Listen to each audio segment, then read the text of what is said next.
We're close to the finale. The world is on the edge as Naruto leads the final charge.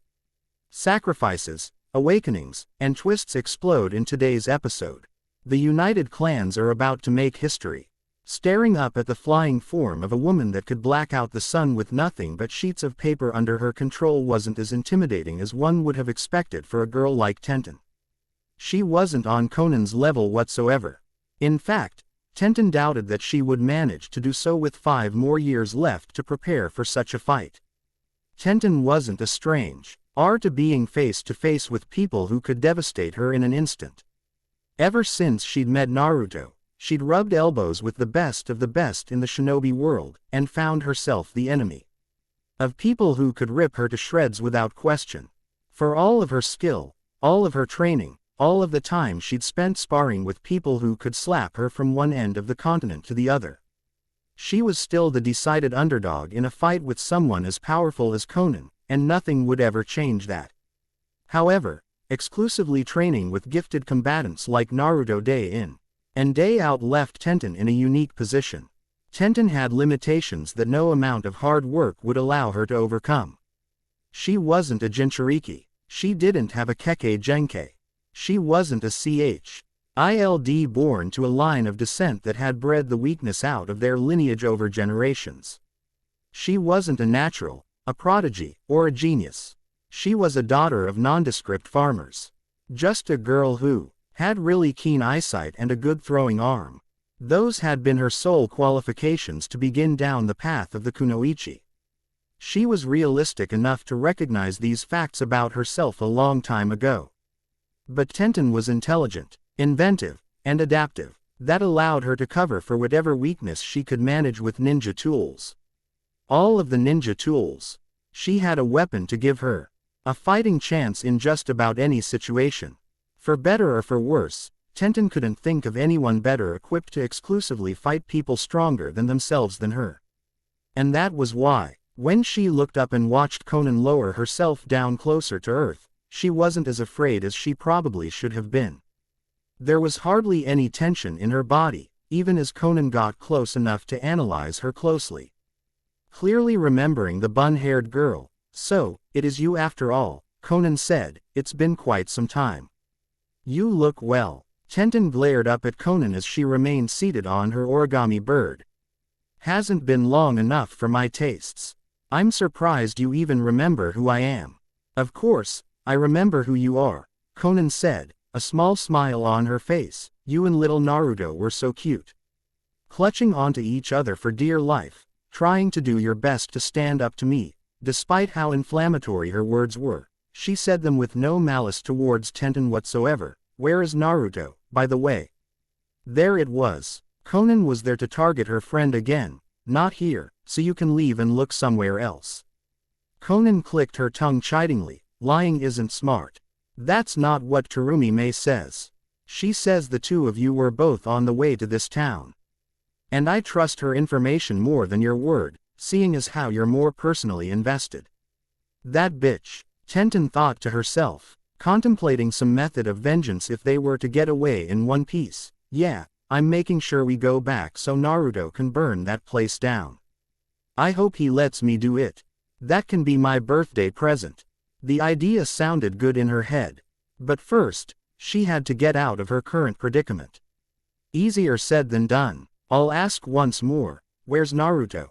Conan said, an edge creeping into her tone. "If I have to ask again, it'll be after making you wish you were dead."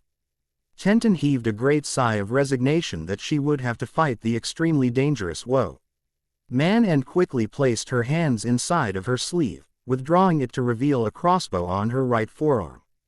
She fired a bolt at Conan's head, only for the origami bird she was on to collapse and reform into wings on her back that blocked the attack.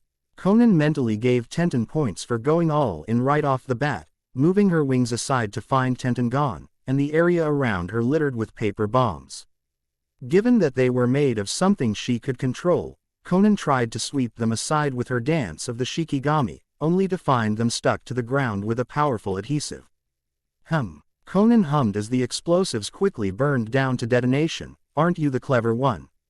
Meanwhile with Naruto, The rain had come out of nowhere, not in any forecast that anyone had been aware of. It had definitely thrown off Naruto's plans to use their time on Hashikegai to give everyone a rest. Granted, they could all rest from the comfort of Tayuya's home, which was better than running around all of Mizu no Kuni, but it was just afternoon, and Naruto knew that if he was stuck inside all day, he'd go stir crazy. Naruto opened a window and stuck his head outside to judge the intensity of the rainfall and get a glimpse of the clouds. For a storm that had set in so quickly, he couldn't see the clouds moving in the sky at all. Odd. What's the verdict, golden boy? A fully clothed Tayuya asked from the bed in the loft of her home. Any chance of this stuff letting up anytime soon? Naruto pulled his head inside and brushed the water back out of his hair. I really can't tell. Tayuya let out a hum. Kicking her feet up behind herself. Well, you're about as useful as a manual dildo, aren't you? I have to do all of the work myself to get anything good from you. By now, Naruto had grown accustomed to Tayuya's vulgar and insulting nature. I'm not even mad at that, because you know it's not true, after a few weeks of experiencing Tayuya's sparkling personality. Naruto liked to think he was beginning to get a handle on when she was serious or not. This sucks. Well, look at the bright side, Tayuya offered. Quote quote, quote quote. Naruto waited for Tayuya to expound on her point, but never received any additional details. What bright side are you talking about? Tayuya shrugged. I don't know. You're the one who's better with all of that positive shit than me. You come up with something. Wow, thanks, Naruto replied before frantic knocking came at Tayuya's door. What the hell? He pointed to the door, silently asking if he could open it. Her irritated expression signified that someone needed to in order stop the racket. Naruto opened the door, only to have to cover up from being pummeled by Kabuto. Hey, Kabuto, stop. Kabuto did as requested and came inside the house. Just as Tayuya dropped down from the loft. Why are you banging down my goddamn door, cream puff? She said angrily. You're killing my chill. It took a lot of work to get her to chill, Naruto admitted. Kabuto was confused as to what he meant, only to focus in on the all-important reason he'd rushed back to them. Naruto.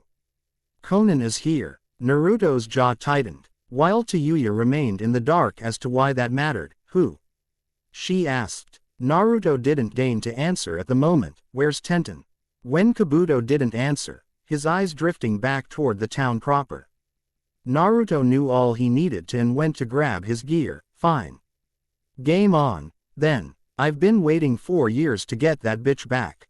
Let's go get our girl out of this. Tayuya raised an eyebrow. He was talking about this. Conan. Like it was someone Tenten couldn't handle. She wasn't some chakra monster like Naruto was, but having seen the girl in action plenty of times over the last couple of weeks, it was hard to consider. Knock, knock, knock, asterisk. At the sharp rapping at Tayuya's door, both Naruto and the girl in question froze in place and turned to Kabuto. Cream puff, did anyone chase you here? No, Kabuto replied with uncertainty. I didn't see anyone else. The only person I saw was the same person Tenten saw. The person she sent me here to tell you about. The trio looked at each other in Celine before Tayuya sighed, grabbing a kunai to tuck away on her person just in case. Gaggle of pussies. I swear to God, she muttered to herself as she went to answer the door again. She was right there, too close to the door for Naruto to stop her. And even if he could, what would it have mattered? The man outside knew they were there. Knew he was there. Because what our reason would such a person travel all the way to a place like Mizu no Kuni? Tayuya found herself eye to eye with the Rinnegan. The imposing stare of a mostly unassuming pale, red-haired man froze her in place. He hadn't even been trying to intimidate her, yet it was clear that power radiated from him. This man was an Uzumaki, but he wasn't like Naruto at all. Every survival instinct Tayuya had screamed at her to run. Not even to fight, because it would be futile to do so. Her flute, her guitar, her chief weapons, were across the room, far out of reach. She would be dead before she could get to them if she tried to do so. Before panic could truly set in, Naruto set a hand on Tayuya's shoulder and guided her protectively out of the way. "Tayuya, it's okay," he assured her softly, "I'll handle this." Tayuya eyed the blonde as though he were insane. "What the fuck do you mean, you'll handle this? By yourself? I don't know this guy, but..." Naruto shook his head. Even though she knew she was out of her league, she wasn't going to prostrate and back down. But she had no obligation to stand up and fight, either for her own pride or otherwise. "This doesn't have anything to do with what we hired you for. It's clan business." He turned to where Nagato waited patiently, just outside. "Don't hurt her, or Kabuto. They aren't in this." Nagato frowned, slightly offended at Naruto's implication. "I don't want to hurt anyone, I don't have to. You're here to hurt me, aren't you?" "I said I won't hurt anyone, I don't have to, Naruto." Naruto scoffed and stepped outside, shutting the door behind him. "Kabuto and Tayuya needed no part of this. I've been gone for years and I haven't destroyed life as you know it, the way you all figured I would," he said mockingly. "Why is you wanting me dead still a thing? And don't say it's Kurama." Knowing Naruto was referring to the Kyuubi, from how he tried to defend himself in his youth, Nagato responded, "If that's your request, you don't want my honest answer."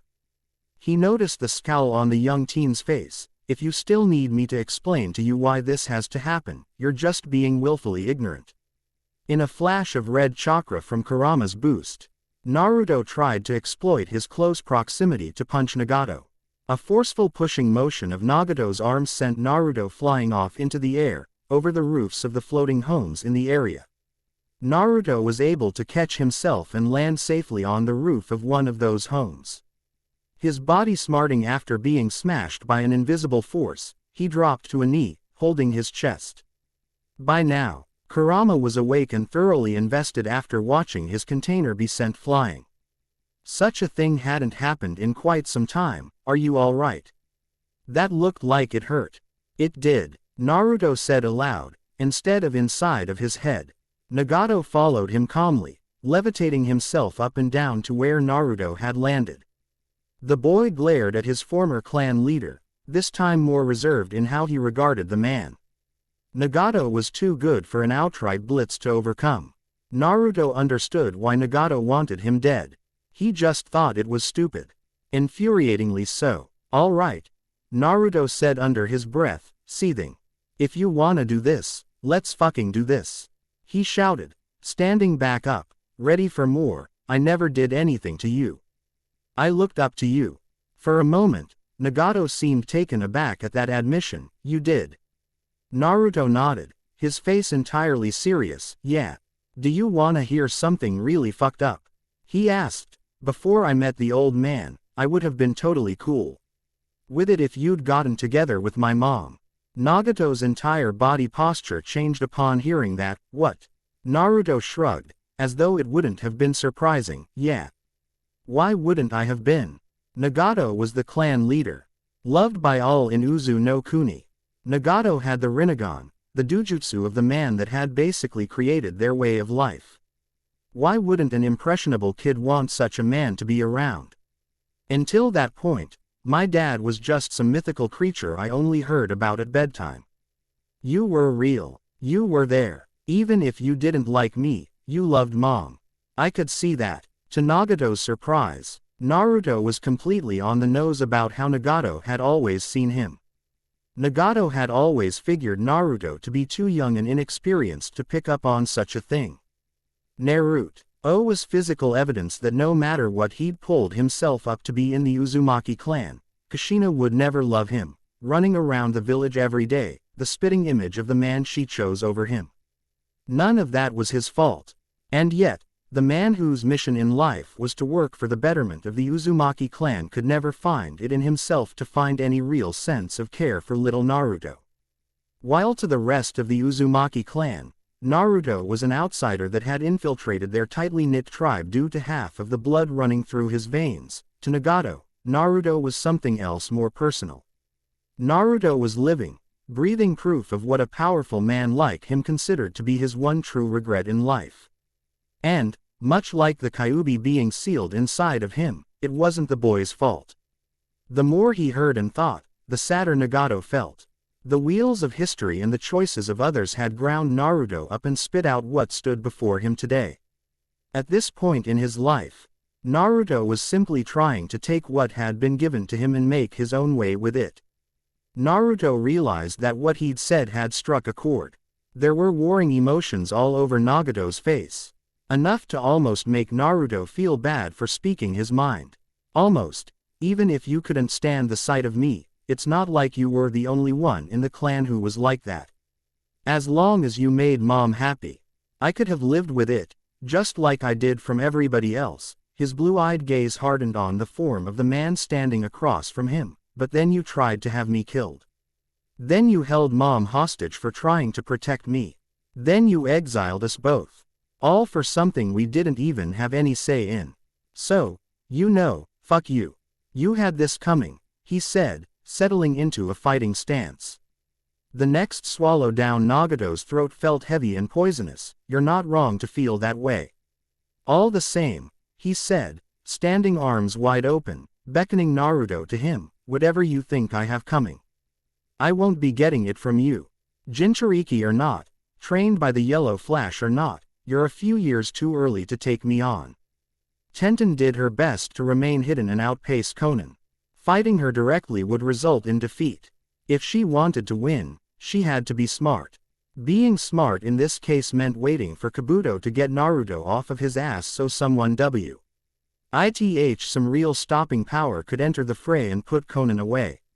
She felt bad about using the town as her cover, but she didn't choose to start the fight there, or to fight at all.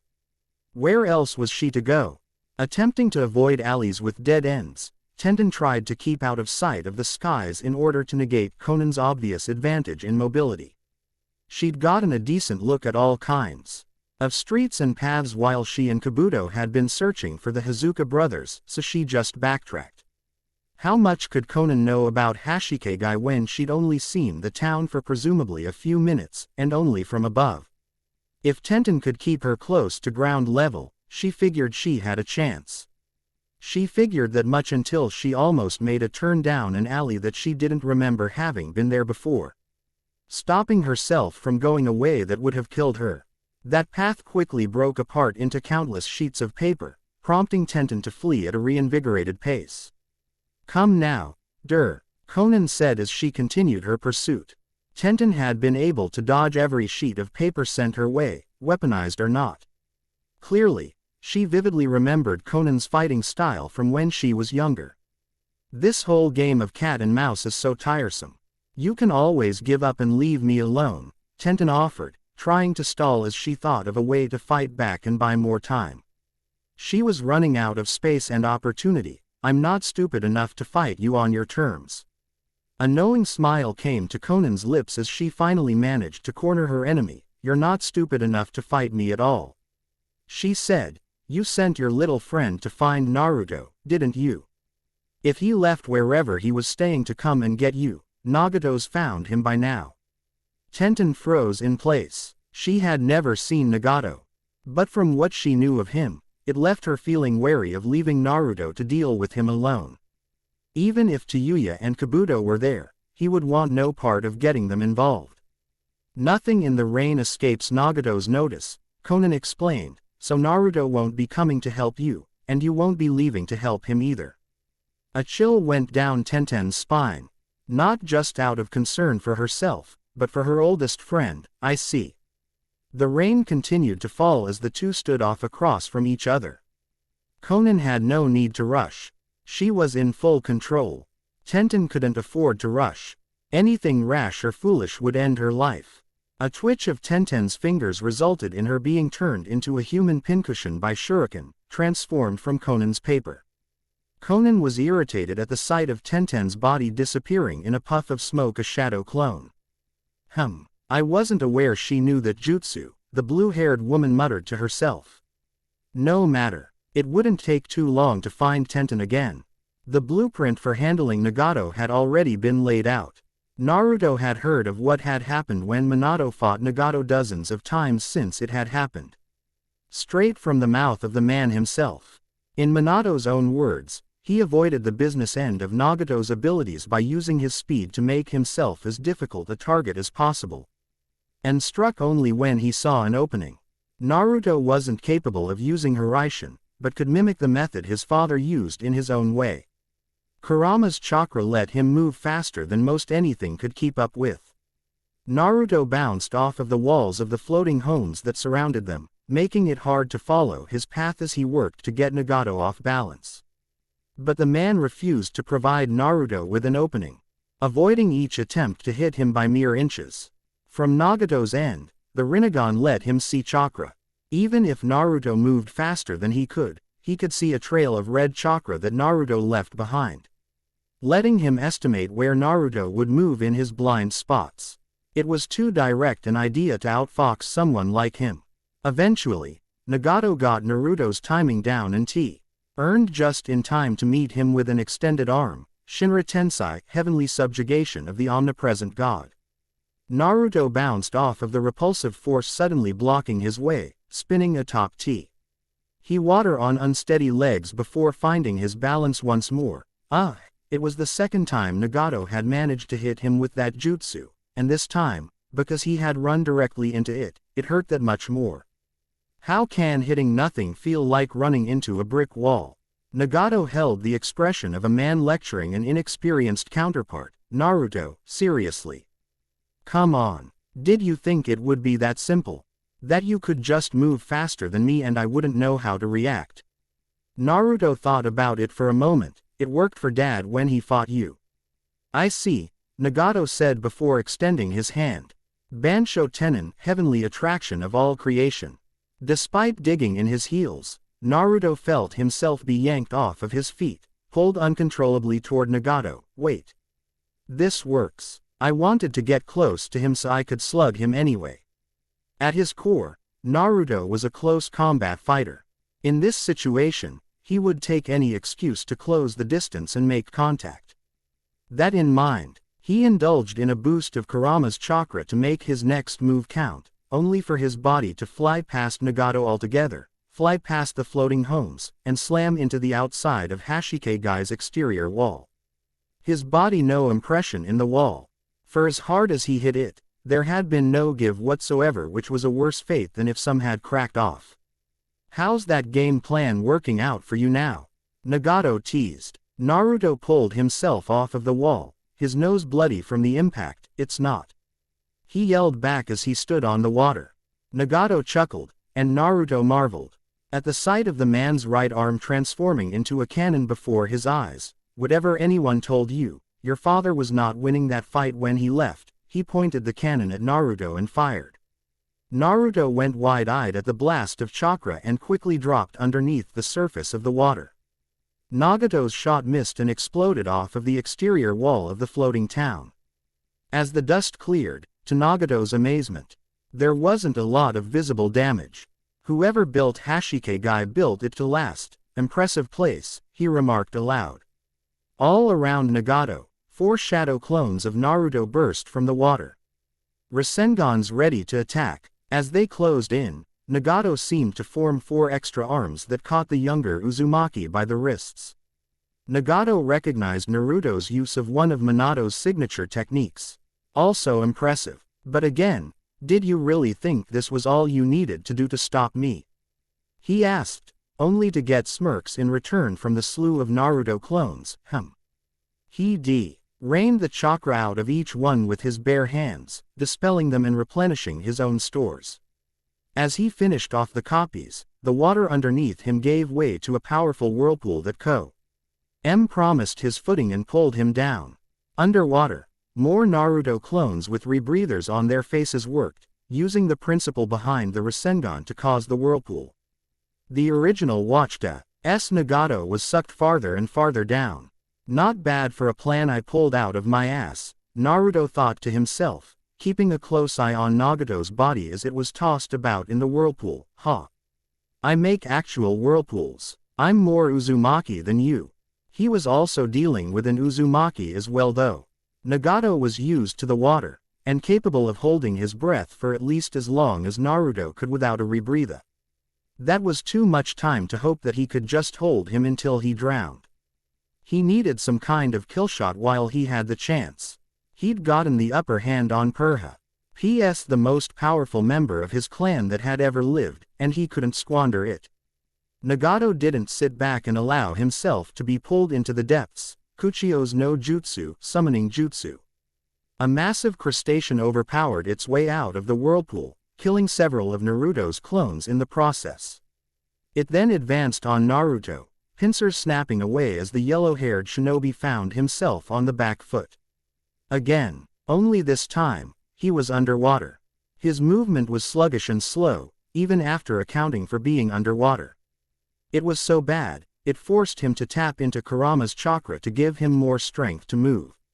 Swimming away as quickly as he could, Naruto fled the crustacean that snapped ever closer at his heels, nearly losing a foot at one point. Once he reached the surface, he could make some kind of counterattack. It would have to be something good to break through the creature's shell, but that was something that could wait until he was water walking safely above the surface. Kicking and clawing as hard as he could, he eventually broke through, but just barely. He couldn't pull himself out, or in Naruto's case, pull himself down. He hadn't swum his way to the surface of the ocean. He'd pulled himself out of the center of a massive sphere, a satellite of water, lifted into the air and held together by the power of Nagato himself, who stood down below, street. Airing up, you fought out of Chibaku Tensai, heavenly body bursting from the earth. The power of a Jinchuriki is quite sensational. What is this? Naruto asked, fighting to keep himself from being sucked back under the water. Gravitationally speaking, everything transpiring was impossible in nature. What did you do? Nagato's ripple-patterned Rinnegan eyes stared up at Naruto, unblinking. You tried to drown me. I figure it's only right I return the favor. Speaking of which, Bansho Tenin, heavenly attraction of all creation, with his jutsu, Nagato yanked the rebreather right off of Naruto's face. There. That's better. The pull of the jutsu that held the orb of water together felt like it was getting stronger and stronger over time. Naruto couldn't battle against it forever, and was pulled back toward the center. Back underneath, Naruto held his breath and again fought and clawed, but the force of attraction was too great for him to overcome and he found himself failing. Come on, Naruto thought to himself, as he found himself drifting toward the center of the water sphere, and the awaiting claws of Nagato's crustacean summon, find a way out. There's got to be something. Whatever his answer was, he needed to find it quickly. Tenten needed a place to hide, and through much effort she managed to find a place where Conan definitely couldn't fly all over and bombard her with endless sheets of paper. As far as the girl was aware, Conan didn't have any kind of special bloodline that allowed her such oppressive power with nothing more than paper, but it could have fooled her. It turned out that the main floating portion of Hashikegai had a drainage system. It made sense, given that the power and plumbing of the town had to come from go somewhere. The entrances were hidden and covered, but they existed, and Tenten didn't hesitate to go down below. Okay, creepy underbelly of a floating city, Tenten whispered to herself, treading carefully, lest she round AC. Orner and find herself face to face with something undesirable. Please be good to me and protect me from the scary lady coming to get me. Boom. Asterisk. Tenten winced at the sound of an explosion in the distance, back the way she had come. One of the traps she'd set, just in case she was followed, went off, prompting her to hurry a bit more. Boom. Asterisk. Not good, Tenten thought. Conan was tearing through her traps faster than she could get away.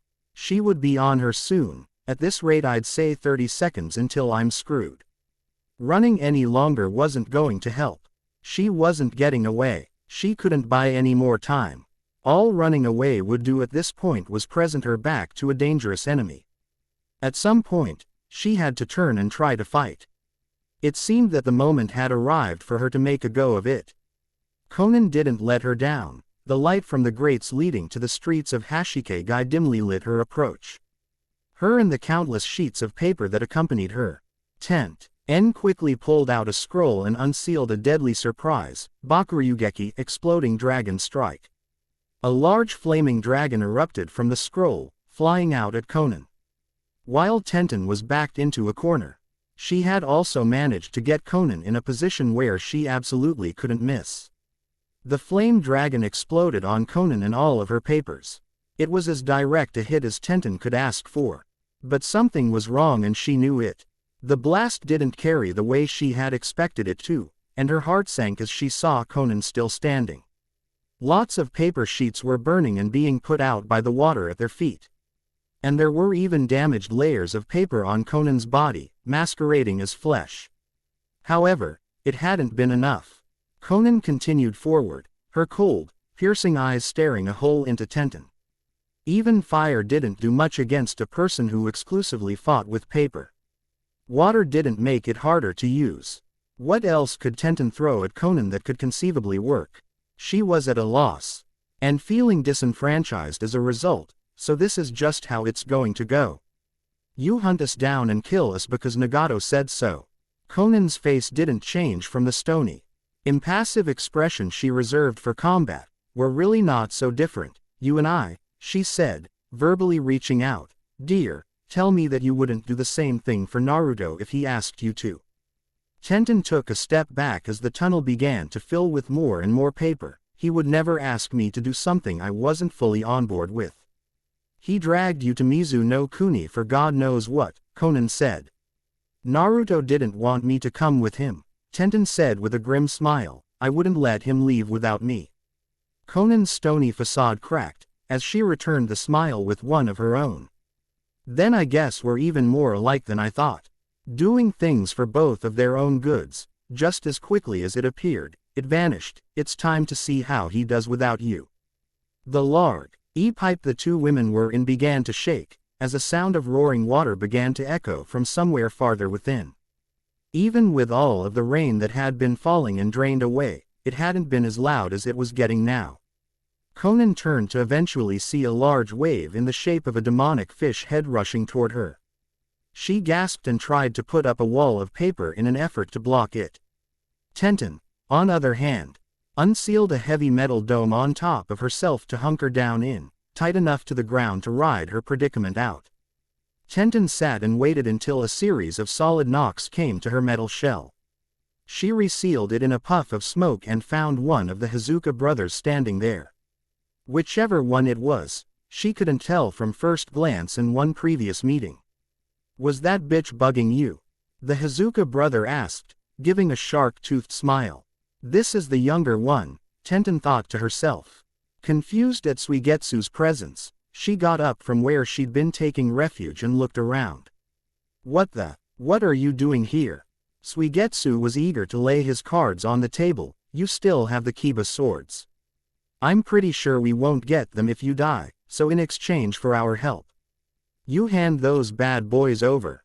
Good deal, Tenten was stunned. If they were aware of the fight happening, they had to know how powerful Conan was. You would rather fight her than tell us anything about Seiyuki. Suigetsu didn't hesitate to answer. Yep. Tenten had a choice to make. Her life, and it wasn't certain that the Hazuka brothers could even help. Foe. Our two swords she'd already thoroughly studied. The decision was a no-brainer for Tenten. If can we beat her, I'll unseal the swords for you. Deal. The two shook hands before heading off farther down the drainage system. All right. Tenten said, her brain moving quickly to try and formulate a plan. Just point me to all of the ways out of here. Suigetsu gave her an odd look. All of the ways? You kidding? There's only one way. That certainly made things easier for Tenten. Oh. Well, that makes this easy then. Show me. Ever since Naruto and Nagato had left to Yuya's doorstep, she and Kabu had been following at a safe distance, keeping an eye on the fight between the two.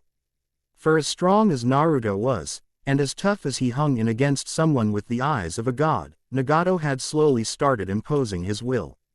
His will currently existed in the form of a large ball of ocean water hovering above the city, with Naruto trapped inside. Even Jinchuriki had to breathe eventually. But was antsy as he and Tayuya stayed out of sight amongst the floating homes, looking up at the prison of liquid that contained his friend. We have to do something, he said resolutely. Tayuya quickly turned to look at him as though he'd grown a second head. Do what? You're watching the same shit I'm watching. That motherfucker's been taking a chunk out of Golden Boy's ass. And he has the Rinnegan. No half-decent shinobi in the elemental nations needed the implications of that explained to them. What can either of us do against that? Especially you, Cream Puff. Kabuto knew this. His going alone would be worthless. He needed Yuya to have a chance of doing anything useful. He threw his hands up, not knowing how to answer in a way that would spur Yuya into action. I don't know. Something. Anything.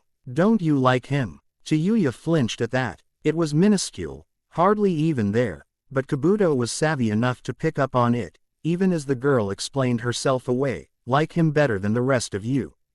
Yeah, like him enough to bang him. Yeah, she then pointed up to Nagato's Chibaku Tensai, like him enough to fight the guy that can do that. It takes more than a few weeks Han. Jing out and a decent afternoon lay to get me to go up against that. He has all of the money, so if that guy kills him, you won't get paid your full commission. He's been paying me weekly. I've still been making bank. For the first time since Yuya had known him, Kabuto lost his temper in front of her. Damn it, he would do it for you. Even though he just met you. You know he would. Jumpiness be damned. He was going to say what he needed to say. So what? Yuya snapped in return. I don't owe you shit. I don't owe Golden Boy shit. Kabuto looked like he wanted to say more, to argue further. But time was of the essence. And he couldn't spend an eternity trying to convince Yuya to step in. You know what? It doesn't matter. Do whatever you want. Not bothering to give Yuya the chance to offer a rebuttal. Kabuto went to try and aid Naruto, leaving the musical kunoichi behind with no one to vent her frustrations on, and she had plenty of frustrations. She looked out at the sphere of water containing Naruto, staring intensely at it. All of a sudden, the anger in her stomach at Kabuto calling her out had a new target. The red-haired man standing on the rampart of Hashikegai. Hell's bells, Yuya muttered before her body started carrying her into action. Nagato stared up at the Chibaku Tensai that kept Naruto imprisoned, trapped near its center. Even though he was too far to see with his own eyes. The Rinnegan allowed him to see through the eyes of his summoned crustacean. Naruto continued to live, even though he had been fighting underwater for a few minutes by this time. Still, it was only a matter of time. He was fading. Despite the dynamic of his relationship with Naruto's parents, it brought him no joy to do something like this to him. Naruto's wire remarks made it no easier to stomach. But what was already in motion could not be undone so easily. His attention was drawn away when he was confronted by the purple-clad man with the silver hair. That had been present when he'd found Naruto in the first place. He wasn't even armed, and yet, he seemed prepared to do something drastic. Nagato decided to try and prevent two tragedies from happening in one day by his hand. There was no need for more violence than absolutely necessary. Naruto asked me not to attack you, Nagato said. He could see the intimidation in every inch of Kabuto's body language. He didn't want to fight. Are you willing to do something to throw away your friend's request so easily? I have no quarrel with you. Cleanly knowing he had no chance, Kabuto still stood his ground. Yeah. Well, what if I have one with you? Nagato raised an intrigued eyebrow. Indeed. What if you have one with me? What will you do? I wonder. He took a moment to size Kabuto up, taking in every detail his powerful eyes could manage. What can you do? Kabuto gave him no answer. Nagato watched his face as it dawned upon him that despite his intentions, he had no effective way of executing them. Before anything else could be said, three hulking figures that landed on the rampart wall with a loud crash. When Kabuto turned around, he took a hesitant step back. 3 demons, for lack of a better term. 4 times the size of a regular person, all with their eyes and ears covered and their mouths sewn shut. One wielded a giant studded metal club, wore a dark green bodysuit, with hair covering its entire head and face. The second was shirtless and bald with dark pants. Bandages around its wrists tied claw-like weapons made of thorns in place. The third was armless, and its upper body and head covered in bandages, with several needles pinned into its head. At that moment, Kabuto knew he was a dead man, and these three creatures were what would ferry him into the afterlife. "I thought you said you weren't going to kill me," he said, turning to glance Nagato's way. To Kabuto's bewilderment, Nagato was also surprised. He shook his head in response to Kabuto's statement, "Whatever those are. They aren't mine." The creepy monsters weren't Nagato's. Then whose were they? The only person with unsettling summons that Kabuto knew of was Nagato. That giant crustacean had been something else. But then, these weren't also his. The playing of a flute spurred the mammoth demons into action. Kabuto flinched in anticipation of his own death as they went to pounce, but all that hit him was the wind from their bodies as they leapt past him and at Nagato. Threatened by the new arrivals, Nagato took evasive measures, managing to dodge being smashed by a club, and torn apart by claws. Shinra Tensei, heavenly subjugation of the omnipresent god.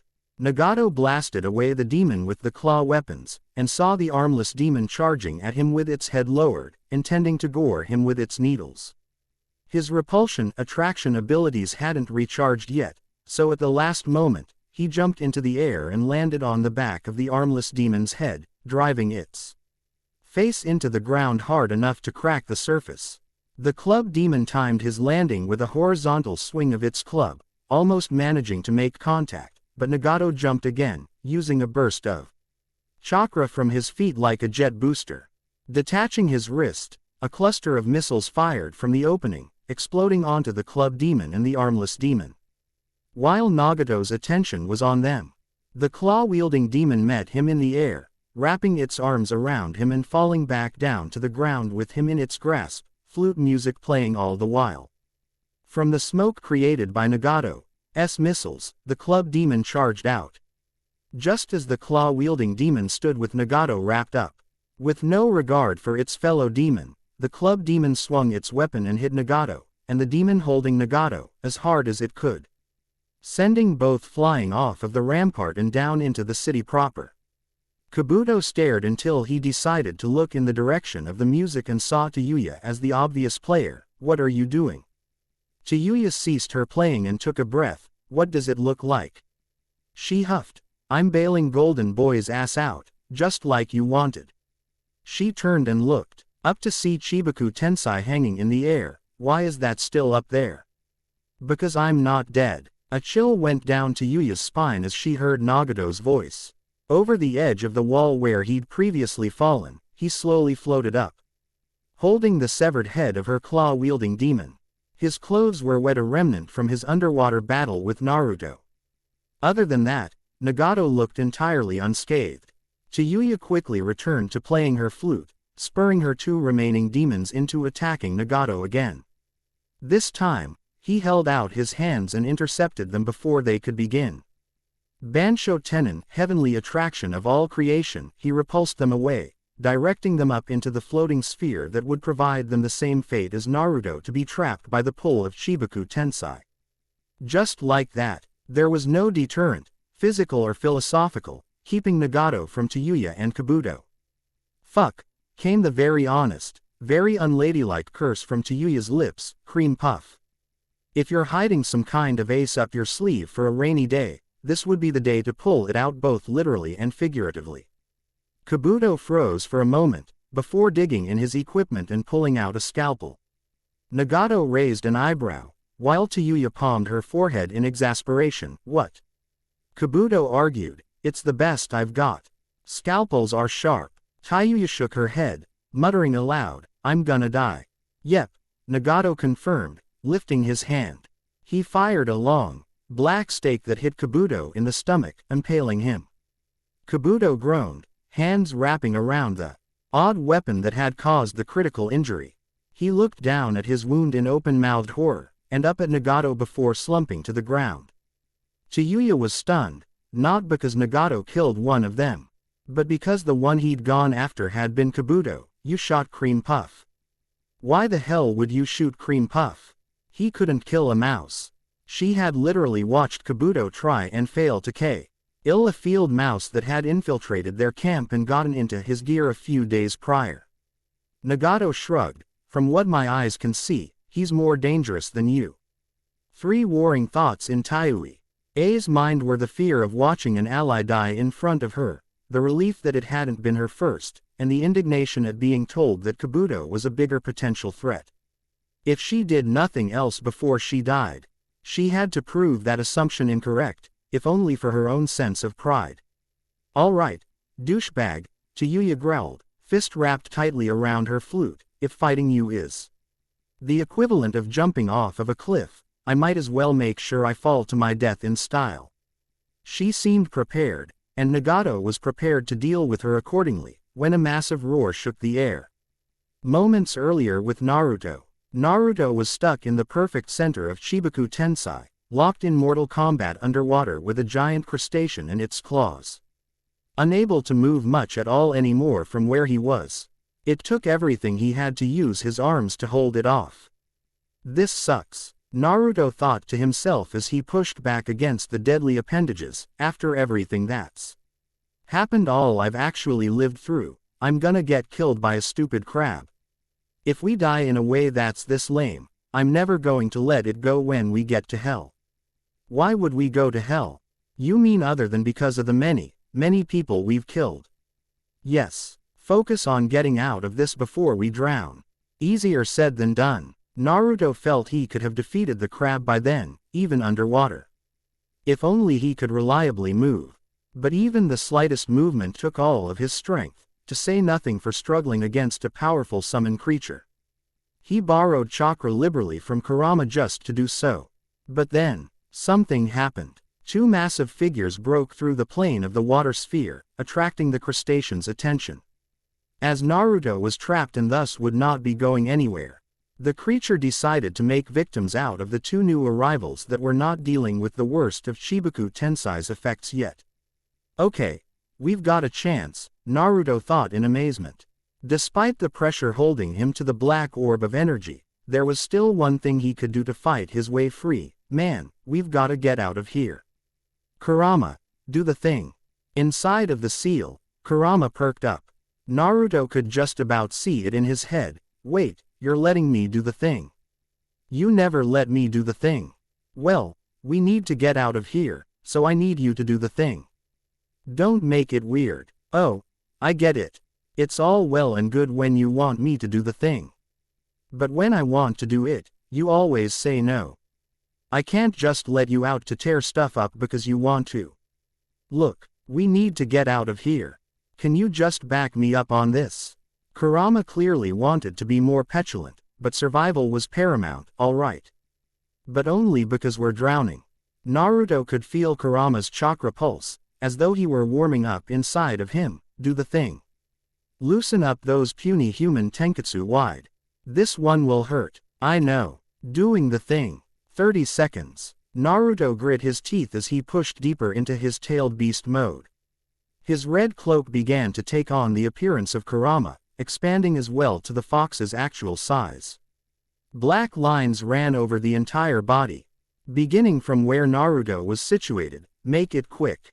The standard form of Kurama's chakra cloak took a toll on Naruto's body on its own, but turning into a giant chakra version of Kurama was a different level of agony altogether. So painful was it, that Naruto had to relinquish full control to Kurama just to maintain the form, and even then, he couldn't hold it for very long. It was the closest thing to freedom that Naruto could give to him, and it came at the price of excruciating pain for the Jinchuriki. Fortunately, Kurama didn't need very long to do what they needed to do. Nagato's giant crustacean took a break from ripping apart the remaining Doki only to find Kurama in control of a chakra form that utterly dwarfed it. With no small amount of glee, Kurama snapped his jaws around the crustacean, chewing it up thoroughly before swallowing. He was enjoying himself far too much. "Kurama, get us out of here already." Fine, I'm going." With his brute strength, Kurama was able to fight his way out of the gravitational pull of Shibaku Tensei, clawing his way to the edge of the water sphere and forcefully pulling his way out. Feeling the air once agai, N was such a relief that Kurama let out an instinctual roar before yanking his body the rest of the way out and plummeting down to the wall surrounding Hashike Gai. Kurama relinquished control when he felt the strain on Naruto begin to grow to be too much, just before they hit the ground. Kurama's chakra form vanished in a burst of red, leaving Naruto crouched on the rampart, greedily sucking in as much oxygen as he could. He took a moment to catch his breath before straightening his legs and standing. Getting to breathe air had never felt so good. Yet, there was still Nagato to deal with. It didn't take long for Naruto to spot him. Not too far away from Tayuya and a figure on the ground, Kabuto. Naruto rushed over, coming to a stop nearby, standing between his friends and Nagato.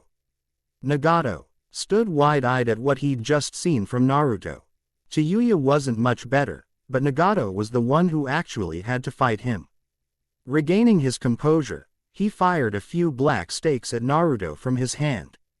Only for Naruto to dodge them all and rush Nagato with a burst of Kurama's chakra.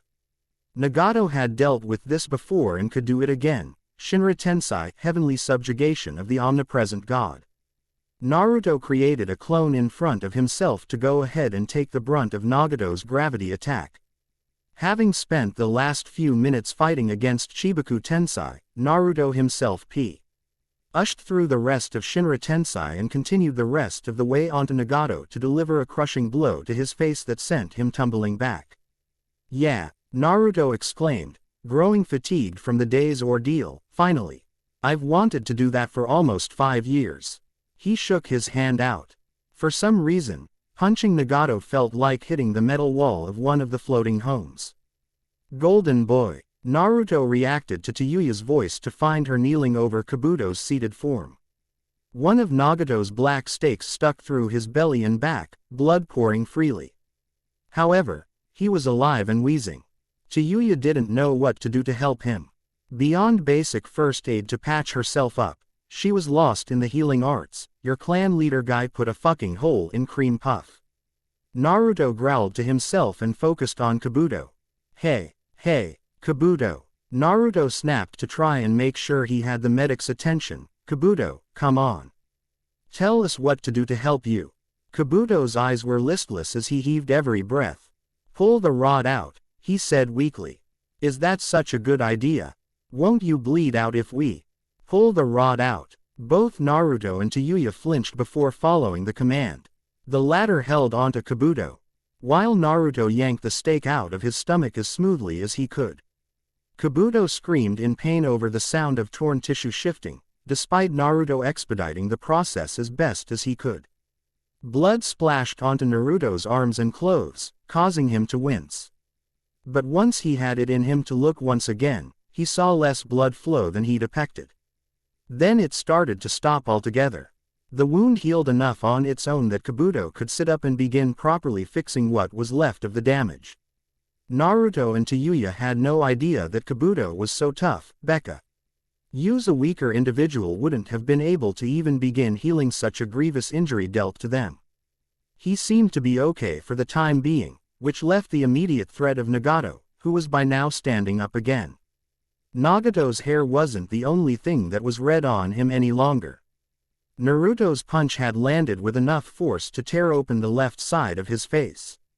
Blood poured from beside his eye, down his cheek and neck. "You know," Nagato said, dabbing at his face, "your father didn't even draw blood on me like you just did. Even after all of this." Naruto shrugged in return, water on a frog's face. "Dad and Jiraiya said that to me a lot. It's supposed to mean stay calm. No matter what happens to you." He spared a glance back at Tayuya and Kabuto for a moment. "I'm not the best at it. But freaking out isn't gonna beat you, or help them. You staying calm isn't going to beat me either," Nagato said with complete confidence. Naruto had surprised him several times and Finn Ally managed to get to him with a significant blow. But it hadn't decided anything. Someone like Nagato wouldn't let anything like that happen twice as long as he had his way. Naruto was of the mindset that things needed to end. He was starting to feel the effects of the battle, and the pain from his tailed beast transformation hadn't gone away yet. Nagato, his clan head back before he had been exiled, was the real deal. Naruto didn't know if his strength was comparable to the Sage of Six Paths, but he was a top-notch shinobi on par with anyone in the world regarded as a power in their field. Another clash brewed, until an odd spatial distortion formed around Nagato. Neither Naruto nor Nagato seemed to know what was going on, and just like that, Nagato was gone. Naruto looked around, feeling as though it were a ploy, a trick up Nagato's sleeve to gain the upper hand. As the seconds dragged on, and he saw no sign of Nagato whatsoever, it seemed more likely that he had simply vanished. What the? Naruto verbalized, turning every which way to try and spot his opponent. Tayuya, did you see him leave? The girl shook her head, just as confused as Naruto. Despite her different perspective of the fight, she didn't see anything more than he had. I didn't see him take a step one way or another. What the fuck was that? I don't know, Naruto said, walking back over to her and Kabuto warily. An attack could still come from anywhere. How's he doing? He stopped the bleeding, Tayuya reported, checking Kabuto's pulse. Doesn't seem like he's gonna croak. Good. If Kabuto had Chiten himself killed over something that hadn't even involved him, Naruto would have never stopped kicking himself over it. Can you take him back to your place? He asked. Tayuya gathered Kabuto up to do as Naruto asked. Before realizing that he wasn't coming with them, where are you going? Naruto looked to Hashikage proper. At last check, his friend was still under duress from Konan, to find Tenten. Meanwhile Kei's no Kuni. One moment, Nagato was standing face to face with Naruto. The next, he was standing in the blistering heat of the desert. There was no sign of the floating city, of Tayuya, of Naruto. Of anything that he had been previously dealing with. There was nothing around but the endless dunes of sand. What had happened? The last thing that had taken place was that odd ripple of air around him. He'd figured it had been an attack that Naruto had slipped on him, but he hadn't taken any damage. Does the boy know some form of Hiraishin no Jutsu? Nagato wondered to himself. Naruto honestly doesn't strike me as the type to pick up on space-time ninjutsu. Another vortex formed in the air not too far away, catching Nagato's immediate interest. Instead of Naruto, or someone else he knew of stepping out, an individual he had no knowledge of emerged. A man with long, spiky black hair, wearing a form-fitting dark blue robe, brown pants, and brown gloves walked out of the portal. On his face rested a solid orange mask with black flames. Nagato took a moment to size the stranger up. Who are you? The masked stranger shook his head. That's not important. Nagato wasn't about to let the mysterious act slide so easily. I beg to differ, given that you interrupted something very important. About that, the masked man said, I normally try not to intrude. It's not my style, he said, throwing his hands out to the side, but you see, I can deal with Naruto dying. I can deal with you dying. What I can't deal with is the two of you both dying at the same time. You say that like you have any sort of control over either of us, Nagato said with a bite to his tone. I know for a fact you have no influence over me, friend. Of course not. Of course not, the masked man said, holding his hands up disarmingly. I'm just an invested observer. I'm a fan of yours. I like you, Uzumaki-san. That's why I had to step in. You like me. You say you're a fan of mine. And yet, you stop me from doing my work, and getting rid of a Jinchuriki. So much power. Whatever Nagato had expected from Naruto as a Jinchuriki had been fulfilled. He could transform into the Kyuubi. Nagato had only seen it in full for a moment, but the sight had been unmistakable. The masked man laughed. Naruto is what he was made to be. Just like you are. He stepped away as a vortex opened up behind him. Enjoy the trip back to Uzu no Kuni. Use the time to clear your head. Get some culture. Before Nagato could stop him, he was gone. He had left Nagato behind, at least 4 days. Away from the coast if he traveled non-stop on foot. By the time he made it back to Mizu no Kuni, Naruto would be long gone. He had been foiled by this individual that had come from nowhere and returned to nowhere. Staying still would get him nowhere, so Nagato located which direction was east, and started moving. As his feet left their prints in the burning sand, a thought from years ago drifted to mind. Kushina said that Naruto told her a masked man had sealed the Kyuubi inside of him. A masked man that had come and gone quickly, that no one else could verify the existence of. Nagato started to laugh to himself. All these years, and he'd been telling the truth, he said to the open air, as though the gods themselves could hear and would laugh along with him. Naruto really saw what he saw that day. And yet, even gifted with that knowledge years after the fact, it still didn't change anything. Mizu no Kuni spillway of Hashikegai. After being carried away from her prey by a powerful water ninjutsu, Konan found herself cornered by 3 opponents, as opposed to 1, surrounded by an element 2 of them thrived in. She still wasn't injured, nor was she tired, but adding the Hazuka brothers to the mix made her fight with Tenten notably more difficult. Mangetsu and Suigetsu stood on opposite sides of a large vertical drain, while Konan flew above the opening with paper wings. The air around her was filled with sheets of paper she kept at the ready for combat. "Can you not let any of that fall into the water?" Mangetsu asked respectfully. Hashikegai enforces a strict no littering policy, strict, as in. The brothers got to dismember perpetrators. Harsh, probably, but they were the law, and they liked a clean city. Suigetsu was a lot less courteous in his approach. "All right, here's the deal," he said. Pointing at Tenten, "This chick is going to unseal the Kiba swords for us if we help her kick your ass." Konan raised an eyebrow at Tenten. "Do you think that this means you have the upper hand? Just because you've recruited some help?" "I sure do hope so," Tenten said with a tired sigh. "Konan, at this point it's 3-on-1. I don't want to be here.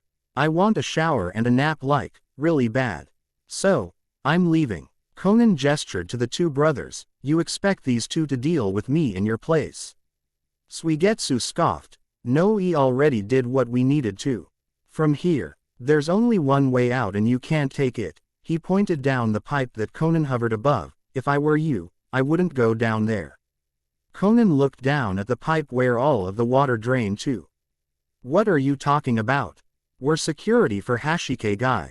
We know this place like the back of our hands," Mangetsu explained. "When we first started working here, we the spillways is a way people could sneak in. We made it so things can go out, but the only thing that can come in is water. And the way out is through there," Suigetsu added. Konan chuckled and shook her head. "I know how to swim." Children, she also knew how to fight underwater, at least long enough to get out, if need be. "Okay. Go for it then." Konan's eyes narrowed at how easily they were willing to let her try to leave. Konan created an origami creature before dropping it down the pipe. When it touched the water, a telltale snap electricity echoed up, signifying high voltage. "I'm not even going to ask how you did that," she said under her breath before speaking up to Tenten. "If these 2 are now the only ones who can get out of here, why aren't you concerned about it?" At that, Tenten's face slowly lit up into a bright smile. "Well, that's because I'm not even here right now," she chirped brightly, waving farewell. "Bye Tilda." Konan was left with a gobsmacked expression, while Suigetsu found himself amused by the interaction. "Yeah, she booby-trapped the way out and left a clone with me after I told her how to escape. She must really not like you to leave a shadow clone just to tell you to fuck off." For the second time today, Tenten pulled the wool over her eyes with the use of 1 shadow clone, and Konan had let it happen by overlooking her. "I'm going to kill that girl," she seethed. "Not today." "You aren't," Suigetsu taunted. "Enjoy your cozy accommodations, lady." Mangetsu also rubbed salt in Konan's wound. "Feel free to find my brother and I once you get out of here. In case you'd like to settle up with us." At that, he smirked. "Of course, we'll have new superweapons by the time you do. Also, unlike you, we'll be fed and properly hydrated," Suigetsu said. "So, yeah, bring it on." With that, the brothers turned their bodies to liquid and began squeezing themselves through the grates and small pipes that would take them back to the upper portion of their town. That left Konan alone in the damp, cold, uncomfortable underbelly of Hashikegai. Konan shut her eyes, sighing to repress her own anger at being trapped.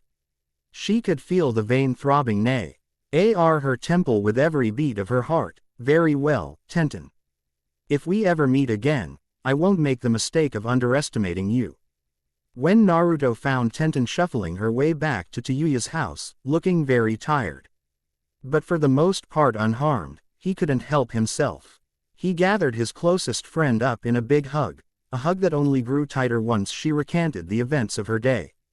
Even when they made it back to Tayuya's home, Naruto didn't let go. I'm so goddamn proud of you, he exclaimed. Do you know how long I've wanted to check that bitch myself? You didn't even need me. You left her stuck under the city all by yourself. Not by myself, Tenten admitted. The Hazuka brothers helped a lot. They had earned their offered price of Kiba blades, even if they didn't divulge anything on Seiyuki. Don't care, Naruto decided, swinging Tenten from side to side. You beat Conan. I love you. Accept my love. Tenten sighed tiredly, but smiled despite her fatigue. I accept your love, Naruto, she said, patting him on the back. Good. Now let mom adopt you when we get back, the way she always wanted to. That was a bridge too far for Tenten. I'm not doing that, she said, entangling herself from Naruto. She noticed Tayuya across the room, moving around and grabbing anything of value she could find. What's she doing? Tayuya answered, without bothering to even look away from what she was frantically doing. Packing my shit to get the hell out of here, she said, her face twisted in annoyance. Golden Boy may have chased off the guy with the Rinnegan, and you might have gotten your person to fuck off, but if they aren't dead and they're still holding a grudge, they'll know where to find me. After seeing Nagato in action, Tayuya wanted absolutely no part of fighting him. Kabuto was resting on her couch, having just healed himself from the wounds inflicted by the man. If Nagato was out for petty revenge, she wouldn't last very long, this she knew. Fei had been comparatively comfy on Hashikegai, but those days seemed to be over. Fuck it, Tayuya muttered, finishing all of the packing that she could hold in one scroll. She sealed her belongings away in a puff of smoke. I had a good run here. I'll just have to find another safe space. Gotta be somewhere in Mizu, right? A silence fell over the house as Tayuya continued getting her things together. Tenten looked at Naruto pointedly, much to his confusion. She gestured with her eyes to Tayuya, still getting a blank look from the boy. She wanted him to say something, but he didn't know what. Ow. An elbow between the ribs guided him in the right direction. Do you want to leave Mizu? Tenten shook her head at how hard it was to guide Naruto in the right direction. What he means to say is, why do you have to stay here? She asked Tayuya, do you even like Mizu no Kuni?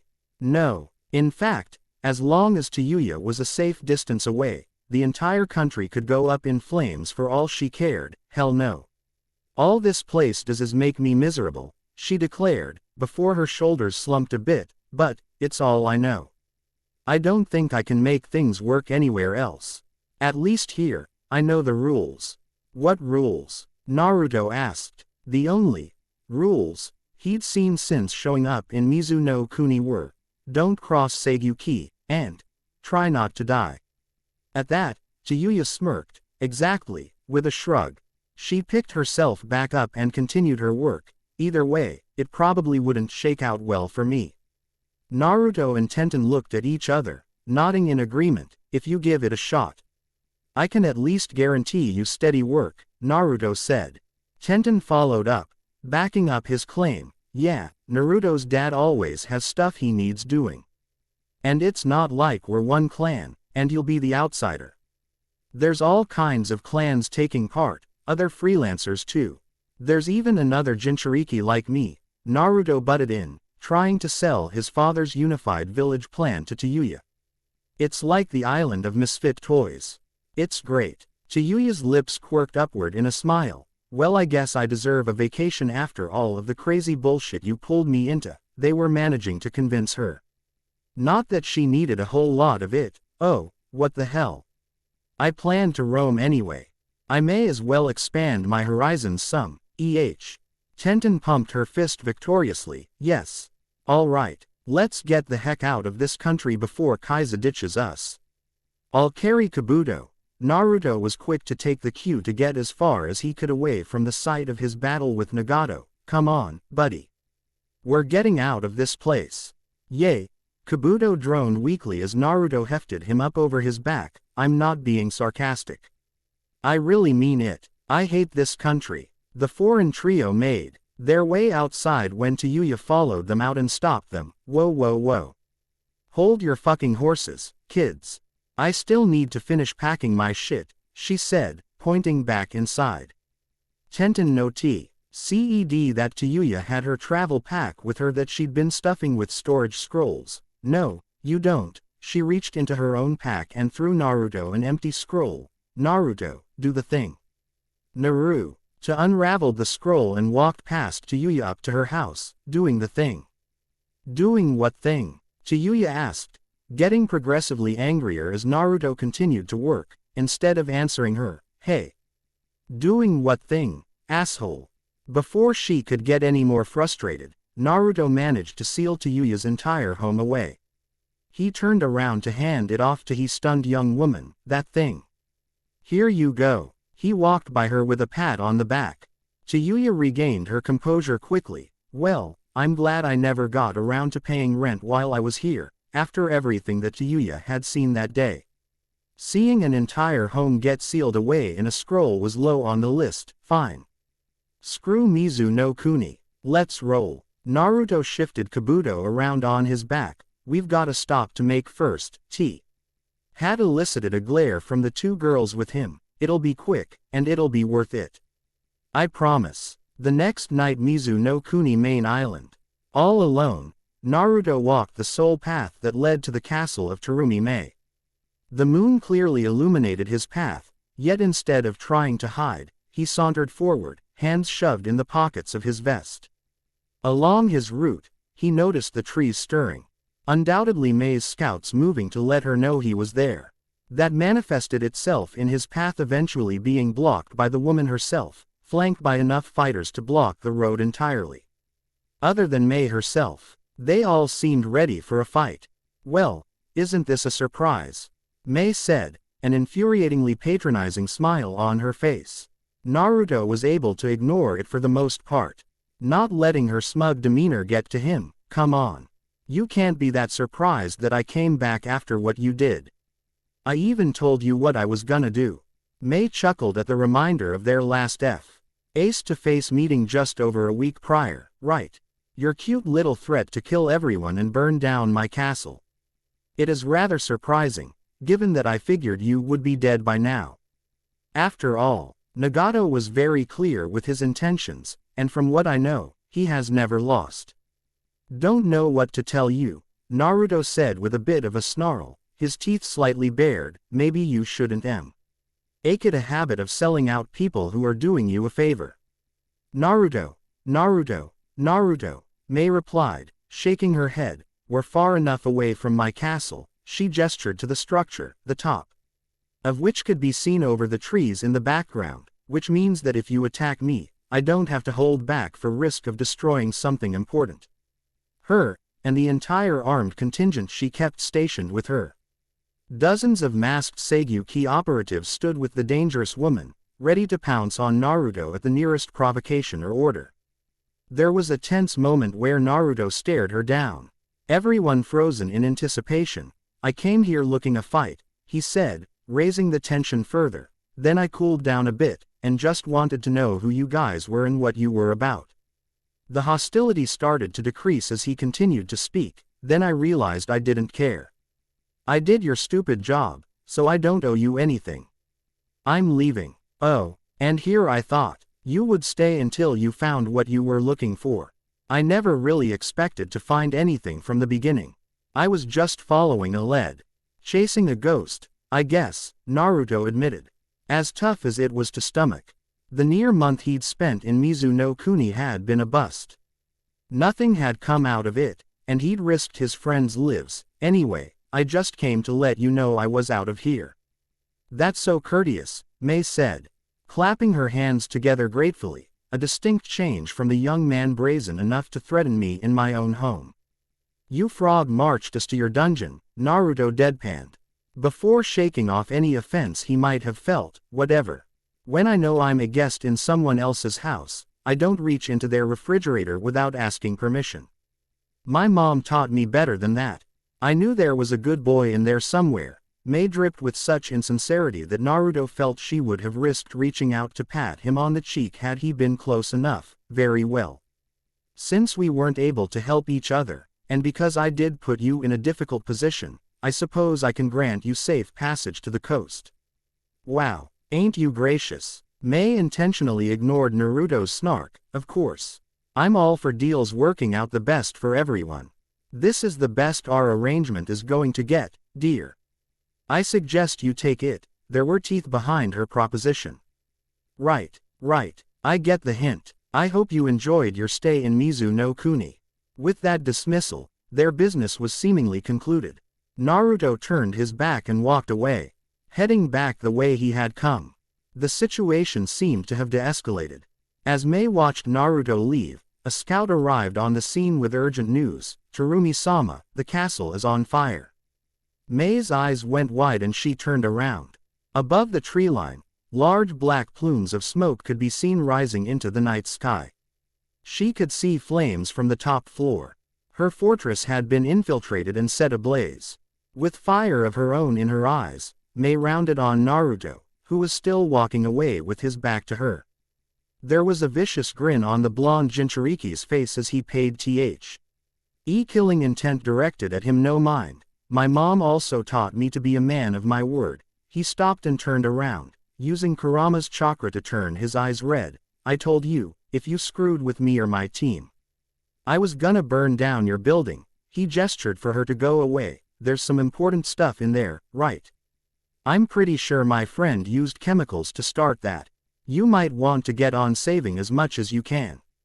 Mei seethed as her accompaniment scrambled off to return to base and begin fighting the fire. You're going to pay for this, she threatened. Not tonight. I'm not, Naruto cheekily shot back. You enjoy that now. He vanished in a puff of smoke, revealing himself to be a clone, not even willing to grant her the satisfaction of dispelling him herself.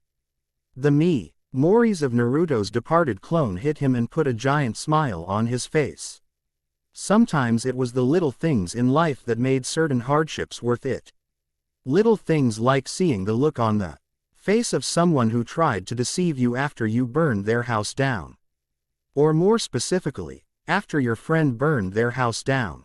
Was it the most paragon approach in dealing with one's enemies? Probably not. Was it an appropriate response to having one of your most powerful enemies sicked on you by the leader of a shadow organization? Sure, if you had the means to do so. As Naruto hid in the deep woods, Tenten arrived at his side, having given anyone who might have been after her for starting the fire the slip. We clear to leave. Tenten seemed very pleased with herself, as she should have been. It had clearly been a blast for her to start the fire. Oh yeah. Yeah, we're clear. Come on, Naruto said, prompting the two to take off into the trees. Let's catch up with Kabuto and to Yuya before these guys get their act together and come after us. After everything that had happened, fighting a prolonged battle against an entire force of enemies was the last thing they wanted. But Tenten felt it might have been something she could deal with. As satisfied as she was at the moment, it would be worth it. That felt so good. And I got some loot too. We can split it with everybody later. Naruto casually glanced over at his friend. Why? You took it. It's yours. Tenten gave him a surprised look before realizing what he'd said. She bit her bottom lip to hold back a happy squeal. Happy birthday, Tenten. As Terumi Mei oversaw the salvage of what was left of her castle, it was easy to see that she was not a happy woman. Damned Uzumaki, she thought to herself spitefully. Burned to the ground. That punk kid and his cohort, which one it was, she had no idea, burned her stronghold to the ground. Whatever they'd used burned strong and rapidly. Also, water didn't have much of an effect on it. A very bad thing, given that most of Mei's underlings utilized water release. She bet those children got a good laugh about that. She could imagine getting her hands on them and melting them into puddles at her feet. And it wasn't just Naruto, the exiled one. It was also Nagato the clan head. His strong arming was the reason this all happened. She'd had Naruto in a posy. Chion to run her an errand important for Mizu no Kuni's stability. He'd accomplished it, but as Nagato had more or less bullied her into selling him out. Naruto responded in kind. That bloodline had used her no end of trouble with their in-clan feud, or whatever it was. They brought trouble to her territory. What happened? And now, it had brought him into her territory. A shiver went down Mei's spine involuntarily at the sound of Danzo's voice. It wasn't like he'd snuck up on her from behind. He'd approached her from the front. But his presence was so unspectacular that she didn't notice him until he was within speaking range. He hadn't even brought escorts for her to identify. And yet, she was in the position she was in because of him, because he had instigated the moves to put her in a position to influence Mizu no Kuni's goings-on. He had put her there, and Mei had little doubt that he could take the steps necessary to remove her if he saw fit. Therefore, it was prudent she reply. Smoothing down the anger she felt at remembering the series of events, Mei kept an easy, light tone. A gaggle of uppity brats decided to punch above their weight class. Don't worry, I'll handle it. Her attempt to downplay the situation mattered little to Danzo. I didn't ask you if you would handle it, Terumi-san. I don't care if you handle it. I asked you what happened. Mei bit the inside of her cheek to keep her emotions in check before speaking again. A boy named Uzumaki Naruto came here, pursuing the swords. A Jinchuriki. I intercepted him and made a deal. As it turned out, Uzumaki Nagato came knocking in search of him. I chose to work with the one who was stronger. Or who she thought was stronger, seeing as how Naruto came back and Nagato had not. And Naruto did this? Danzo asked, turning to look at the ruined castle grounds. Namikaze's son, yet again, the old man thought to himself. First with the guardian ninja, now here in Mizu. Those weren't even the first two examples of the unintentional problems the boy's actions had brought to Danzo's ambitions. Who is that boy? Mei asked. She had thought he was just a loud child swinging a very large and dangerous street. Ik in the form of the Biju sealed within him. It doesn't matter, Danzo said, disregarding Mei's desire to know of things that would no longer affect her. It's business of the mainland. The important thing is that nothing that happened here did anything to cause us to lose our grasp of Mizu. Mei felt a measure of relief when Danzo said, that meant she was still figured into plans and would maintain her position. While he burned my castle, he did give the Kiba blades to the Hazuka brothers. A fine choice, she was able to admit. Personally, I want Uzumaki Naruto's head on a spike.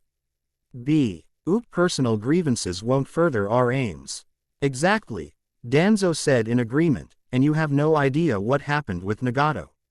Mei shook her head. My agents say he just vanished.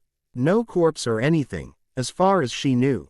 Conan was in the wind as well. I would share access to my records, but as you can see, all but the most vital to my operation here burned. No need, Danzo said as he turned to wander through the burned ashes of the castle. I am capable of finding anything else I need. You know Kuni unnamed allied shinobi village. The mainland had been built up a certain way to Yuya's head for so long that she figured once she saw it for the first time, it would do nothing but let her down. This was not the case. Just on first impressions the cleanliness of the port town they pulled into blew her away. From the head of the ship, Yuya watched wide-eyed as they sailed closer to shore. Everything seemed more colorful. The sun was brighter. The water had more of a shimmer to it. There was a distinct lack of the acrid smell and taste she had grown accustomed to when in port areas. It was a sensory overload. Even once they had left Kai's ship and started moving on foot, the dry, lush forests of the countryside were so markedly different from what she was used to. She caught herself stopping and staring sometimes, taking it all in before having to speed up to catch up with the others. There was something freeing about not being locked to those damnable islands any longer. It was like a whole new world had just opened up for her to explore. Needless to say, it was kind of overwhelming. It took a lot for Yuya to keep the others from seeing her sweat. You okay? Tenten asked, moving closer to Tayuya to check on her before they reached the village. You seem kind of out of it. Tayuya shook her head, snapping herself out of her stupor. Yeah, fine. Just getting a good look around. Getting my bearings. Not trying to get caught off guard, you know. She gave as an excuse. Tenten nodded as a small smile started forming on her face. Well, we're almost home. You're home, maybe, Tayuya said under her breath. Fair enough. Tenten could admit that Tayuya had a point. Yeah, and barely at that. We only recently started staying here, Tenten said. Still, it'll be nice to finally be somewhere safe where we can rest. Even with Tayuya trying to keep it to herself, Tenten could read that Tayuya was uneasy. Despite her, Kabuto, and Naruto's best efforts over the last few days, the farther away from familiar territory Tayuya got, the antsier she became. Mizu no Kuni might have been an unpleasant place full of horrible people, but it was what Tayuya had been accustomed to. To leave it and travel all the way across the ocean by herself was a major leap of faith. Faith in what though? That remained to be seen. As they finally reached the village, things seemed to have changed significantly in the time that they had been gone. As they got closer, they could see some of the territory that had been squared away for the use of the clans that had decided to join up.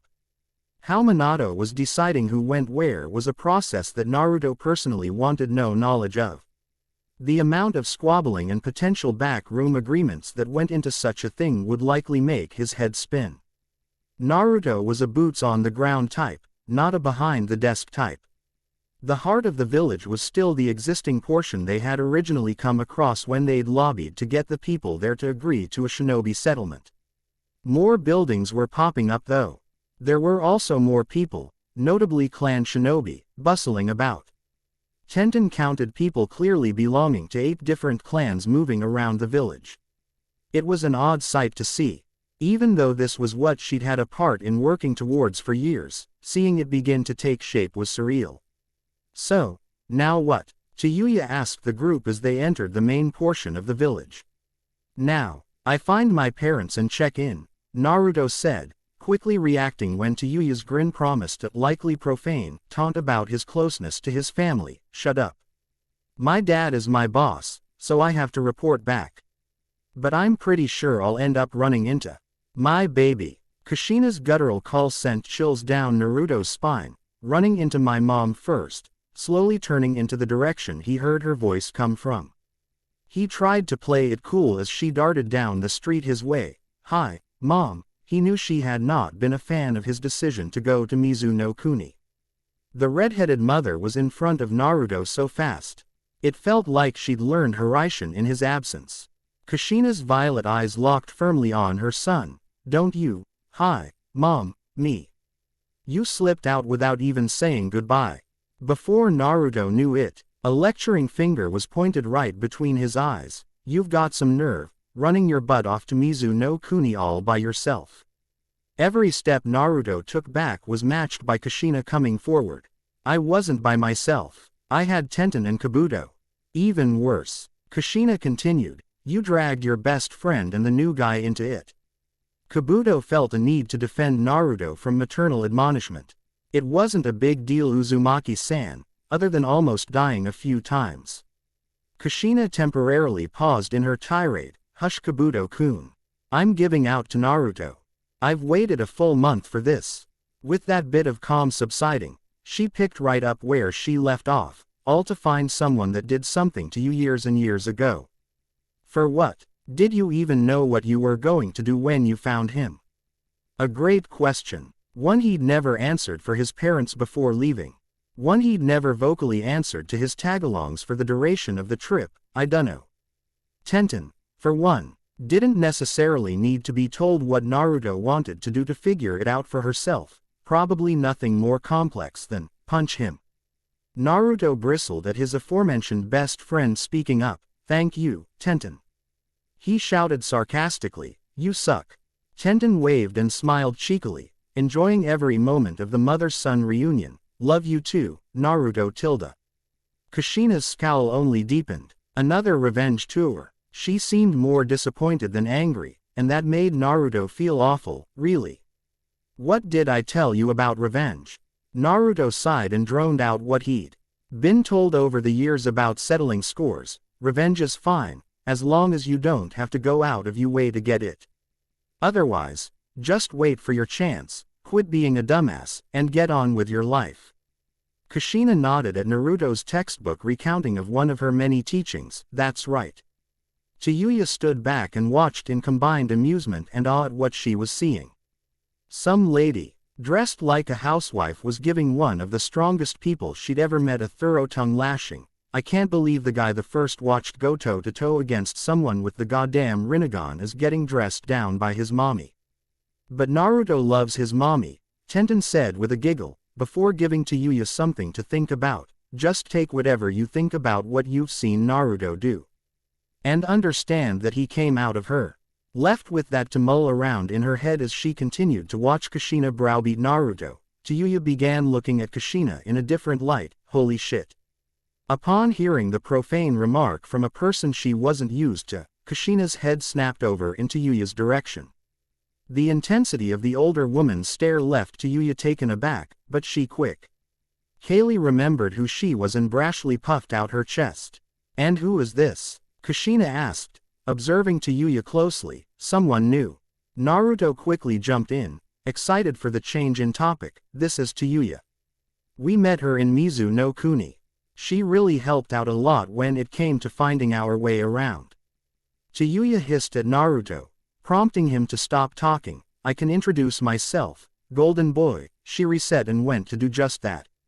So, yeah, name's Chiyuya. I freelance, and your kid told me there was a chance I could get some work here. Did he now? Kushina said, eyeing her son with an unreadable expression. Well, he's not wrong. It's been a while since you picked up a stray, Naruto. An offended Chiyuya's mouth fell open before she bared her teeth. I'm not a stray, she said, utterly enraged. Naruto and Kushina ignored her anger in exchange for going back and forth with each other. What do you mean it's been a while? I picked up Kabuto just last month, he said, gesturing to said medic. Kushina shook her head. No. Tenten picked up Kabuto last month. You didn't do anything but get sick and almost die. Naruto raised his nose at the reminder of his bout with the 5 Elements virus, and beat 2 Guardian Ninja. While I was sick and dying, because I rule. Are you two listening to me? Chiyuya interjected, marching her way between the Uzumaki mother and son. I said I'm not a stray. Kushina raised an eyebrow at Chiyuya's attitude at her throwaway remark. Stray doesn't mean anything bad, dear. It's just what I call freelancers who end up working for us. It's more fun. Chiyuya scoffed at the older redhead's assumption. I said I was looking for work. I didn't fucking say I was going to work for you assholes just like that. Kushina's eyes went wide at the brazen, unprompted profanity. Her head whipped towards Naruto, prompting him to explain. She likes dropping F-bombs and S-bombs and all the other bombs. Tenten and Kabuto nodded in support. Chiyuya defa, ensevely made to stand as tall as she could. Yeah, what of it? Kushina fixed the new arrival with a neutral look. Please don't curse around my baby, she requested evenly.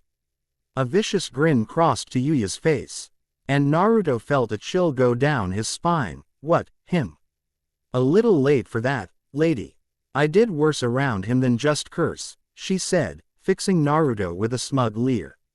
He knew exactly where she was going. Kushina quickly cut Chiyuya off before she could part with information that Naruto would prefer she didn't. What? No, not him. He's all old and beat up by the world. Love you too, Mom.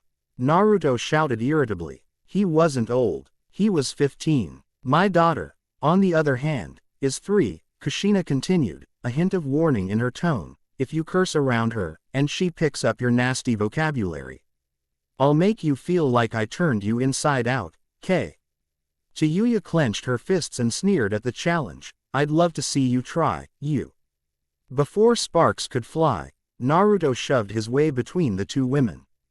Having his mom and his new friend throw down in the middle of the new village they were still building couldn't possibly end well. Whoa.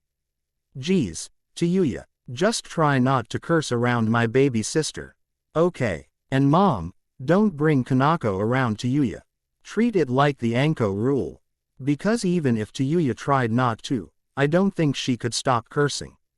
Tayuya looked at Tenten and Kabuto as though Naruto were insane. Why would I want to stop cursing? Shit's awesome. They're like sentence enhancers. Tenten leaned in close to Kabuto to whisper, I really think she might actually get a brain aneurysm if she had to go without it. Kabuto massaged the bridge of his nose under his glasses. That's not how aneurysms work. The medical professional in him wanted to scream in their faces. Naruto made a show of wiping imaginary dust off of his hands and throwing them into the air. Okay. Done with introductions. Officially don't care about any of this anymore. He exclaimed, choosing to walk away, set on unwinding. Mom, you know I'm back, you can tell Dad. I need to find something good to eat. The food in Mizu sucks. Tayuya watched as Naruto brushed pee. Asked her and Kushina to wander his way off deeper into town. Hey, where the fuck do you think you're going? You're just gonna make me figure things out around here by myself? She asked. Naruto ignored her and kept walking. Golden boy. Hey. Tayuya was quick to catch up to him. Kushina watched the two teenagers depart before turning to Tenten and Kabuto. Is that girl going to be trouble? She asked, jerking her thumb in Tayuya's direction. Tenten shrugged. On a small scale. Yeah, probably. On a small scale. You know, small scale. Like irritating you with her presence, Tenten said with a grin. Because Naruto is one of 3 people she knows right now, so she's definitely going to be hanging around. Kushina seemed more amused than anything else by Tenten's specific prediction of how Tayuya would fit in around them. What would you consider large-scale trouble? Tenten didn't miss a beat in her response, getting the uppity clan's Minato-sama attracted here to work together with. Out killing each other and burning the village down. Kushina chuckled, her mood again significantly lightened. I love how you classify priorities. Tenten rolled her eyes. My best friend, your son, is a propagator of large-scale trouble. She had better have learned how to classify the difference between the two. Just wait until you hear about what happened. Kaminari no Kuni. 2 clans, consisting of over 1,000 shinobi each stood across from each other in lines. Their chosen representatives stood between them, facing one another down. What looked like the precursor for a battle was actually the exact opposite. It was meant to mark the end of a war. A war both of them had fought against someone else. A war neither of them ever had a chance to win. All along both lines, shinobi and kunoichi from both sides stood looking ragged from the conflict in question. They all looked tired and nervous. Nervous about their futures. From the end of both lines, 2 men walked between them, making a show of being seen by all. It was very important to the first of these figures that his presence was established to those who would soon be joining his fold. The lead was a massive, muscular man with dark skin, white hair combed back. A small mustache and goatee. He wore a large, open haori with no shirt underneath, as well as large, golden bracers on his wrists. Over black pants with torn ends. He wore a gold belt around his waist with a boar's face engraved in the middle. Following close behind was another muscular, dark-skinned man, shorter than the first. He also had slicked back white hair and a goatee. Choosing to go completely shirtless, he wore a white scarf, dark sunglasses, a long red rope belt tied around his waist over standard shinobi trousers, and a holster that carried 7 identical swords. The smaller, sunglasses-clad shinobi of the 2 glanced around at all of the trepidatious people around them. Hey, bro, take a look. These guys are all shook. It's understandable, B. The larger one remarked sternly, his eyes cutting around at their surrounding public. No one he looked at could maintain eye contact with him. We were bearing down on all of them until the truce was called yesterday. Give them time. B nodded, seemingly to a rhythm in his own head instead of just in agreement with what had been said. Time to lay down the law, let him know who's the man. Now they're part of the Alpha clan. You heard him, the larger man said aloud, his voice booming in the open air. for those of you who don't know us, I am A. This is Killer B, he introduced them. But from how everyone seemed to regard them, it was all a formality. That done, he continued, the Rina clan. The Yatsuki clan. As of now, those names are no more. Do you hear me? They mean nothing. Many flinched at the harshness and severity with which the end of their clans was announced. And yet, it wasn't said aimlessly. There was a reason they were all there. They were a captive audience. To the terms and conditions of surrender. A continued, pacing around, towering over everyone else nearby. What makes you unique, special, powerful, will now add to the power of the Alpha. You are now all Alpha, he declared. Gesturing around to everyone who could see him, you are now just as important to me as my own brother. Killer B gave a thumbs up and a big grin to the crowd as support. Sama, the representative of the former Yatsuki clan said.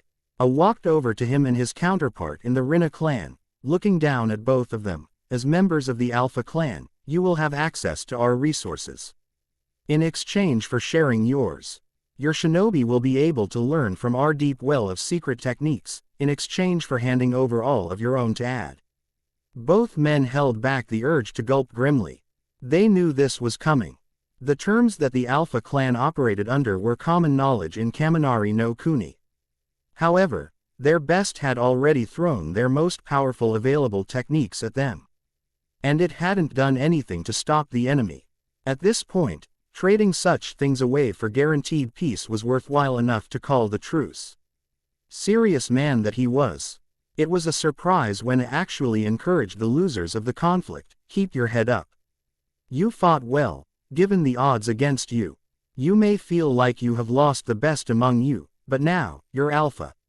And that means you'll never lose again. Cheers rang out, but not from the Yatsuki clan and Rina clan. It came from the circle of Alpha clan shinobi that outnumbered them 3 times over. That evening no Kuni unnamed allied shinobi village. After a few hours of rest and relaxation, Tenten decided to venture out and find Naruto. He had never returned to the hotel that say, RVED as temporary lodging for Naruto's family while arrangements were still being made for land. Her short search led her to a small steakhouse, where she found Naruto's unmistakable hair sticking out like a sore thumb at the bar. This alone prompted Tenten to raise an eyebrow. Naruto doesn't drink. He hates the taste, something everyone learned back when Jiraiya slipped him his first taste a few years back. As she approached, she saw that it wasn't Naruto imbibing in alcohol. It was Tayuya liberally. The musical kunoichi was more than a few drinks deep from how she bobbed side to side in her seat as she and Naruto conversed about whatever. Said conversation consisted of Naruto bemusedly responding to whatever query Tayuya had for how things were in the mainland, or whatever else came up. Get the fuck out of town! Tayuya exclaimed, swaying hard enough to set her head on Naruto's shoulder for a moment. She pushed herself off and had to be grabbed by him to keep from falling off of her stool. You're just bullshitting me because you know about my doki now, golden boy. No, cross my heart, Naruto insisted, his usual demeanor almost as animated as an intoxicated Tayuya's, bigger than any tree in the forest. Bigger than some mountains. A skeptical Tayuya needled Naruto further, and you can summon him. Ha, I'll believe it when I see it. Well, I can't just do it whenever I want. He doesn't like that, Naruto admitted sheepishly. He lets Ero Sennin summon him whenever he wants though. I have to bribe him with sake. Do you know how much sake it takes to satisfy a giant toad? A lot. It was at this point that Tenten made it over to the two of them, able to closely observe Tayuya's state. Is she drunk? Naruto shrugged, while Tayuya guiltily grinned like a loon. Naruto. You let Tayuya get drunk on your first date? Come on. Naruto gave Tenten a sideways look. What do you mean, let her? And what do you mean, date? He hadn't asked Tayuya out. He was showing her around. Which also doubled as showing himself around, because he still wasn't familiar with everything himself. Tayuya needed to take a moment to process what Tenten was telling her. Once it all sank in, she started smiling like a loon. Hey, yeah. A date. This is totally a fucking date. Golden boy, pay for all of my drinks like a gentleman. Naruto rolled his eyes, as he'd already planned to pay for her anyway. Given he had more money than her, and she was a guest, order some actual food too. Dad doesn't need it looking like I'm taking advantage of you. We're still new here. Yeah, Chiyuya muttered, trying to flag the bartender down to put in an order. It was a reasonable enough request, and again, she wouldn't have to pay for it. Anyone who thinks that is a fucking idiot. You're like a golden retriever in human form. She squinted at Naruto trying to picture it, and laughed at her own comparison. Tenten sighed and sat down at the bar with her friend and recent acquaintance. It all comes back to that magic word again. Jinchuriki. What's with that anyway? Chiyuya asked, poking Naruto in the stomach. What, because you have a monster sealed in your belly? That means you don't have home training. She didn't know Kushina at all, but from the limited interaction they had, Mama Uzumaki didn't seem to be the type tolerate some ne'er-do-well as her child, tailed beast within him or not. Power is scary, so is ambition. Tenten tried to reason with a shrug. Naruto has a lot of power, his dad has a big ambition. Chiyuya hummed thoughtfully, staring down into her drink.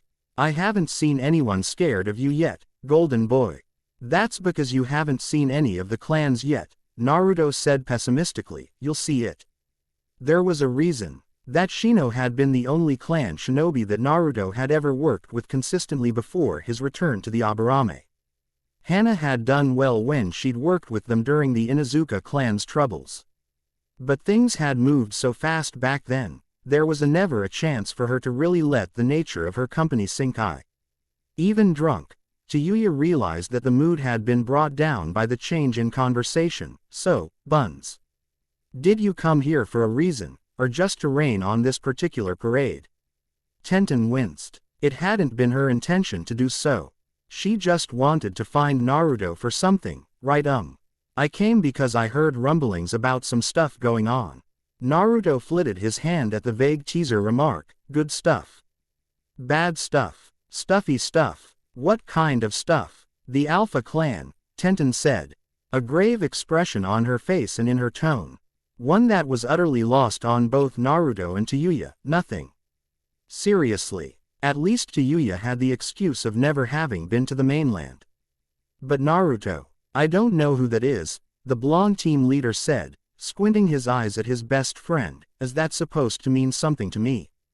Tenten wasn't surprised, but she had hoped that he'd kept his ear to the ground about other things. It was fine though. The Alpha Clan are the big force up north, she explained. They wage wars with other clans and just assimilate them. Naruto nodded with a serious hum, slowly understanding what he was being told. Right. Assimilate. Like the Uchiha clan and the Senju. That's bad. Tenten shook her head in the negative. Not even. Senju and Uchiha will pretty much keep clans intact and use them as tributaries. The Alpha Clan just absorb the clans they beat. Marry in who they want, kill all dissenters. Clans just don't exist anymore after they come through. She said, they take all techniques and secrets and make them community property. For everyone. Naruto knew that Tenten was trying to make the Alpha Clan sound imposing, but still. He had his own thoughts. Honestly, that last thing doesn't sound so bad. It's not about making things even for everything, Tenten said, it's about erasing clan identity and getting people to fall in line. How many clans have you heard of from Kaminari no Kuni? Naruto drew a blank and it showed all over his face. There's a reason for that. So, what about these fuckers? Chiyuya ventured to ask. She wasn't in on whatever business Naruto and Tenten were associated with, but curiosity beckoned her. I heard that they're moving south, Tenten said gravely, whatever they're after. That would mean they would move through here before they get to High no Kuni, where they're probably headed. Naruto wanted to at least try and be positive. They could always just leave us alone though, right? Tenten smiled stiffly. There are 5 big clans here. When they find that out, I don't think they'll ignore this place. Chiyuya smacked her palm to her forehead. Of course when she decided to go somewhere else. It was also a dangerous hellhole. I thought you said this place was safer than Mizu no Kuni, she complained. Naruto took offense to being called dishonest. Hey, I never said it was safer. I just said it was better, as in, better quality of life, better. There was no guarantee that said life would be any more peaceful, right then, he said as he pushed himself up from his seat. Gesturing for the check, I'm paying for mine and hers. Chiyuya took offense to Naruto's attempted departure, feeling as though she were being ditched by her date. Hey, where are you going? We've got a fucking thing going on here, you dick. Naruto simply paid and waved goodbye. What the hell? Her question was posed to Tenten, given that she was the best and only person to ask. Relax.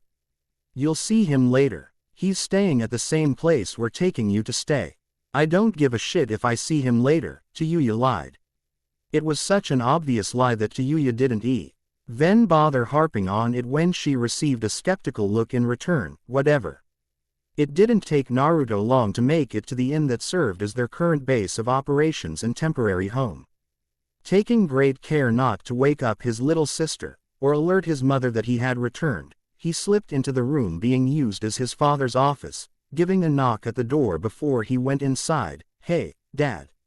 Minato looked up from his desk at the greeting and smiled at his eldest child. Hey, yourself buddy. Naruto grinned and quickly took a seat.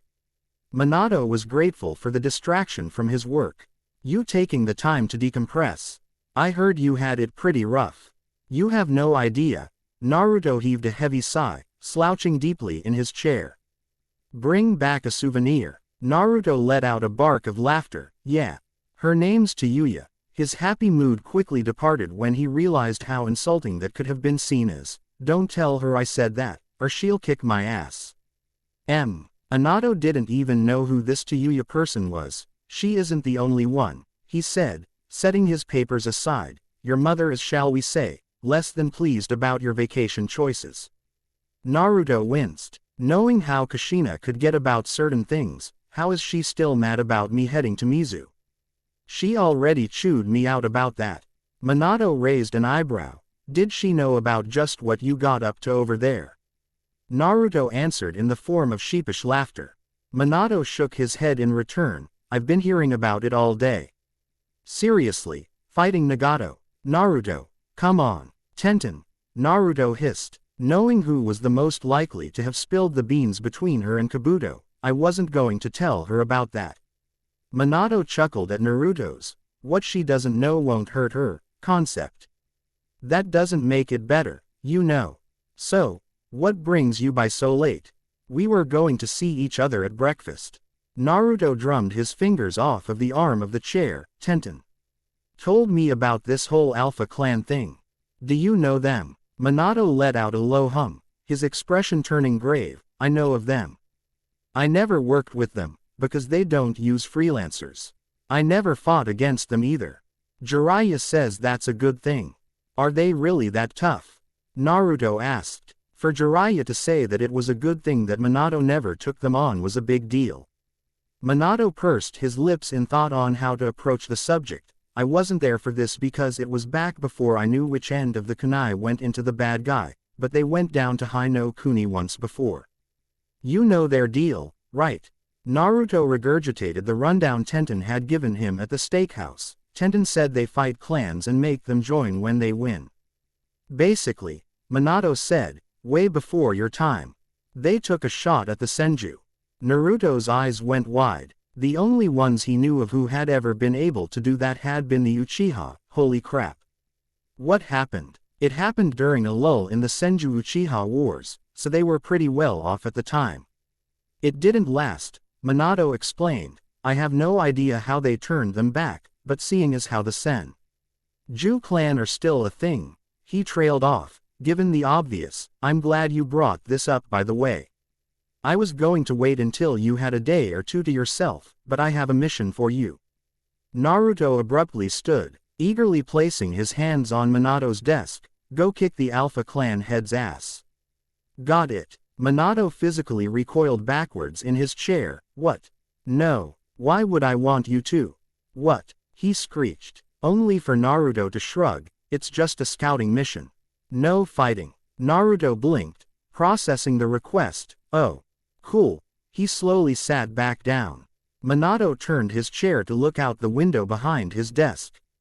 An idea forming in his mind. You know, I was going to ask the Hyuga clan to provide one of theirs to go with you, but why don't the two of us go ourselves? The more Minato thought of it, the better he liked that plan. Yeah. What do you say we do this one together? He would have had Jiraiya handle it, but he had his former sensei looking into whatever he could get on Danzo. Still, with what was being said about the Alpha clan moving south, it couldn't be left alone. Naruto was excited by the idea, but he was more shocked than anything else. So much so that it threw Minato off. What? Why you and me? But you've never gone on a mission with me. Minato opened his mouth to protest, but nothing came out. When he tried to think of an example to back up his argument, he found that he couldn't recall ever working with his son. I haven't. Naruto confirmed with a shake of his head. Wow. Man, I really suck at this whole being a dad thing, huh? He remarked self-deprecatingly. Too late to matter. Naruto tried to play it nonchalantly, looking away and throwing his hands up behind his neck. You're good with Kana-chan. That's all that matters. Don't worry so much about it. I'm too old for something like that to bug me. Minato knew better. Naruto was terrible at hiding how he felt about things. His original reaction to the offer had spoken volumes. Even so, the offer had been legitimate. Minato really wanted to spend real, quality time with his son. So, would you like to work together on this one? Even if Naruto tried to play things cool, inside, he was jumping with joy. It had been a long time since he'd even trained with Minato. He never got the chance to hang out with his father. I guess so, if you really want to. Just make sure you don't slow me down, old man. He taunted. Minato smirked at the insult. The cocky brat must have forgotten who the fastest really was. The only way I don't leave you in the dust is if I hold your hand like your Kanako.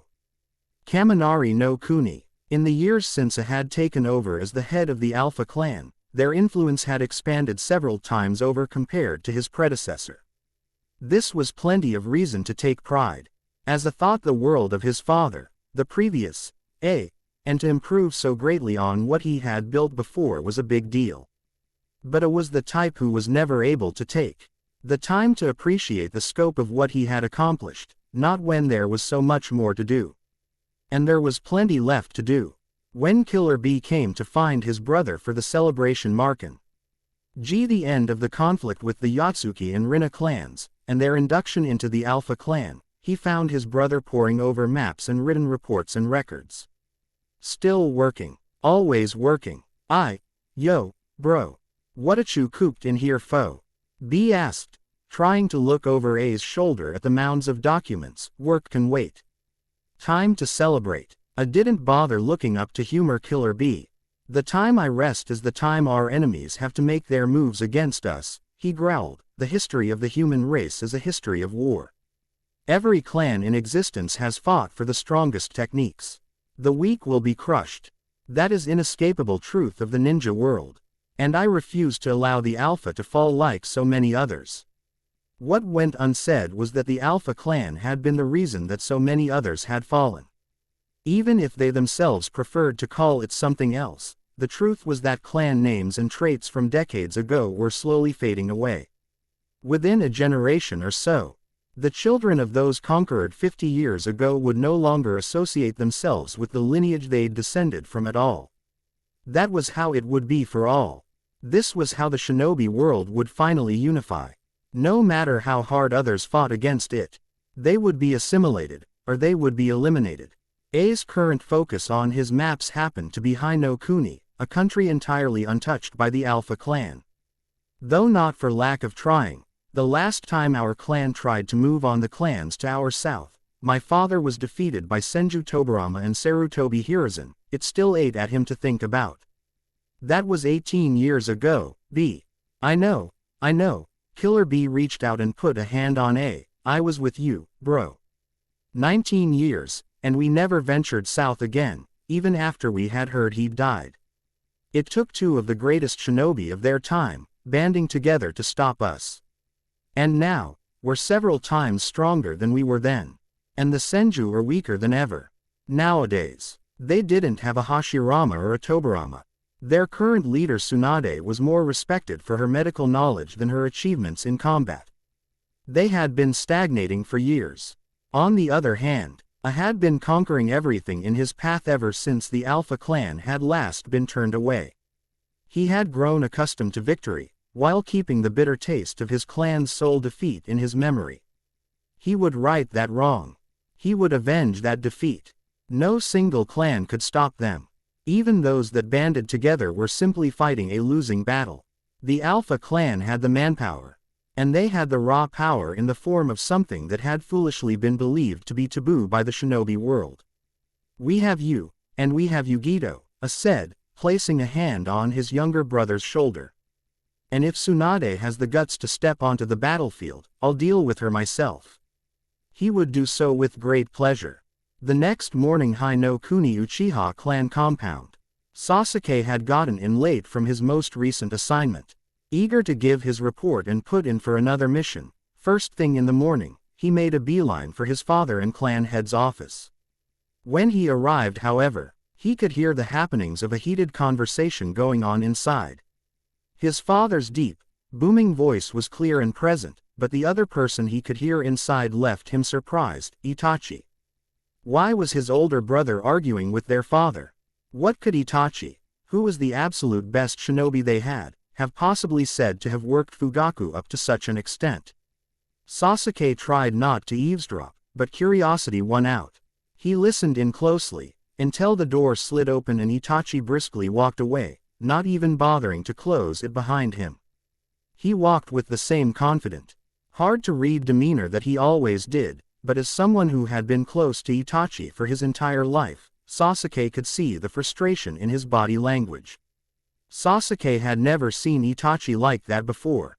No one they walked past picked up on it, but the feeling radiated off of him. "Itachi," Sasuke eventually called out, stopping him at a pond in the compound garden. "What was that?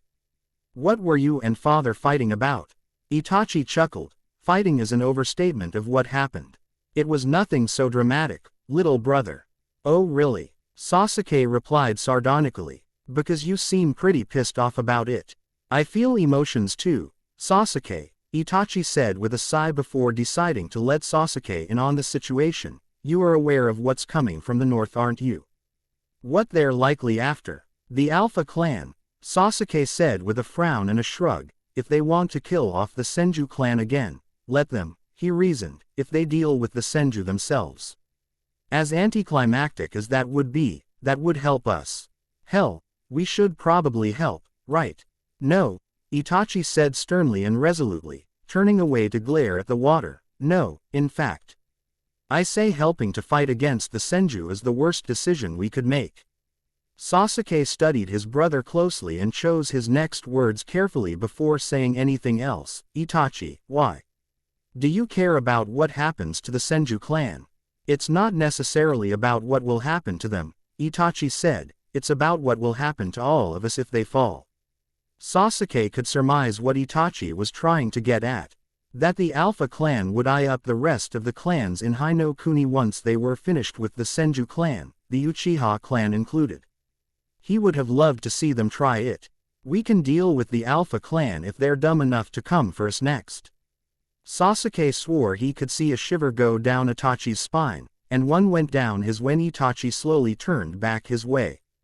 Onyx eyes covered by the bangs of his hair. "Do you think so, Sasuke? Do you really think so? Do you think that the Uchiha clan can defeat a clan capable of conquering our mortal enemies? Do you think we can defeat a clan that would do in days, weeks, or months what we haven't been able to do in centuries?" For a moment, Sasuke faltered, but fell back on that old emotional shield of pride in where he'd come from. "You don't believe in our clan's power?" he asked challengingly. Itachi didn't risito the bait. "I am not a fool, Sasuke. And I didn't take you to be one either," he dressed. The younger Uchiha down on his simplistic view, power by itself only means so much. A lion can be overwhelmed by enough hyenas. The numbers of the Alpha clan dwarfed our own when they attacked the first time. They were stopped the first time, Sasuke argued. Things are not the same now as they were then, Itachi said, shaking his head. Our numbers and those of the Senju do not compare to what they once did. Perpetual warfare has eaten away at our forces. The Alpha clan's size only continue to grow. Even were we to join forces with the Senju, in all-out war, we would be outnumbered.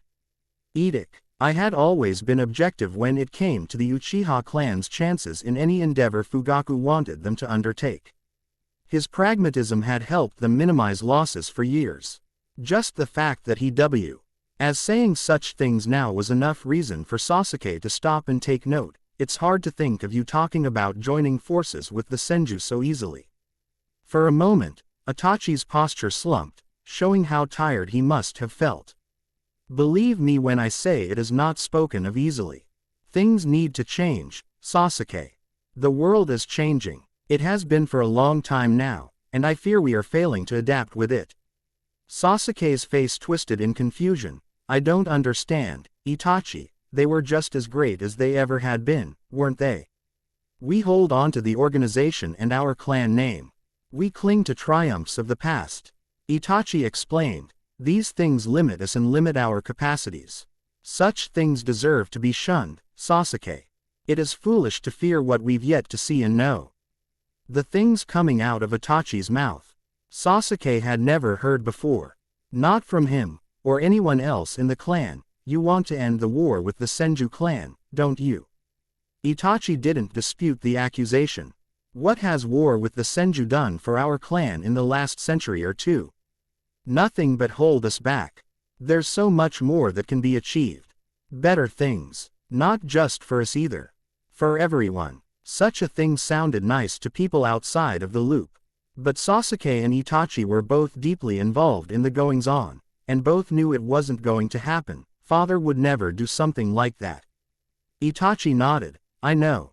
That's why I never brought that part up. Let it never be known that Uchiha Itachi was a fool. He knew what was possible and what wasn't, just the helping the Senju for self-preservation purposes part, and even that had failed in the end. Sasuke, however, was looking to the not-so-distant future, but you're going to be the one that takes over one day. A ghost of a smile drifted across Itachi's face. Maybe that will be the day something changes, if they survived that long, but whether it happens or not, until then, it would behoove me to try and at least set the table. Thinking toward the future was nice if they survived to see it. You know Kuni unnamed allied shinobi village. Early mornings were usually pretty lazy on days where nothing important was planned. Tenten was very much accustomed to dragging herself to breakfast and waiting as everyone else slogged in and took their own seats. To her surprise, when she made it to the table, Naruto was already there. Fully dressed and geared up, stuffing his face with junk food ramen before anyone could try to scold him for it. Tenten sat with him, but was curious. Naruto never got up early when he didn't have to, and it always took him a bit of time to get moving.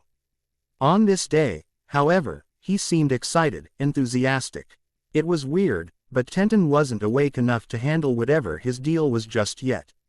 It took a few more minutes, after Tayuya walked in, bleary-eyed and hair all askew, for someone to bring it up. Tayuya needed a full cup of coffee before recognizing that Naruto was outfitted for travel. Why the fuck are you dressed like you're going somewhere? Because I am going somewhere, Naruto said, a big smile on his face. I've got a mission. Tenten considered Naruto's attitude considerably more chipper than it had been in quite some time in regards to getting an assignment. You get missions all the time. Stupid dangerous ones, like you like. Why do you look so proud of this one? Tayuya didn't care about why Naruto seemed so upbeat. All she knew was that it again seemed like Naruto was flaking out on her. Hey, asshole, you said we were going to train later. Naruto remembered saying as much when he and Tayuya had been gallivanting around the village. I'm surprised you remember that, the way you were last night. Tayuya huffed and crossed her arms over her chest. I wasn't that drunk. And don't change the goddamn subject. Naruto rolled his eyes. We are going to train later. Just not. Today. Later, Tayuya inhaled like she was about to let him have it. Naruto noticed and cut her off before she could. I promise, we'll do it when I get back. You can train with Tenten or something until I do. He turned to his best friend. You are going to work out with Hinata after breakfast. Right. Tenten frowned, but nodded. Tayuya, you can come with me if you want, she offered, before focusing on Naruto, but you. We just got back from Mizu no Kuni not even 18 hours ago, Naruto. What in the world are you doing that you have to go right back out? She knew he was a stamina monster, and that if anyone could deal with a heavy workload, it was him. She still didn't like the idea of him stretching himself thin. As much as she knew Naruto hated the still life, proper rest was important for everyone. Before Naruto could say more, Minato walked in, fully outfitted, much like Naruto. Hey, everyone, he greeted before realizing that one of the faces at the table was new. This must be Tayuya. Tayuya huffed. Fucking got it in one. And you must be Golden Boy's daddy. With that realization, she spared Minato a proper glance, studying his features for a moment, before making a remark towards Naruto. You look more like your mom. Kushi. Na would have loved to have heard that one, Minato muttered, walking up behind Naruto to give him a pat on the back. You ready to go? Naruto jumped up so eagerly, he nearly backed his chair into Minato. Whenever you are, old man. You'd better watch it with that old man stuff, Minato shot back. I'm not even 40 yet. Woe be to Naruto if Kushina caught wind of that jab. Tenten looked over at the father-son duo. Wait. Are you actually going on a mission with Naruto? Minato sighed and visibly slumped in dejection. Why does everyone make it sound like there's a better chance of the sage of 6 paths coming back than me hanging out with my kid? Does Kushina-sama know? Tenten questioned with a raised eyebrow, knowing that the red-headed mother had a similar mindset to hers over Naruto overworking himself. Minato replied with all of the diplomacy he had developed over more than a decade and a half of pursuing his dream. This decision was made after she went to sleep, and we're leaving before she wakes up, so, no. Tenten gave him a deadpan stare. Don't look at me like that. I left her a note, and we should be back in 2 days. Don't. Tenten massaged the bridge of her nose. With one hand and held up her other hand in a stop gesture. Don't give me a timetable. You know full well we pretty much never keep our deadlines. The girl was exasperated, and for the life of him, Minato couldn't understand why. I can literally Hiraishin back here whenever I want, he said. Despite deeply respecting him, Tenten had been around this family long enough to be skeptical, even of him. I know what I asked, Minato-sama. Quote. Naruto sighed and started heading for the door. I'm not letting you kill my buzz for this. We're just going to go now. Bye. Bye, Tenten said as Naruto and Minato departed. Man. Now I kind of feel bad.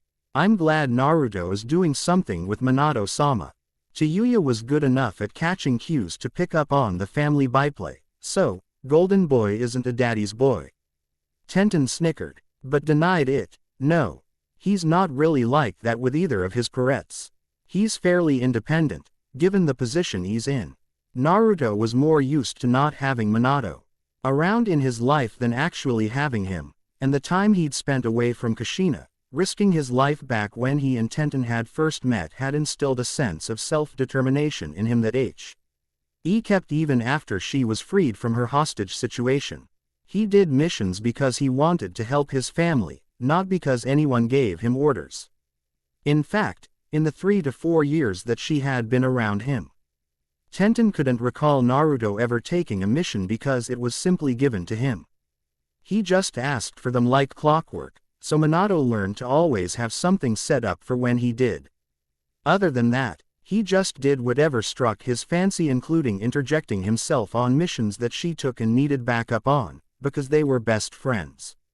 Tiny footsteps gave way to a slowly awakening Kanako wandering into the room, looking around as though she were trying to find something she could swear had been there, but couldn't find. Where's Daddy and Naruto ni? Taiui. Caught herself staring at the little girl as she wandered automatically over to a smiling Tenten who boosted her up onto her lap. "Oh my god, she's so stinking cute," she exclaimed, very much out of character, which she recognized. "I didn't say that out loud." "You did," Tenten said, very much amused by Tayuya's first reaction to the smallest member of the Namikaze Uzumaki marital union. "It's better than what I was afraid you would say though." Tayuya wasn't in the business of pissing off the wife of the guy who ran the place just because. "Mama Red told me to watch my mouth around what I assume is Baby Red," Tayuya said, gesturing to a groggy Kanako, who continued to confusedly look around for her non-present father and brother, even as Tenten bounced her dotingly. "I don't hate this place yet. And I'd rather not get my A," she growled and quickly edited herself, "but booted out of here until I'm ready to go on my own." "I'm glad we have an understanding on that," Kushina Rima RKED as she arrived to join the other girls. "So, you're staying here for the time being?" Tayuya shrugged, "At least until I get my bearings. Never been to the mainland before. Heard it sucks, just not like how Mizu does." She paused upon realizing her fringe curse. "I can say, sucks, right?" Kushina thought about it for a moment. "Yes. I'll give you that inch, but please don't try to take a mile." "Now, where are my menfolk?" she asked expectantly as she went over to dote on Kanako. Tenten grumbled her response, giving the little girl up when Kushina went to pick her up, a mission, apparently. "Minato-sama said he left you a note." Kushina peered behind the weapon user and peeled a sheet of paper off of her back. "What? When did he? I didn't even see him." Kushina hummed.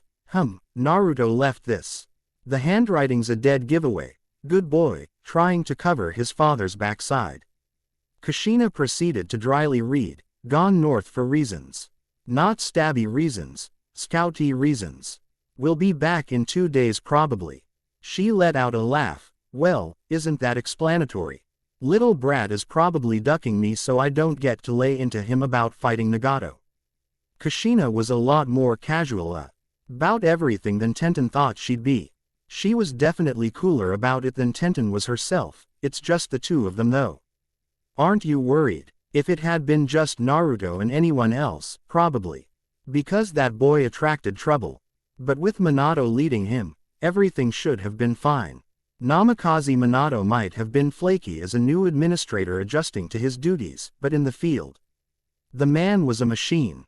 Try as she might, Kushina couldn't muster a scenario in her head where the two would be in real trouble, even if they weren't just going out to scout. "I can think of a stronger father and son alive than Minato and Naruto. I'm sure they'll be fine." A morning training session was a great way for Tenten to blow off some steam.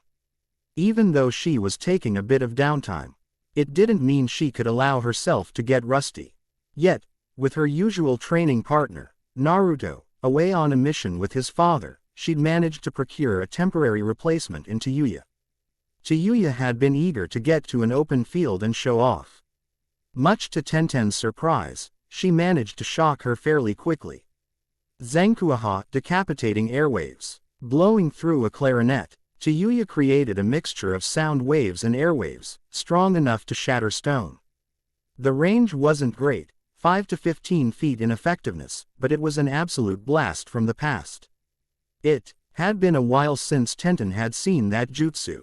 Years. Not since she and Naruto had first met, as a matter of fact. That Naruto remembered it and had managed to somehow teach Tayuya during the time they'd spent in Mizu no Kuni was kind of remarkable. "I didn't know you could use wind ninjutsu," Tenten muttered. Come to think of it, Tenten didn't know what Tayuya could do, aside from summoning. And the sound-based genjutsu she had already been privy to.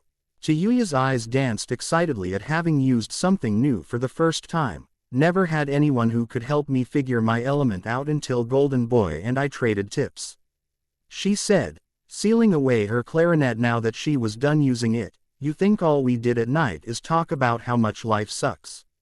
He'd taught the concept of the Zankuaha to her in a matter of minutes, assuring her that she would pick it up in a week. It took her 2 days, and it only took that long because they had to constantly travel, and she couldn't dedi. Kate as much time to training as she would have been able to, were she staying in one place. It had been a mutually beneficial exchange of ideas. Chiyuya helped Naruto with his genjutsu, which was woeful, and in return, he helped her figure out some more diverse jutsu that befit her style, which heavily relied on her instruments.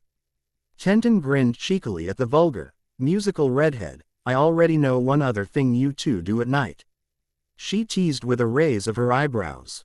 If she'd been hoping for some kind of embarrassment from Chiyuya, she was dealing with the wrong person. Chiyuya rolled her eyes as she responded, yes, buns. Sometimes people have sex. You will too, I'm certain of it, she said. Besides, I only let him hit it the one time. Calm down. Consider it a bonus and extra reward for all of my good work as a guide in Mizu. Tenten gave her a confused look. A bonus. For you. Now, it was Chiyuya's turn to wear a grin of her own. What golden boy lacks in experience, he mocked. Up for in enthusiasm and coachability. Tenten could sense that not only was her teasing ineffective, it was starting to backfire. Okay, we don't need to have this conversation. Why not? Chiyuya asked, clearly delighting in turning the tables. You don't think he's hot?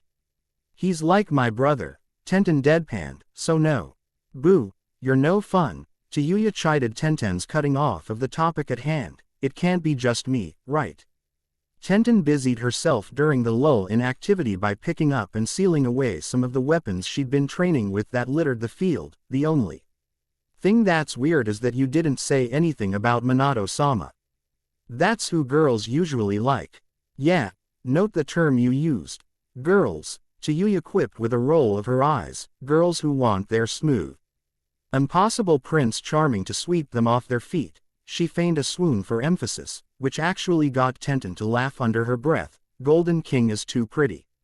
He looks and sounds like a fairy tale prince come to life. Fuck that. Tenten took note of the new Golden King name that Chiyuya had obviously coined for Minato, and Naruto is for women. She asked, certain kinds of women. Chiyuya reasoned with a shrug. Golden Boy looks like he's gonna grow up to be more rugged. He's already shown me he knows how to get his hands dirty too. Tenten couldn't help but notice that when Chiyuya talked about Naruto, she sounded fond of him. Never in front of him, but when they were apart, she was quick to point out things she found as good points about him. Sometimes in the most backhanded way possible, but it was better than she would do for anyone else. She was just as rough in her demeanor when it came to Naruto as she was when it came to everything around her, but N1 was around her long enough to be able to see past it. It was evident that she thought highly of him. Tenten found it kind of cute. The thought made her smile. So, are you two dating? She asked, in another attempt to corner Chiyuya into an uncomfortable situation. Again, much like the previous time, it failed. Chiyuya honestly considered the question. I'm sure I can goad him into spending more time with me. I did it last night, after all. Tenten's whole posture slumped in incredulity. What do you mean, goad? Just ask him. He'll say yes. It's not like he dislikes you or anything. Or, conversely, she could just hang around him literally whenever she wanted.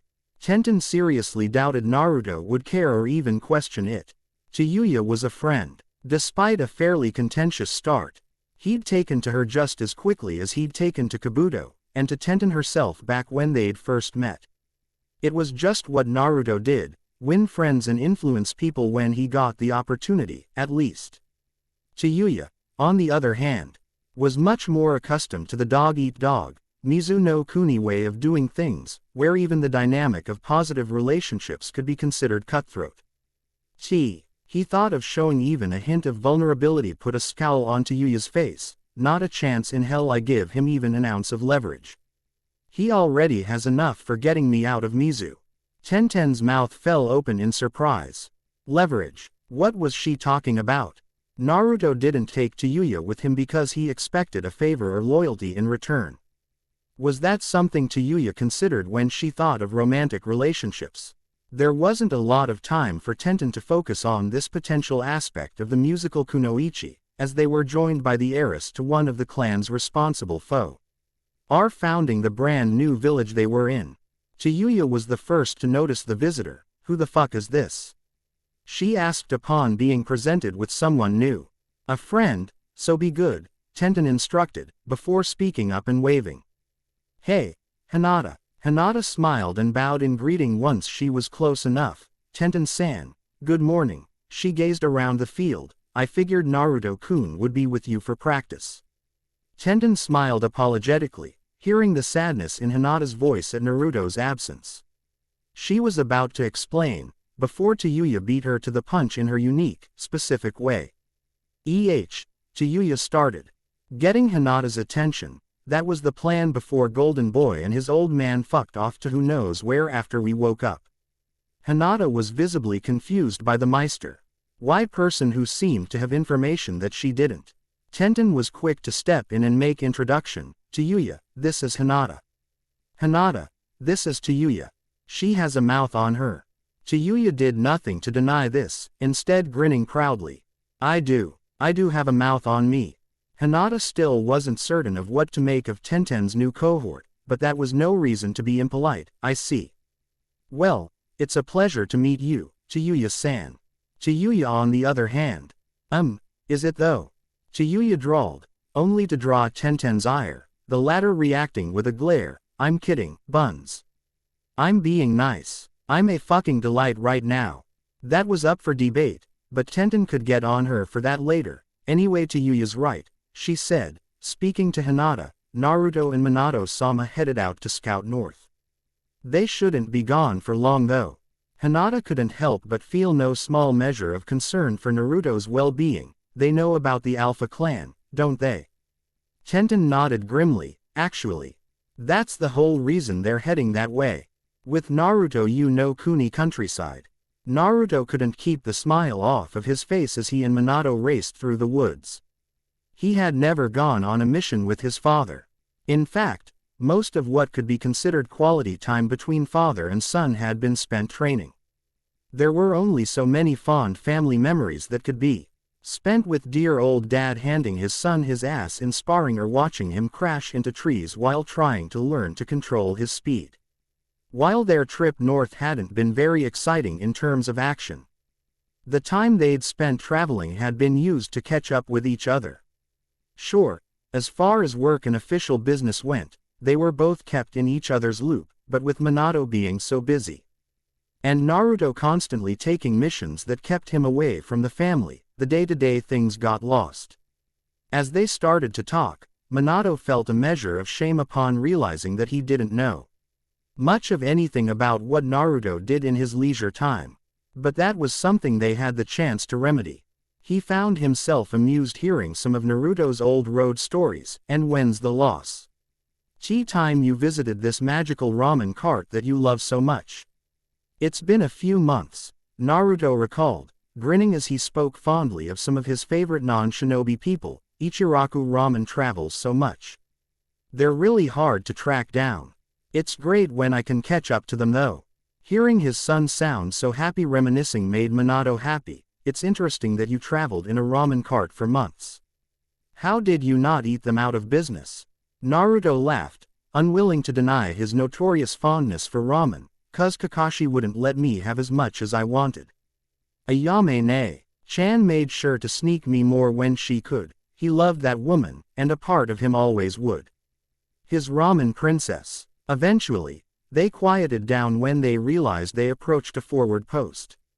Peering through the trees at a camp of an assortment of shinobi, they took note of everything they could see. There was nothing really of note there, as far as Naruto could see. Minato seemingly agreed, as with a gesture of his head, they moved on further into what they could now identify as Alpha Clan territory. Minato frowned as he made a mark down on the map he was carrying. So, they were moving south after all. The last he'd heard, they'd recently defeated the Yatsuki clan, and that clan was situated farther north. At the very least, they needed to discover whatever would be targeted next.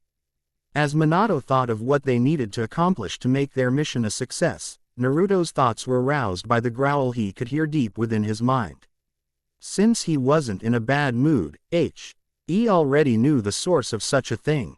What's wrong, Kurama? He asked the tailed beast in his head. Kurama grumbled before letting Naruto in on his troubles. Yuki. The word was utterly foreign to Naruto's memory banks. Gesundheit. No, idiot. That's the Eight-Tails' real name. Naruto rolled his eyes. How was he supposed to know? Kurama rarely talked about his siblings, and when he did, he always referred to them by the number of tails they had, taking some kind of pride in being the one with the most out of all of them. Okay. Naruto thought back to Kurama. You can sense Yuki. What about it? He's smarter than Shukaku, which means if we're close enough to where I can sense him, he can sense me. At that bombshell, a shiver went down Naruto's spine. Another tailed beast. Here, now. It had been years since he'd had to deal with his last one, and, would he do anything about that? Kurama found himself amused at Naruto's trepidation at once again having to face one of his siblings, again. Yuki is smarter than Shukaku.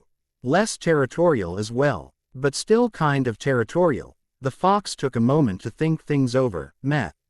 It could go either way, honestly. That was hardly helpful, but it was something that Naruto had to inform Minato about quickly. Dad, Naruto got Minato's attention as they continued to travel. Kurama says he can sense a tailed beast. The eight tails. Minato physically reacted, much the way his son had. That's, he started to say, trying to comprehend what he was hearing. The eight tails hasn't been seen in years, Naruto. Is he sure? As sure as your cheekbones are stupidly high, human. He says yes, Naruto deadpanned, instead of relaying Kurama's insulting remark, and he says the eight tails can sense him too. What should we do? Both father and son paused on a branch as the former thought through a course of action. It would be a pain if this caused an issue in the middle of the mission. He mused aloud. How far away is it? Maybe we can avoid it altogether. I don't think so, Kurama said in Naruto's head. Yuki is getting closer as we speak. Naruto paled. Yuki is getting closer. Yuki. Mina. To ask before putting two and two together, the eight tails. He amended, getting a nod. Crap. Well, that isn't good. An understatement, to be sure. The two of them weren't meant to be discovered. They didn't know if the Alpha clan planned on targeting them or not, and they didn't want to give them a reason. Yet, a fight with a tailed beast would bring eyes from all over. That was bad news, in addition to the fact that, yes, they would be fighting a tailed beast. Naruto let out a resigned sigh. And he'd been having such a good day. It can sense Kurama, so if I leave, it should follow me while you. Absolutely not, Minato interrupted. Having none of that idea. I don't care if Kurama has your back. There's no way I'm leaving you alone to deal with any tailed beast. It wasn't just a matter of their splitting up serving no real purpose. It was the matter of a father letting his son do something so needlessly dangerous. How Naruto could think that Minato would be alright with such a thing, the man had no idea. Then again, he had been sending the boy off on all sorts of dangerous assignments for years. But nothing like playing diversion for a tailed beast and an entire military force. Naruto scowled at his idea being shot down. Well, I don't like the idea of just leaving either, he said, looking off in the direction Kurama had instructed him to. It was then that he realized something. Wait. If the eight tails is headed this way, shouldn't we be able to, I don't know, see it? He remembered Shukaku towering into the night sky years ago in the desert. He remembered Kurama being absolutely titanic back when he'd come across him back on Uzu no Kuni when he was a child. If a tailed beast was around, it would have been visible for miles around. Unless what were he chances that there was another Jinchuriki running around. You know Kuni town outskirts. Sasuke was normally pleased to set out with Itachi on a mission. This time around, however, he found himself in a bad mood. They weren't going on a raid. They weren't going to fight a battle. They weren't doing anything that Sasuke saw as beneficial to the clan. In other words, nothing that would earn his father's approval and respect. Therefore, as far as Sasuke was concerned, it was a waste of time. But Itachi had asked him to go. Itachi almost never had Sasuke accompany him on missions anymore. He couldn't turn it down. But that didn't mean he wasn't going to complain about it whenever he got the chance. Are we really going all the way to Kuni just for this Alpha Clan business? Sasuke asked. Some form of that question had come out of his mouth repeatedly since they'd first set out. Itachi, flexing the kind of patience most older brothers lacked for their siblings, answered in his calm, even tone, "Yes, we are. I believe I told you before, but it is of grave importance." Indeed, Sasuke remembered that weird conversation he and Itachi had shared after his older brother's argument with their father, Itachi. "I thought we agreed that we didn't have any business getting involved in that." "I don't remember agreeing to anything, little brother." Sasuke let out a groan at Itachi's sidestepping of a commitment. Besides, even if the Uchiha clan weren't to get involved, it would behoove father to have a lay of the land. Opportunities may arise, or potential threats. That made sense. It wasn't the most exciting thing. And it wasn't glorious work, but someone had to do it. After all, the intelligence the Uchiha clan used to make their moves had to come from somewhere. If it was good enough for Itachi, it was good enough for Sasuke. "Fine," Sasuke accepted begrudgingly, "we're just going to make sure we know what the situation is here. We're not sticking our nose into this." Itachi chuckled slightly. "Why, Sasuke? Whoever said that we were going to do anything more than observe?" In the midst of their scouting mission, Minato decided there was only so much they could see if they didn't get close to an actual settlement. But there, a choice had to be made. The smaller the village, the less the number of Alpha Clan shinobi milling about, but the more scrutiny there would be on an outside. In the end, both father and son agreed that despite the larger number of Alpha Clan members that would be stationed around a larger village, town, city, the better the chance would be that they could slip in and out. Thus, they made their way to a noted hot spring town in the area, frequented by visitors from all over. As long as no one could make them on site, they had a chance to have a look around and glean some good details from looking around and listening in. Naruto and Minato donned cloaks that covered their standard clothing, and straw hats that covered their distinct bright blonde hair. Less was more in this case, as using a henge would alert anyone nearby who was chakra sensitive that something was off. It wasn't worth taking the chance. Splitting up with a plan to regroup 2 hours later, Minato took a moment to stop at a tea shop for a snack, and for the chance to perhaps eavesdrop on a conversation or two that could point him toward a lead to follow. The entire time, he saw no shortage of shinobi and kunoichi traveling together. They seemed to come from many different backgrounds, but there was one thing that seemed to tie any of them together. Somewhere on their persons, all of the active shinobi Minato that he could lump in with the Alpha Clan had a letter on them somewhere. The letter could take the form of a marked metal plate on a headband, a stitching on their clothing, even a tattoo in a visible place on their bodies.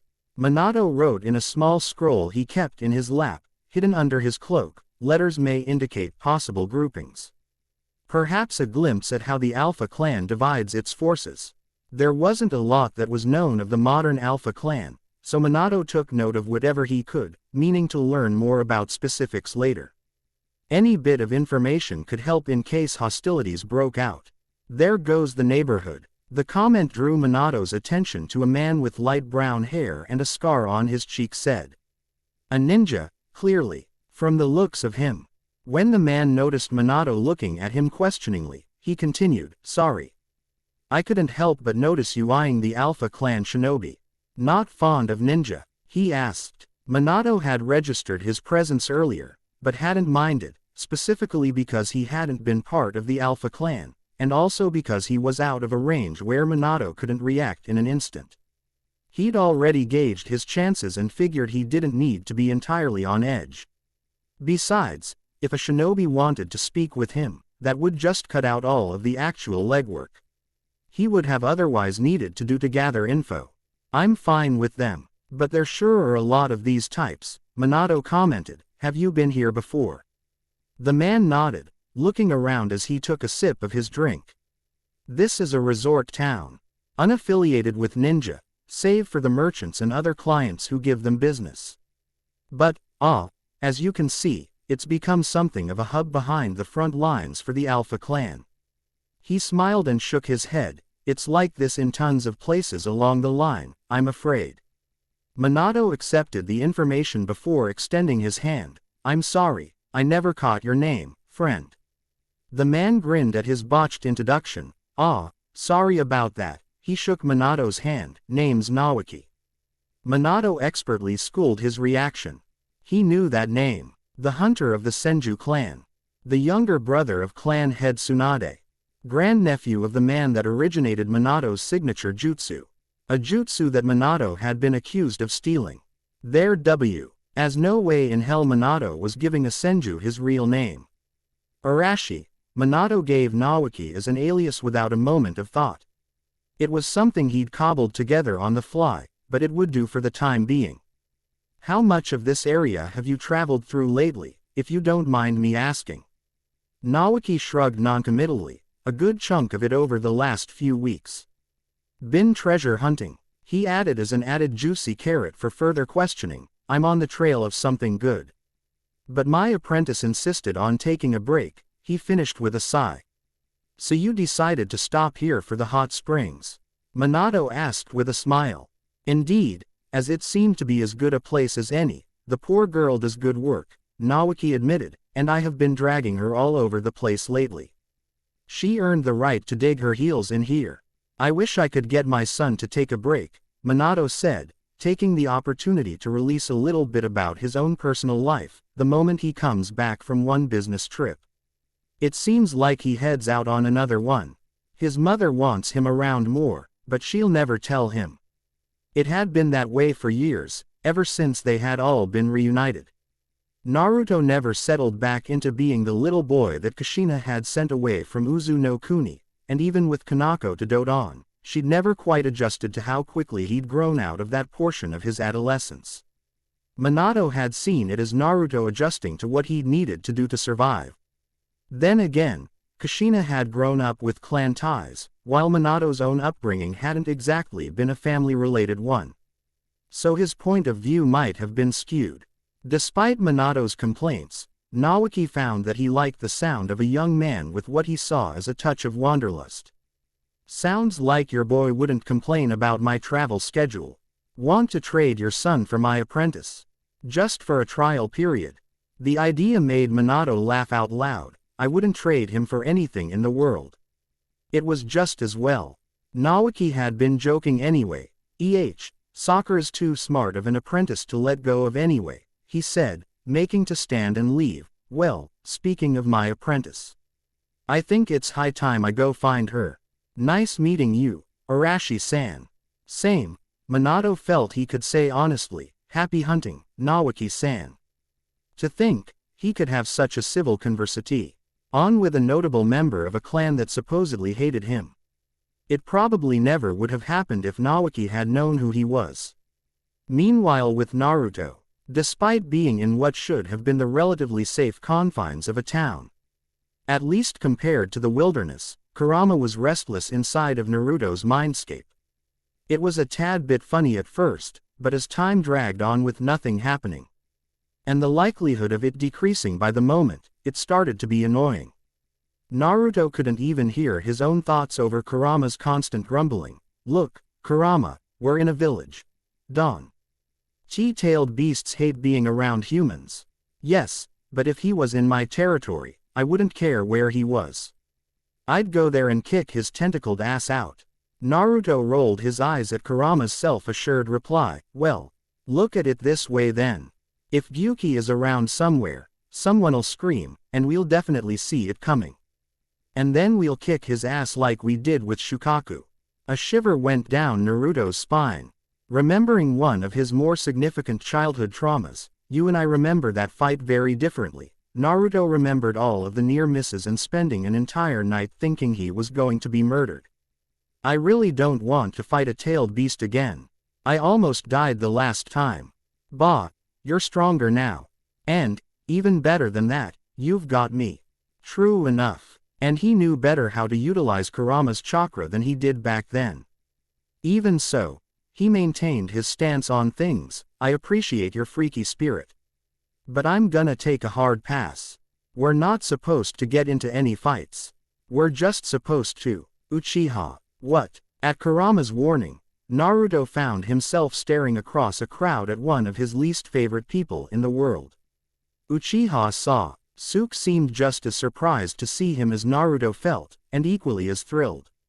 Without breaking eye contact, both boys strode through the crowd, gently moving past the general population until they got within arm's reach of each other. While anyone who noticed them would have just seen two people standing fairly close, staring at each other, the moving people concealed the fact that both of them were trying to stab the other down near the belly.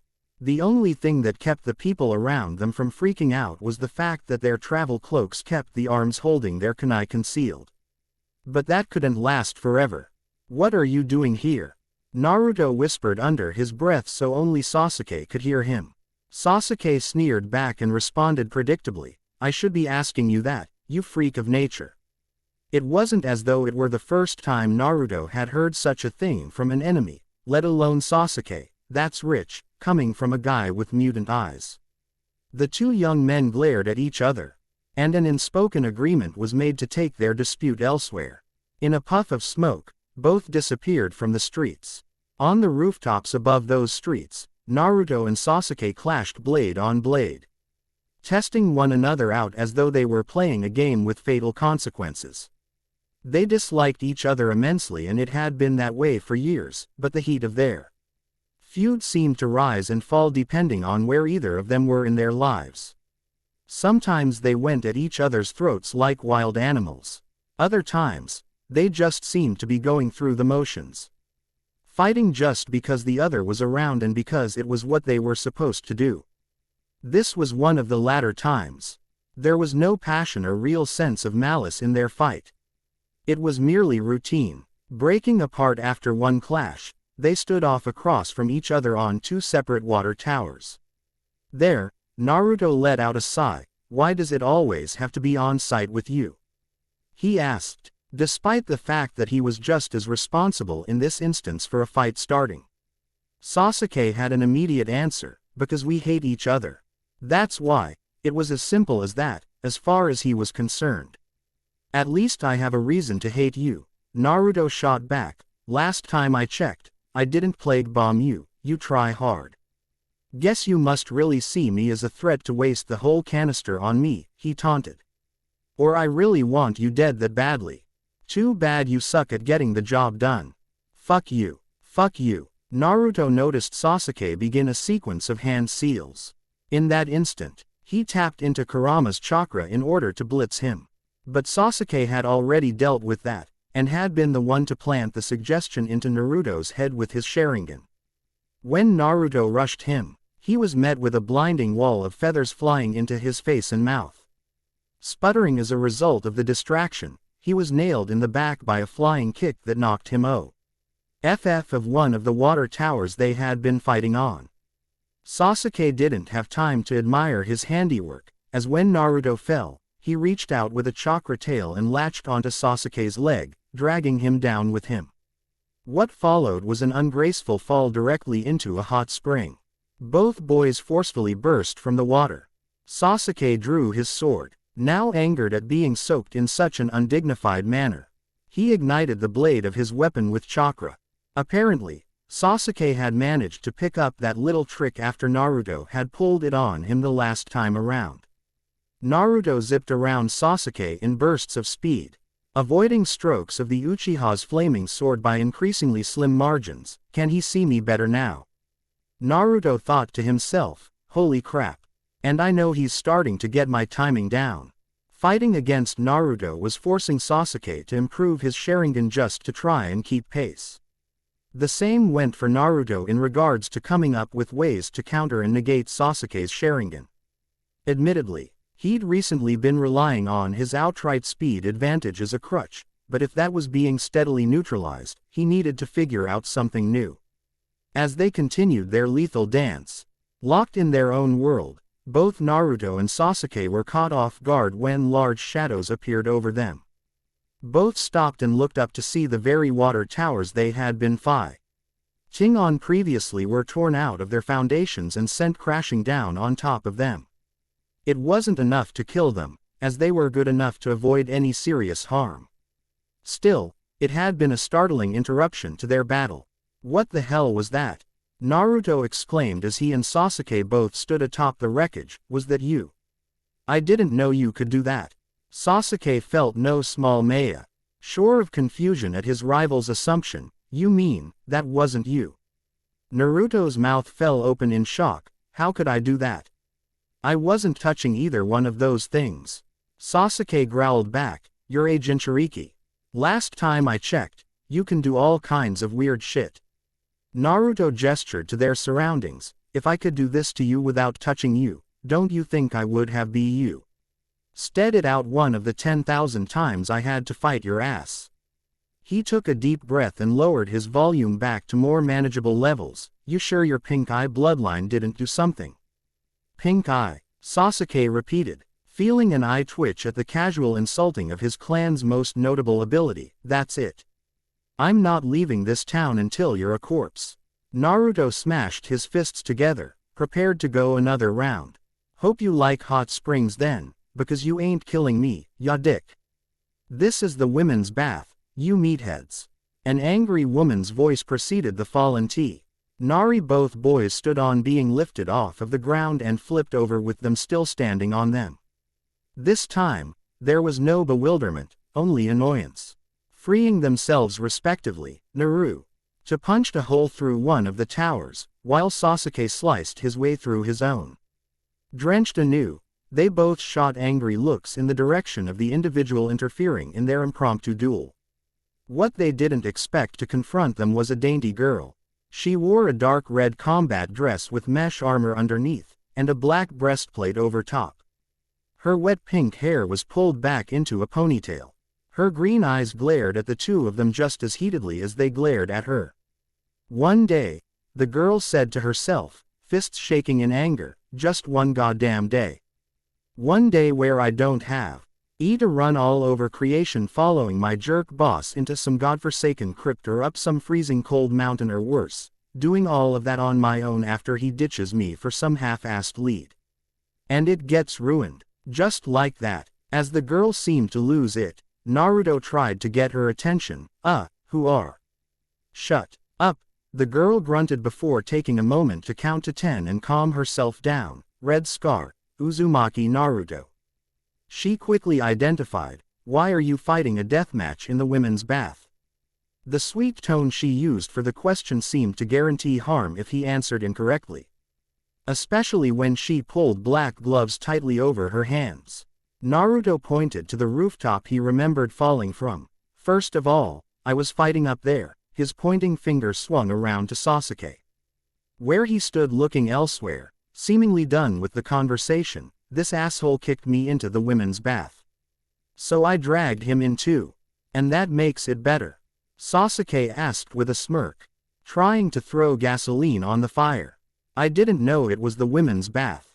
Naruto exclaimed at Sasuke before turning back to the girl to defend himself. I didn't see anything. I was too busy trying not to get cut up by that sack of shit. The girl looked to the other boy that had intruded on her bath, quickly identifying the clan crest on the back of his clothes, and Uchiha. When Sasuke turned to her, giving her a good look at his facial features, she felt her heart melt. Oh my god, he's gorgeous. The steam of the bath didn't hurt in enhancing Sasuke's features from her point of view. She could have simply stood looking at him all day, and seemed to be on the way to doing that when Naruto's hand in her face. Hello, Naruto said, waving and snapping his fingers to get Sakura's focus. Are you okay? He didn't genjutsu you, did he? He does that to people. Sakura sighed, grabbing Naruto's hand and moving it aside. Whatever. Feeling the hostilities had subsided, if only temporarily. Naruto grinned at the girl. If I want to hear that from someone, I'll talk to Sasuke. He jerked his head in Sasuke's direction. Well, you know who I am. Who are you? Haruno Sakura, she said, less than pleased to be giving her name to Naruto. She perked up when she tried to get Sasuke to speak to her. So, your name is Sasuke. Despite the attempt at engaging him, Sasuke thought himself above it all. I'm leaving, he declared, specifically to Naruto. We'll finish this later, loser. Right now, I have real work to do. As loath as Sasuke was to admit it, Naruto was very strong.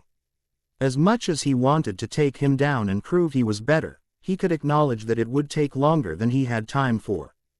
He wasn't the kind of opponent that Sasuke LD fight without sparing enough time to really get into it with him. Itachi hadn't brought him along on his mission to fight the Jinchuriki, even if Sasuke really wanted to. More than anything else, Sasuke wanted to prove himself Itachi's equal. He couldn't do that having a brawl in the hot springs. Naruto felt much the same in his own way. Sure. I've got better things to do than slap you around too, he said, idly digging a pinky inside of his waterlogged ear. Next time you might want to bring more than your hot, pointy stick. He stopped when he considered what he'd said. That didn't sound right. Forget that, idiot, Sasuke scoffed as he departed. Naruto flipped Sasuke's retreating form a pair of middle fingers. Good riddance. Ah, Sakura thought to herself as she watched Sasuke leave. It's probably for the best anyway.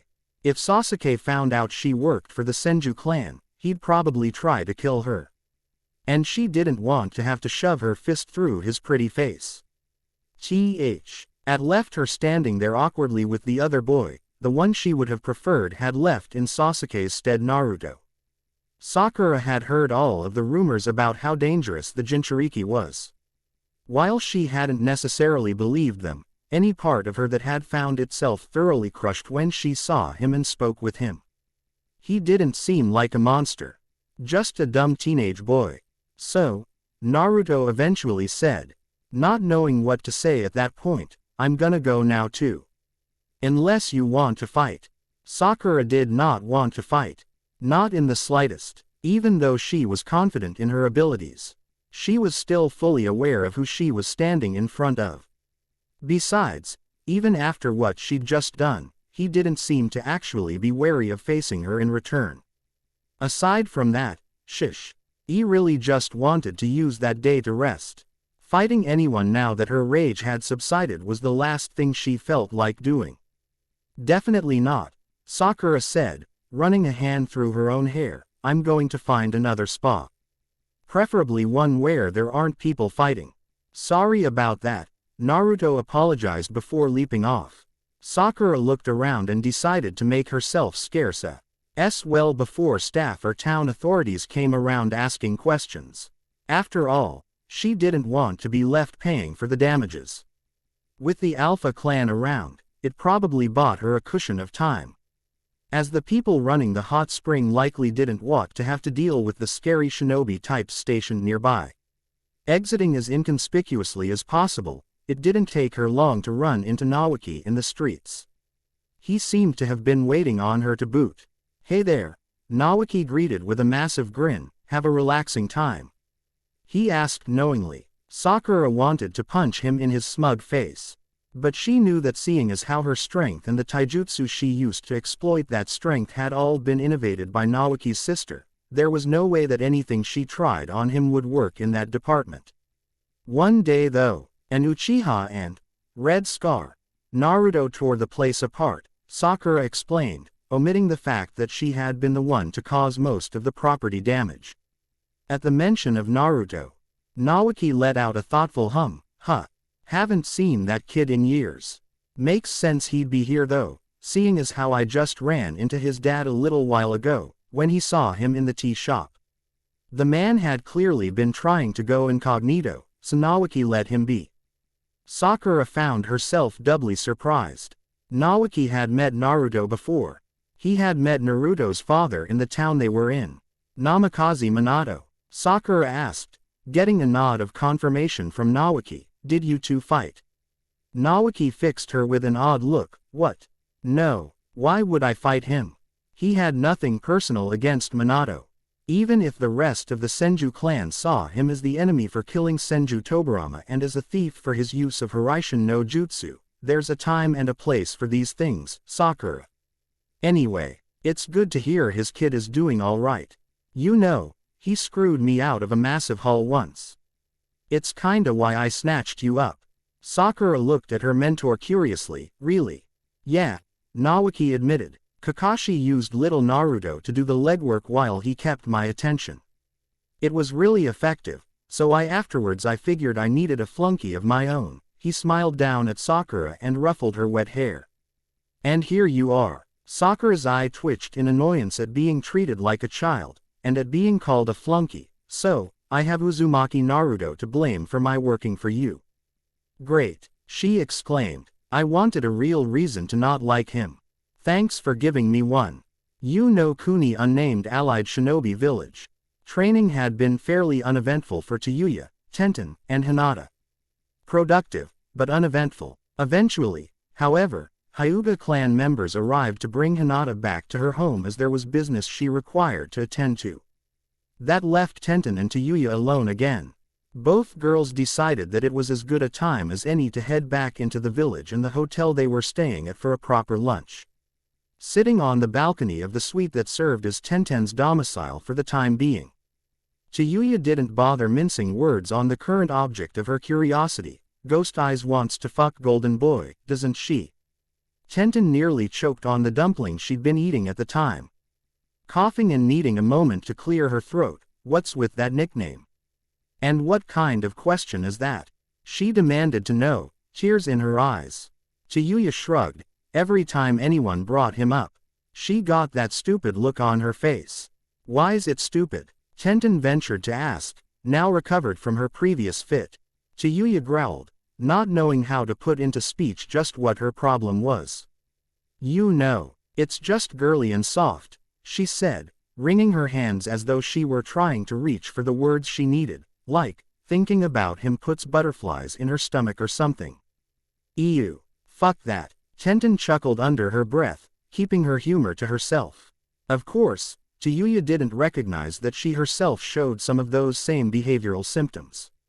To answer your question, yes. For years, Tenten said, hard-headed Naruto doesn't see it. I'm just glad you had enough tact to not bring it up around her, or that she had enough tact to not taunt Hinata that she'd already managed to pull such a thing off herself. For as much as Hinata wasn't Tayuya's kind of person, she couldn't bring herself to just be outright cruel for no reason. Being nasty to Hinata would have been like kicking a kitten. That, and after training with her, despite her delicate appearance, it was evident to Tayuya that Hinata could hold her own in combat, thus, she kind of respected her. Give me some credit, Tayuya grumbled, I'm not a complete bitch. Tenten rolled her eyes, just mostly one, is what you were going to say, right? Tayuya smirked, oh, buns, look at you. Finishing my sentences for me. You're getting to know me so well. God help me, Tenten muttered, looking down at her hand when she noticed an insect land on the back of her hand. Her eyes went wide at the sight of it, and she jumped up out of her chair with an uncharacteristic squeal. Tayuya cringed at the sudden noise and drew her flute, prepared to defend herself. What the fuck? Who's attacking? There was no attack. Tenten jumped down from her balcony and ran over to a person that she hadn't seen in quite some time, Shino Tilda. She exclaimed, wrapping the stoic boy up in a big hug. Shino didn't return the physical gesture, simply holding out a finger for the Kikaichu he'd sent Tenten's way to return to him. Hello, Tenten. It's good to see you as well. Knowing it was just the way he was, Tenten didn't let Shino's lack of apparent enthusiasm dampen hers. We missed you. Does this mean you're back? Shino nodded as they both returned to the balcony. Yes, I was able to heal properly and restore my hive in my clan's care.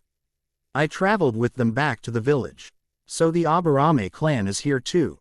Tenten asked, getting a nod from Shino. That's great. Nah, Ruto's gonna be over the moon when he gets back.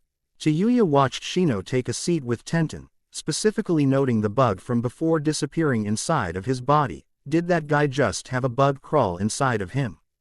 She asked under her breath, somewhat put off. The mainland is so fucking weird. Tenten found herself amused at Tayuya's reaction and quickly made introductions. Tayuya, this is my friend Shino. Shino, Tayuya. Shino nodded in acknowledgement, getting Tayuya to breathe a laugh through her nose. Huh. He's quiet. I like him already. Tenten was all smiles, getting to sit and catch up with one of her oldest. Closest friends again. You've missed so much stuff. Meanwhile with Naruto, Minato did his best to keep a smirk off of his face and any laughter out of his voice. When he and Naruto had been reunited amid the chaos of an incident somewhere else in town, something about a destructive fight, it became very obvious that he'd had something to do with it. All Minato had to do to goad the truth out of him was fix him with a stern look. Apparently, being Naruto's father still meant something to the boy. I didn't mean to get into a fight with Sasuke, Naruto eventually blurted out. Minato droned, sure you didn't.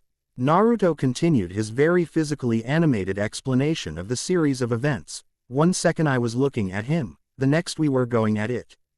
And then that girl chucked water towers at us. He shook his head in bewilderment. It just all happened so fast, you know. Minato refused to let him off the hook just yet, replying in a deadpan tone, no. Seeing as how I don't fly into blood rages, I don't know. You'd have been better off trying that excuse on your mother. Naruto squinted his eyes, trying to imagine his own mother going berserk on an enemy. Does mom go into blood rages? No, Minato replied before taking more time to properly answer his son. Well, not anymore, at least. Having you and Kanako really helped mellow her out. It was at this point that Naruto noticed Minato's lack of anger or disappointment. Are you mad? He asked. Not really, Minato said, dismissing the entire incident, much to Naruto's surprise. The little uproar you kids caused gave me enough of an opening to grab some sensitive information. Other than that, we got what we came for anyway. We've got a good scope of how far into the region the Alpha clan has moved. Naruto dreaded to look at Minato with a hopeful side glance, so mission accomplished. Basically, Minato said, finally smiling at the younger blonde, I didn't bring you along on this because I needed the help, Naruto. I brought you along because I wanted to spend some time with you. I know we don't get to very often. It made Minato feel bad. Naruto was on the road doing missions so often. It made the man feel like he was using his own child as a workhorse. Despite the fact that Naruto never complained about the mission load he took on, Minato was well aware that it was on par with Kakashi's, and the less that needed to be said about how screwed up that man was, the better. Naruto was still young. He was just about to turn 15. One of the major reasons that Minato had undertaken his endeavor to bring so many warring clans together was so the youth of the shinobi world didn't have to burn themselves out with endless fighting. However, Naruto never blamed Minato for this. It was something he had chosen to do on his own. And Minato's dream was something too important for him to be caught up in his own feelings. After all, he'd spent the first 10 years of his life without Minato in it. Having him around at all as an active participant in his life was better than Naruto could have ever dreamed as a child. You're busy, Dad. I know that, Naruto said. And I'm not good at the whole being boss thing, so it's not like I can help you there. Minato stopped their walk, reaching out to put his hands on Naruto's shoulders. Is that why you take so many missions? Because you want to help, but you don't know how? He asked, looking Naruto dead in his eyes. I'm going to need all the help I can get soon making sure things get organized, he offered. Wagging his eyebrows in an attempt to lead Naruto into accepting a more administrative role.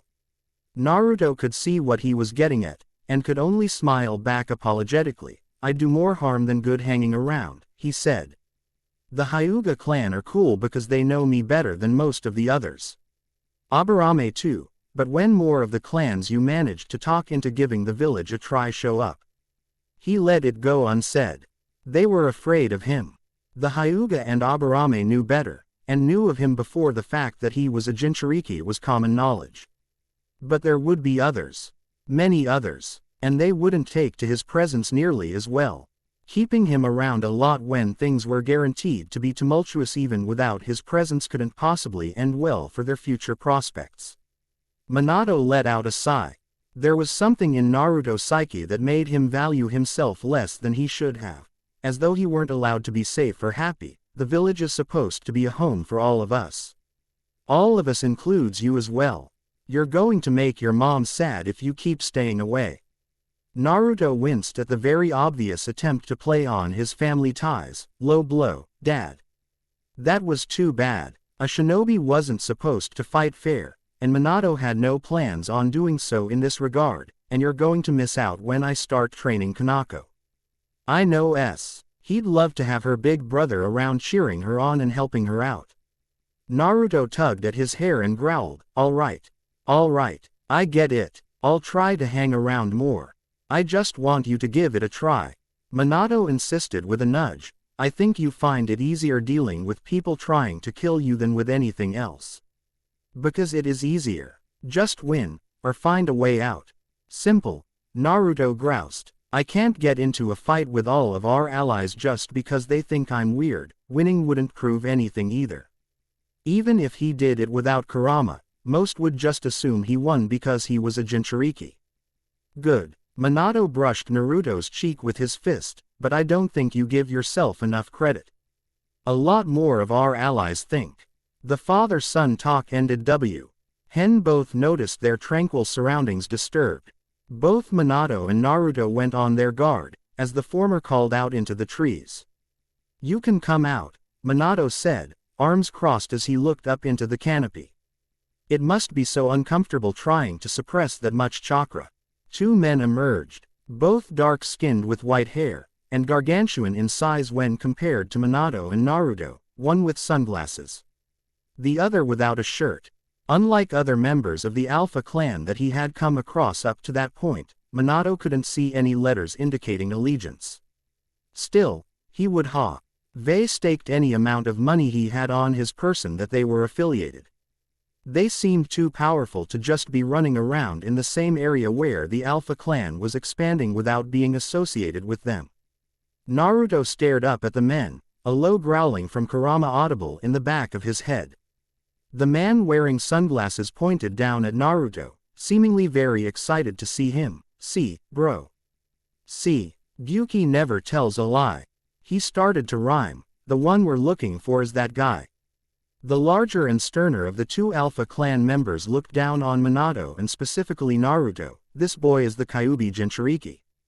Are you sure, B? He doesn't look like much, he said with disdain.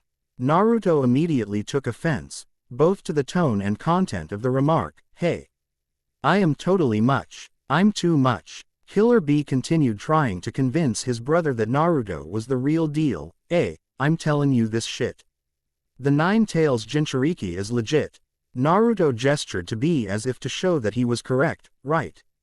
Listen to him. I'm legit. In fact, I'm too legit. I'm too legit to quit. Gyuki. Naruto heard Kurama say in his head.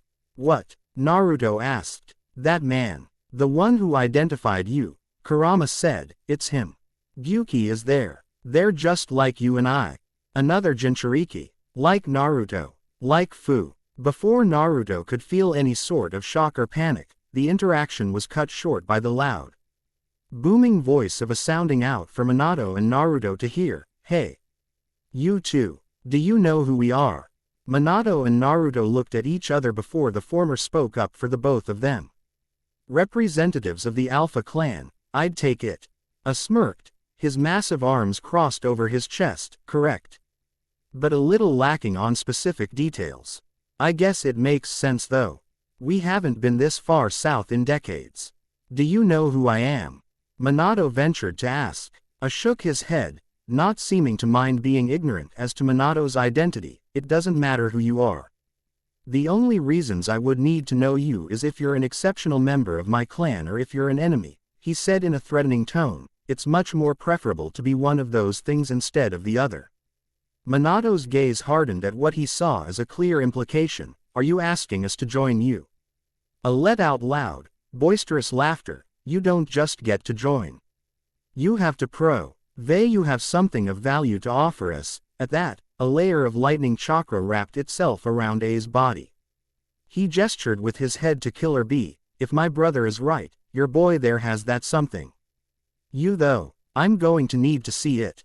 Minato drew a Hiraishin Kunai, while Naruto tapped into Kurama's chakra, both of them set for combat. "Well, I certainly hope we don't disappoint," Minato remarked. A fight against two of the Alpha clan's heavy hitters. Minato didn't know what made him think things wouldn't end like this somehow.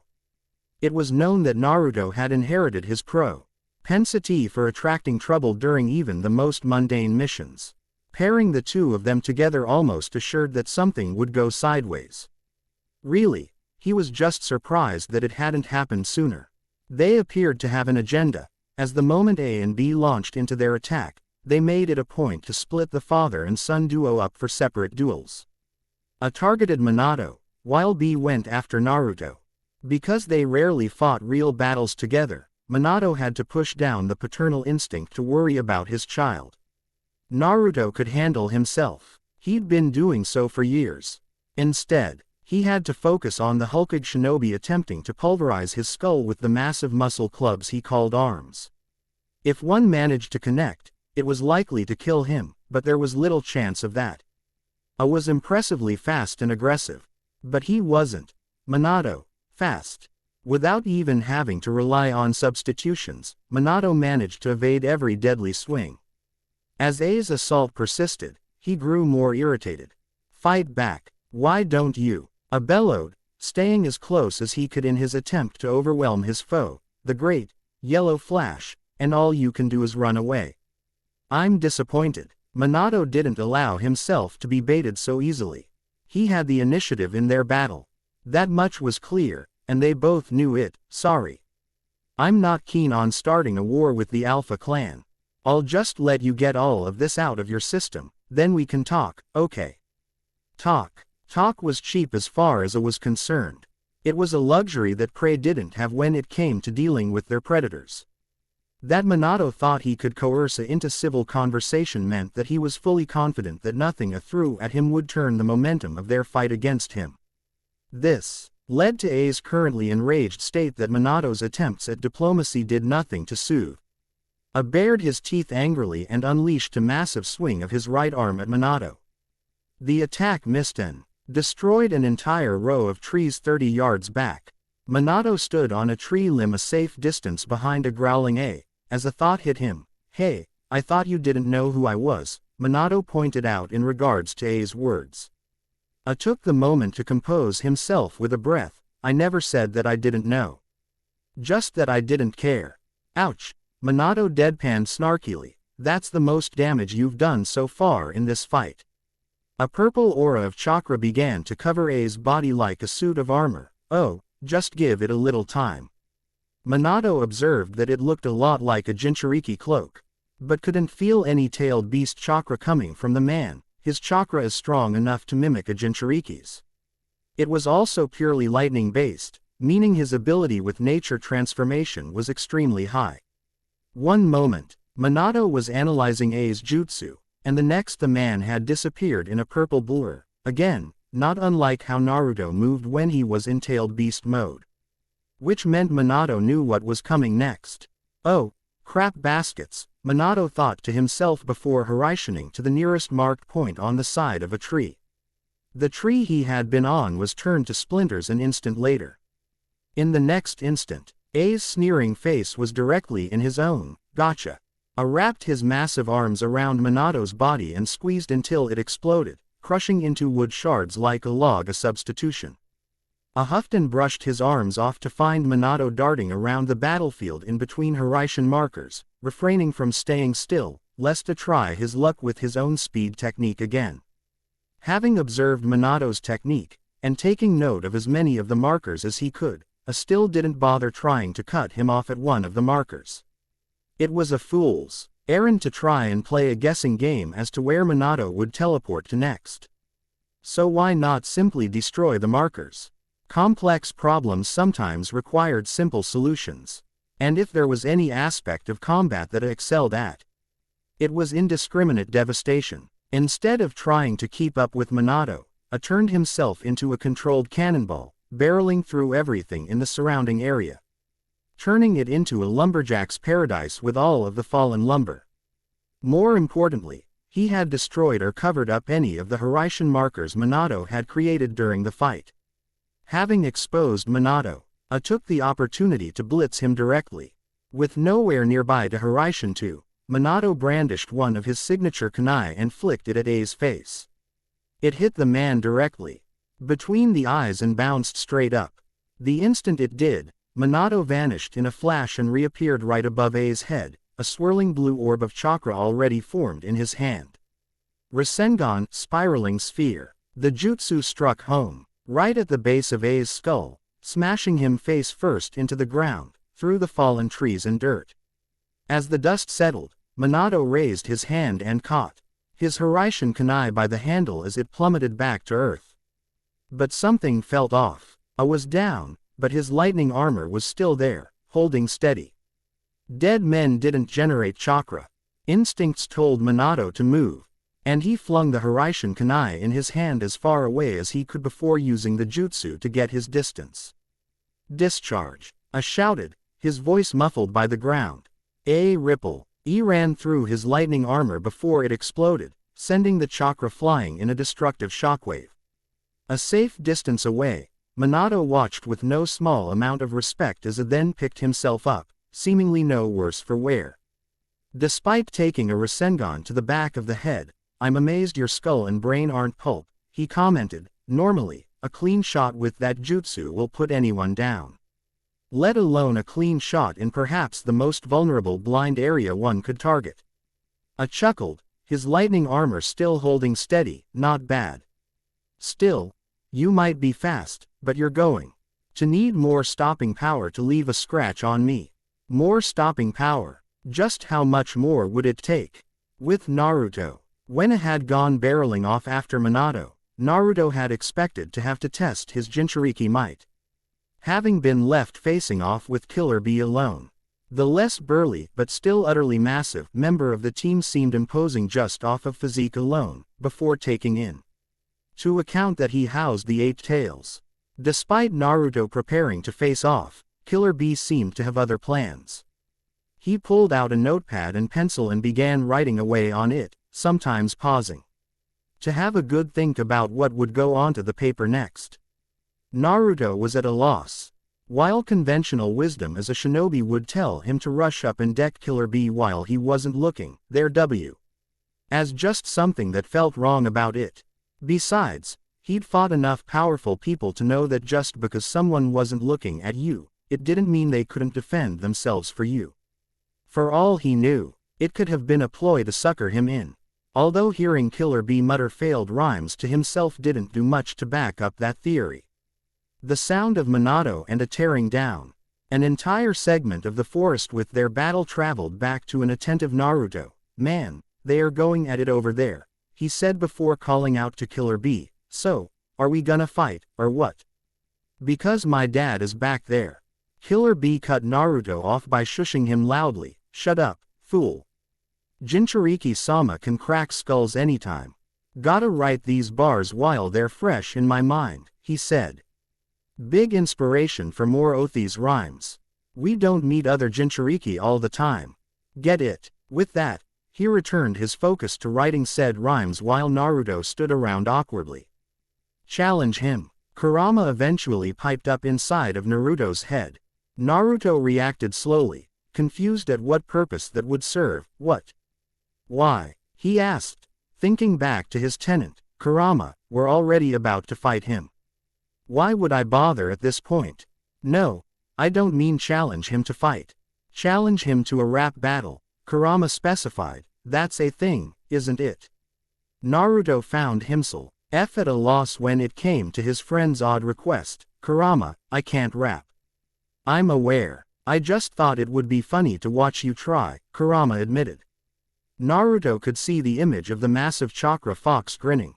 "Nothing but sharp teeth and smug attitude. You're my greatest source of cringe comedy, just so you know."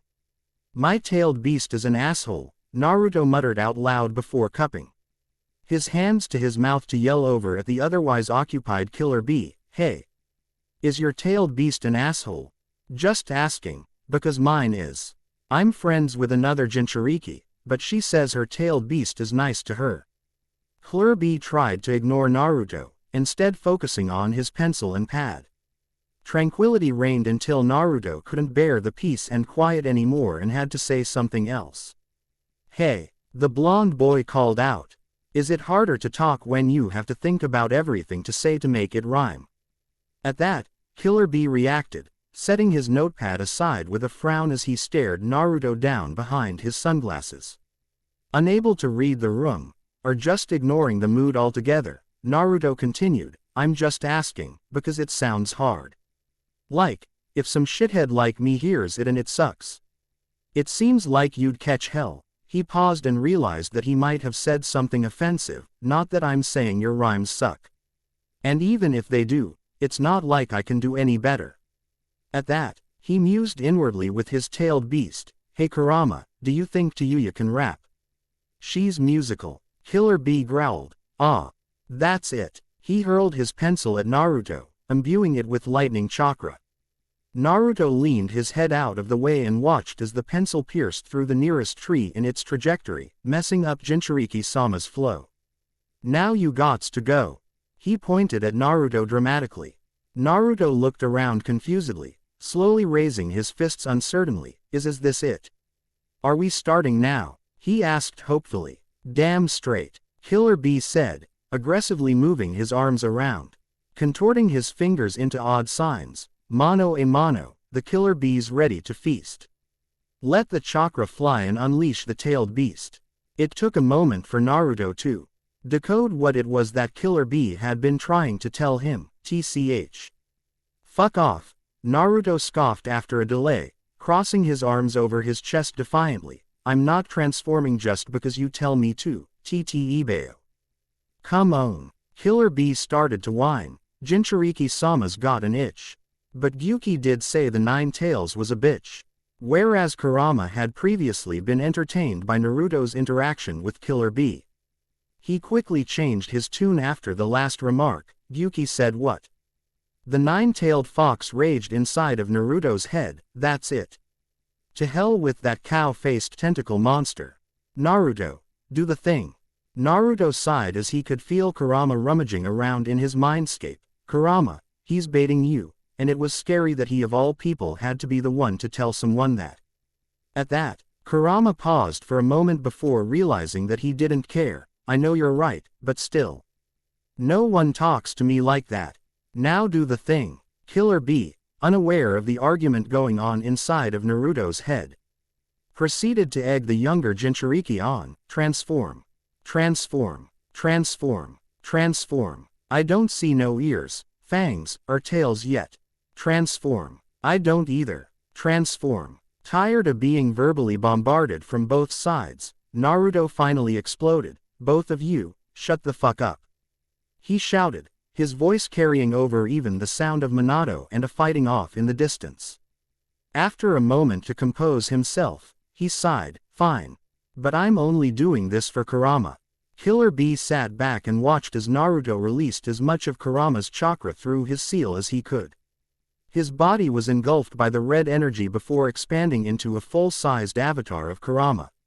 Black lines expanded from where Naruto had originally created it from, spreading across the avatar's body and stabilizing the form. In the time since fighting Nagato, he'd managed to increase the duration he could hold it. Now was as good a time as any to test how long he could do it for.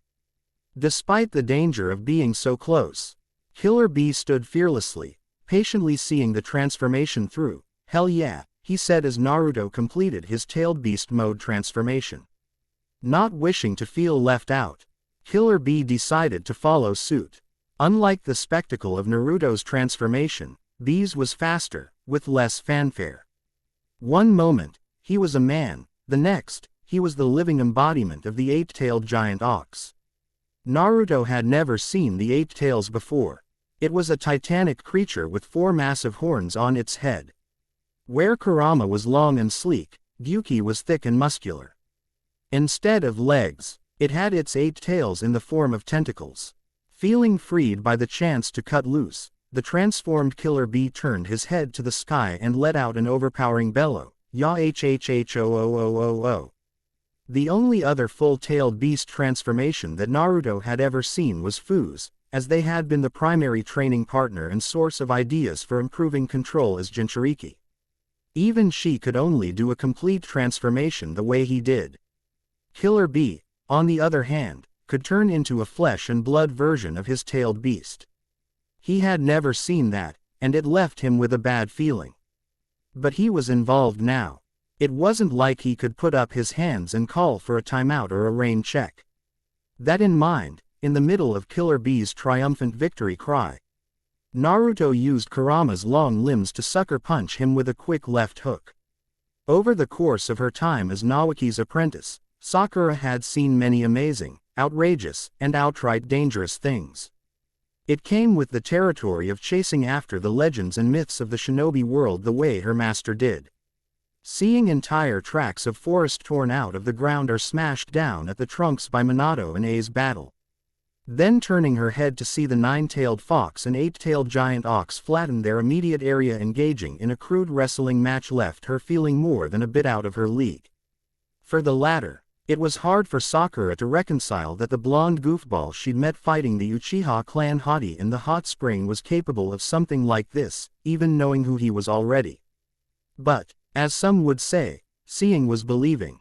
That her master, Naoki, simply sat in their elevated position, observing both like a spectator at a sporting event, only served to annoy her. Seeing how content she was at the rampant destruction going on in front of them, Sakura could feel a headache coming on.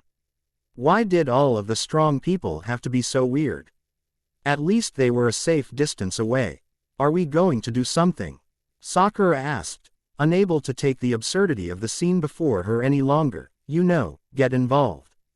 Naoki chuckled in return. You wanna get involved in that?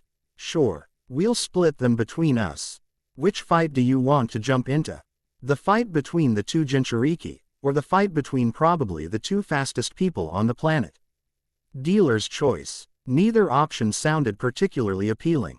It was just that it felt wrong to her to let two-tailed beasts fight. The potential for disaster was high. They were out in the countryside, away from innocent bystanders.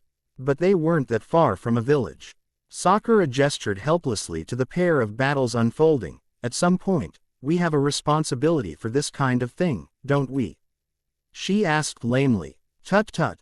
Naoki wagged a finger, chiding the pink-haired girl. Responsibility is based on means and motivation. Sakura dragged a hand down her face. Sensei.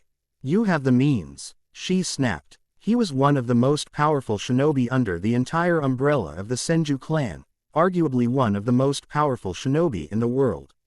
If anyone alone was equipped to somehow deal with a tailed beast or 2S rank shinobi, it was him. Hey, maybe I do have the means, but not the motivation, Naoki specified. Note that I said, and, not, or. Realize. That arguing against Naoki when it was a pastime of his to try and get her riled up was a losing proposition. Sakura let the issue rest. Can we ignore this and just go get the next treasured tool, please? Sure, Naoki said, fishing an ocular device out of his supplies. Holding it to his eye, he aimed it somewhere in the direction of the 9-tails, 8-tails battle and pointed. It's over there somewhere. We can head over there right now if you'd like. Sakura took a long hard look at the 8-tails lifting the 9-tails into the air and fall backwards with it in that moment.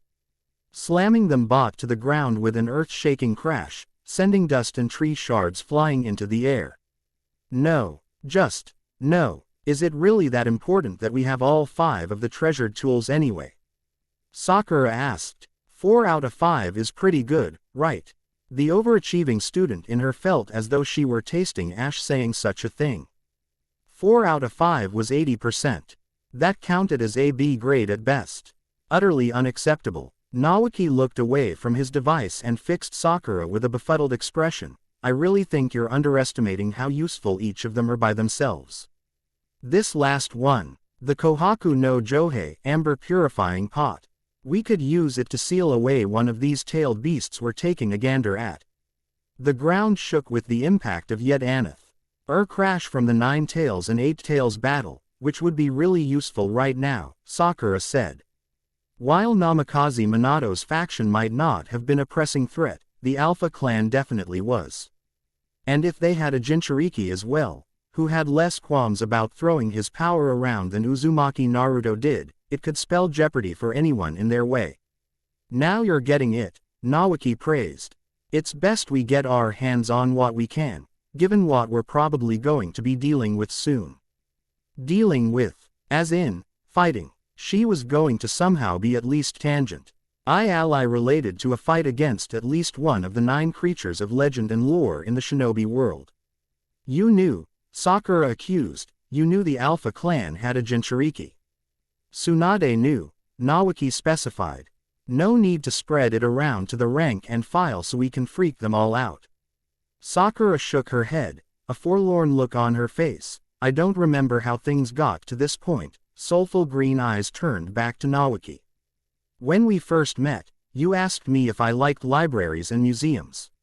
I said yes. Now 3 years later, and no shortage of untold horrors, and we're here. Where did I go wrong? Nawaki put a hand on his apprentice's shoulder. Poor thing. You should have never made eye contact. I thought that was just a rule for dealing with Uchiha, Sakura deadpanned. I'm a historian, a man of culture, Nawaki boasted with a proud sniff. I pick things up from everywhere. With Naruto, 8 Tails Killer Bee recoiled sharply as one of 9 Tails Naruto's tails waffled him across the head. Hey! Another one buffeted him in the face. Another under the chin, snapping his head up. Oi! One last shot cracked him on top of the head. Fuck! How'd you like that 4-piece tail combo? Naruto roared after smacking Killer Bee with the aforementioned tails. I've got 5 more for ya. Naruto swung all 5 remaining tails for a crushing blow, only for Killer Bee to catch them all in his muscular arms. Combo breaker, you little squirt. Time to make it hurt. He began spinning in a circle, swinging Naruto off the ground as he went. Naruto was eunuch, accustomed to leaving his feet against his will while in his tailed beast transformation. It had happened twice now in a short span just during the course of this battle.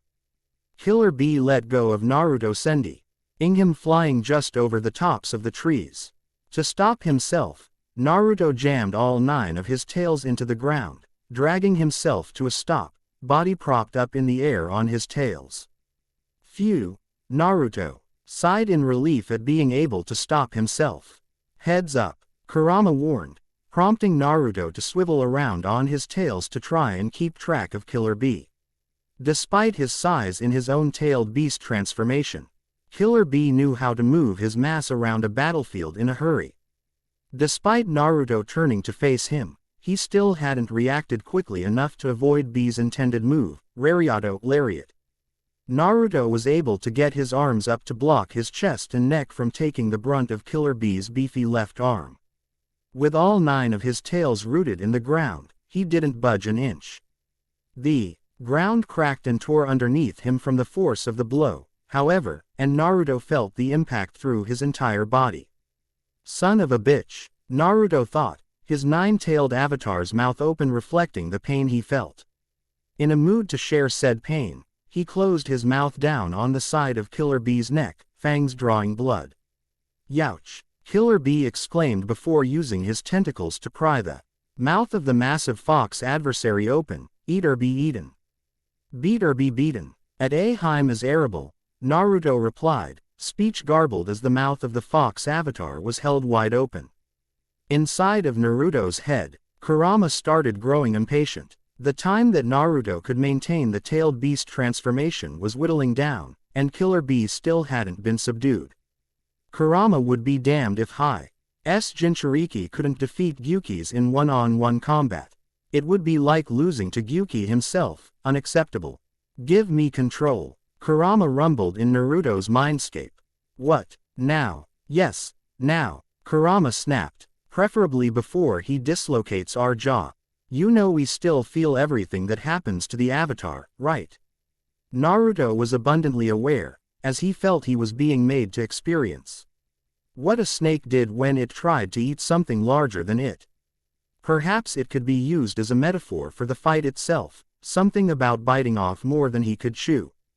After a moment of deliberation, Naruto decided to make the switch, tag out. The eyes of the Nine Tails avatar turned from solid black to solid red, signifying the transfer. Now in control, Kurama reared back on his tail.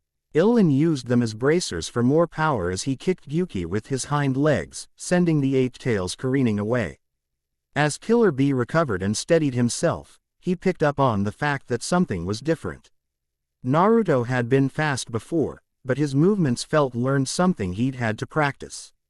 Now though, the Nine Tails moved naturally, like it had been on four legs for centuries.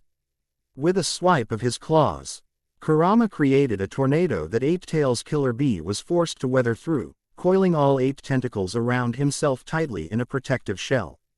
He then went into a spin. Letting the tentacles go loose, Biju Hachimaki, tailed beast 8 twists. The strength of the motion was enough to create tremendous gusts of wind in the opposite direction, somehow canceling out the Nine Tails twister. Between the tornadoes and the violent motion of Killer Bee's spin, the terrain within the vast reach of Gyuki's tentacles found itself leveled. But once the rotation stopped, there was no Kurama in sight. No matter where Killer Bee looked, he could find hide nor hair of the nine-tailed fox. Hey, no way. The Killer Bee must have blown him away. But there still have been a large orange lump on the ground somewhere within sight. Even if he had been blown away, he still should have been visible. As he searched, his attention was drawn to a burning pain on his right shoulder. Right where the iron armor seal that kept Gyuki contained within him resided. Gogyu Fuin, 5 Elements Seal. Once the seal set in, Killer Bee immediately lost control over his 8 tails form. Returning to his standard human state, he stood confused in the middle of the devastated landscape that the battle had created. No matter how hard he tried to pull from Gyuki's chakra to return to his previous state, he found himself unable to reach any of it. The hell, Killer Bee complained, unable to feel his connection to his tailed beast. Focusing on the burning feeling still on his shoulder, he noticed his seal surrounded with the markings of another one. Oi, this can't be real. You gone, brand me with a seal.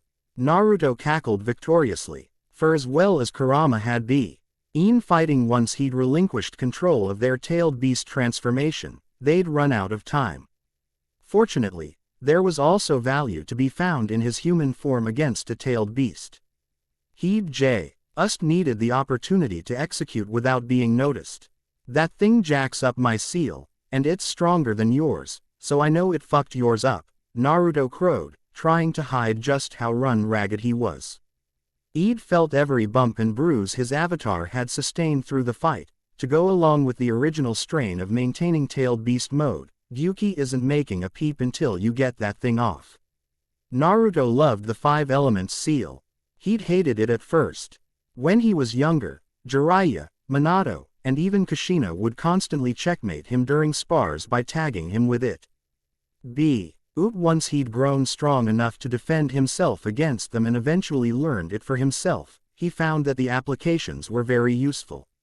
It was a way to lock down compatible sealing techniques extra tight, for added security. You had to be capable of breaking it before you could even begin working on what it was applied to, kind of like an ability qualifier for Fuinjutsu users. It had its applications against Jinchuriki in combat had seemed like a novelty. After all, Naruto and Fu were the only Jinchuriki in existence. Until Naruto learned that they weren't. There was another, and they were facing off. Naruto had so many questions, and he was standing in front of someone capable of giving him the burning answers he sought. Before Naruto could even begin asking anything, another challenger emerged. When a fireball was launched at him from his blind spot, he fought the urge to curse at Sasuke as he dodged. Trying to set him on fire from behind was a Sasuke move if he'd ever seen one. And he knew the boy was still around somewhere. This wasn't him though. Naruto's attacker was a woman with long, straight, blonde, hair bound with bandages. With dark eyes and red lipstick. She wore a short-sleeved black and purple blouse and black pants, along with purple fingerless gloves and a chain of blue beads wound around her left hand and arm. She looked very displeased, and she wasn't the only one. Oi, Killer Bee snapped at the lady. Yugito, scram. Shoo, ain't you got nothing better to do? You transformed. The woman, Yugito, stated dully. You transformed and fought the Kyuubi, she continued. A little more feeling creeping into her tone. Did you really think no one was going to see that? Everyone in a 50-mile radius saw it. Killer Bee crossed his arms, pouting. Still doesn't mean you gotta rain on my parade. Don't need you jumpin' in, throwin' that shade. Yugito scoffed and rolled her eyes before settling on Naruto, and the Kyuubi was you. She asked, I was interested in seeing what qualified for a Jinchuriki outside of the Alpha clan. Naruto couldn't rightly explain it, but the way Yugito eyed him made him feel like a piece of enticing prey. If she knew he was a Jinchuriki and still wanted to fight him, it had to mean that she herself was crazy strong in her own right. Killer Bee stepped between Naruto and Yugito, gesturing with his hands defiantly. No no no. We ain't done. Get this seal off of me and transform, son. He demanded of Naruto. Feeling insulted at how his move was being downplayed, Naruto sniped back, screw that. You let me put the seal on. So too bad. No tailed beast chakra for you, he taunted. Fuck your little trap, I wanted a monster scrap. Yugito sighed in exasperation at Killer Bee's perturbed rhyming. There are more ways to win than brute force, B. While the conversation between the two apparent comrades continued, Naruto's attention was drawn away by Kurama. This isn't good, Naruto. What? Naruto thought back. I mean, I know it's probably gonna be 2-on-1 now, but I checked B's chakra privilege. I think we can still take him. No, you don't understand, Kurama said. That woman. She contains Matabi. Another name thrown out vaguely, but hearing that someone contained something grated Naruto hard enough to gnash his teeth in bitter understanding. Kurama, what the fuck? Another Jinchuriki. The two-tailed cat. To be specific, Naruto wanted to cry. Another one, and she was probably going to fight him. Kurama, why? Why are there so many Jinchuriki? He asked. I thought it was just me and Fu for years. What the fuck? And Killer Bee had been so strong. Naruto couldn't beat him in tailed beast mode. He needed Kurama to step in because Killer Bee was experienced with his power and knew how to take advantage of the Eight Tails form. If Yugito was anything like him, Naruto wasn't certain he could pull off another win against another Jinchuriki with the first one helping her out. Why are there more Jinchuriki? Naruto eventually shouted, pointing at himself, then at the others. Me. Then you. How long have you had tailed beasts? Both kill. RB and Yugito looked at each other before the latter answered, almost twice as long as you've been alive, kid. Why? Because if you ask anyone in High no Kuni, Jinchuriki aren't supposed to be a thing. At all. Naruto continued to loudly vent. I've been a Jinchuriki for 4 goddamn years. I'm an abomination, apparently, and I have no idea how this works. No references. All he and Fu had understand their power were dusty old scrolls from the Sarutobi clan that were just as much superstition and rumor as workable theory. I've just been working this shit out as I go along. And you've had what, 30 years? To figure it out. 30 years. Yugito repeated, a hollow tone in her voice. How old do you think I am? She asked, a slight tilt to her head. Naruto could sense the danger in her tone and body language. That 30 years, was more for him than you, he said, trying to redirect. Even Killer Bee stepped out of the way by that point, leaving Naruto as the sole being in Yugito's field of vision. I wouldn't have guessed you were 30 at all. Yugito flared up her Jinchuriki cloak in response. I'm not 30. That's what I'm saying. Naruto tried to argue before finally giving up. Oh. Whatever. You were gonna fight me anyway. Bring it on, he finished, motioning with his hands. Yugito did as requested, chuckling to herself as she approached. I think You'll find I've got a different approach to bees, she said as her fingernails extended into claws, more precise. Meanwhile with Minato, after destroying an entire logging area's worth of trees, Minato noticed that despite his attempts to tire out and force him to waste his chakra, the man simply wouldn't fold. The lightning armor technique that he utilized had to be taxing, yet he wore it with the ease of an expert shinobi performing a task as simple as tree walking. Despite this, and A's destructive approach in trying to corral Minato, he had come no closer to getting the job done. After darting around for the better part of an hour, Minato suddenly stopped. "I'm done," he declared abruptly. Straightened up, having been prepared to take another rush at his smaller adversary. "What? I'm done fighting you," Minato said. "I'm bored." "You're boring me." A bit back his instinctual reaction to respond with rage, as that had been his default setting to begin with for the duration of the battle. "You're saying that like you have a choice in the matter." Question. Minato interjected before I could continue. "You noticed I've been teleporting all over the place since we started, right? So, what kind of range do you think that jutsu has?" Minato preempted him again. "I could have just left when you two showed up. But I wanted to get a feel for the Alpha Clan," he said, shaking his head in disappointment. "I'd hoped you brought more to the table but warmongering." Seethed and took a step forward that crushed the ground. "I'm going to pull your spine out, Namikaze. I swear it." At that, Minato smiled sadly. "Maybe.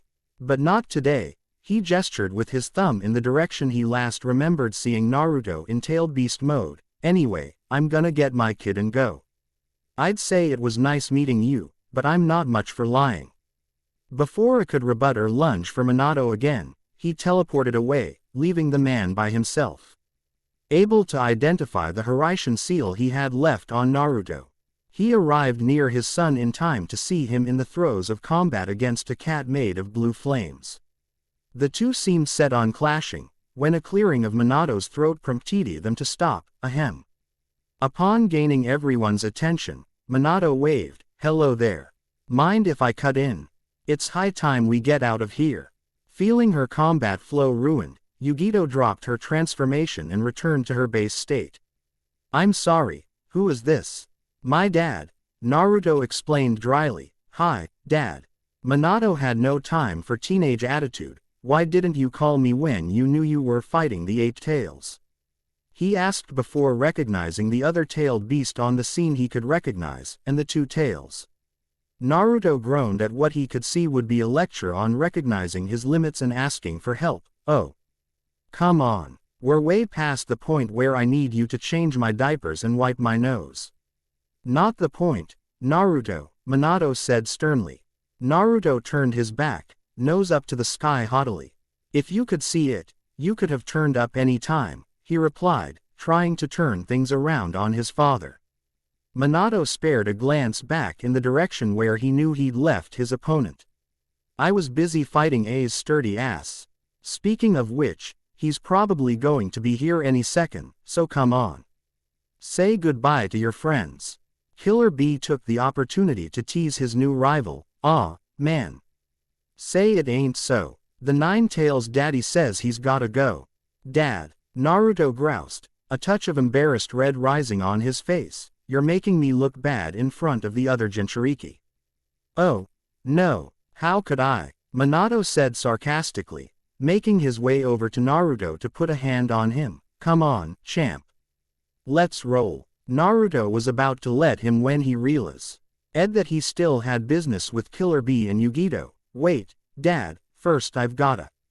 The moment Minato made contact with Naruto, they were already gone, both vanishing in a flash.